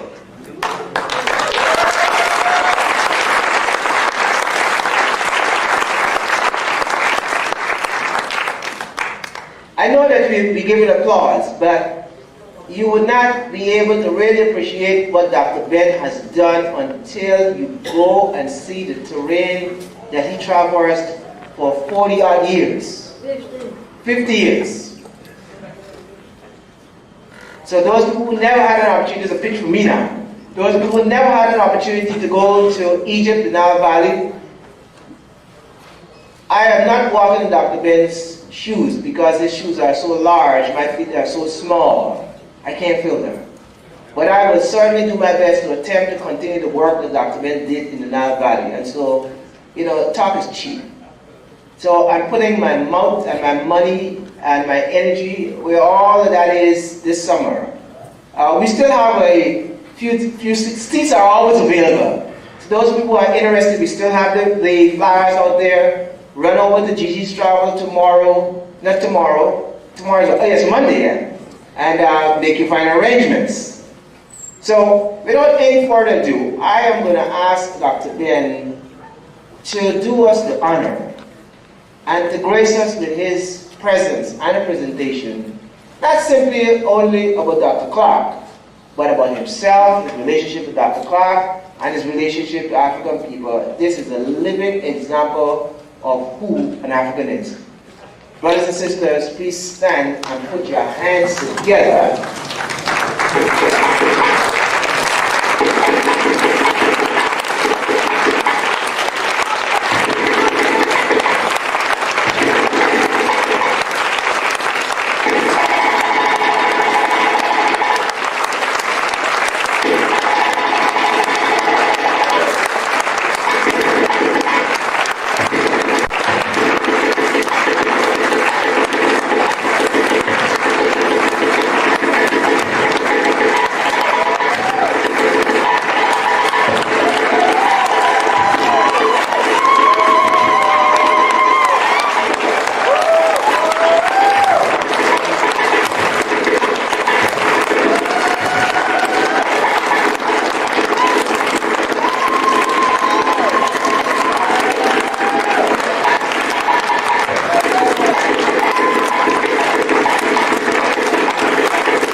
Henrik Clarke. And I want to make it's quite rarely I put on African clothes. I have them hanging in my closet. And I don't know if it was wise to wear East African or West African clothing. But I need to say why I feel that it's necessary to wear African clothes today and not at another certain day. Because, first of all, I must make the oneness of ourselves. Because in 1620, every one of you, your parents came to this part of the world in 1620 from Barbados on a holiday going to England. But the ship ran into some trouble off Cape Hatteras and was forced into Virginia, and thus you came here. Now, we could hear all kinds of star evidence, something you got from the moon, from a little dipper, or something. You could keep the dipper and the moon and go to hell with that. You need documentation or actual something in your hand. Proof. I don't want to hear anything that you got from God or goddess or the moon. Dr. Clarke spoke of African people. We are all African people. Some of us came from foreign shores like myself. But we all have differences, different experiences that we should share with each other. And the information I plan to share with you this evening about Dr. Clark, I have to take time to do this because it goes over 55 years that I met Dr. Clark.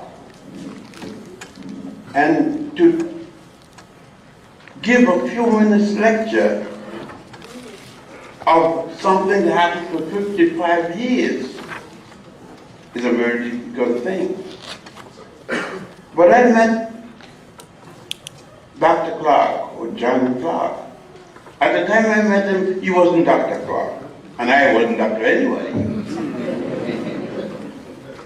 And I met him a day we were going to Arthur Orlando Schamberg. That's a black Puerto Rican from San Juan.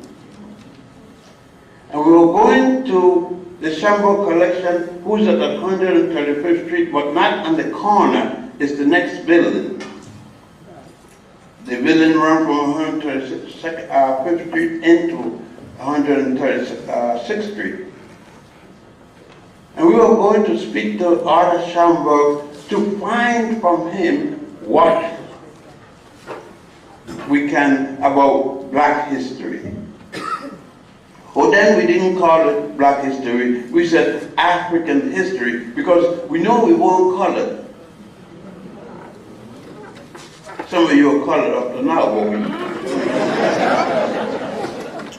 and we weren't Negroes. Negroes is a word that went to Spain, negro, meaning black. We know enough of our own research, but we didn't know sufficient.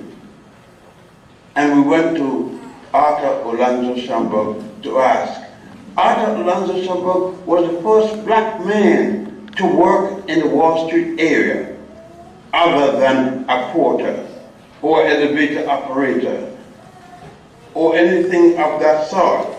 He worked, the first black man to work in an office downtown. And so when we went to ask him, we went quite independently. And we met Mr. Schamberg and asked him the question. And he said to us, go back and study the history of your master and then come back to me.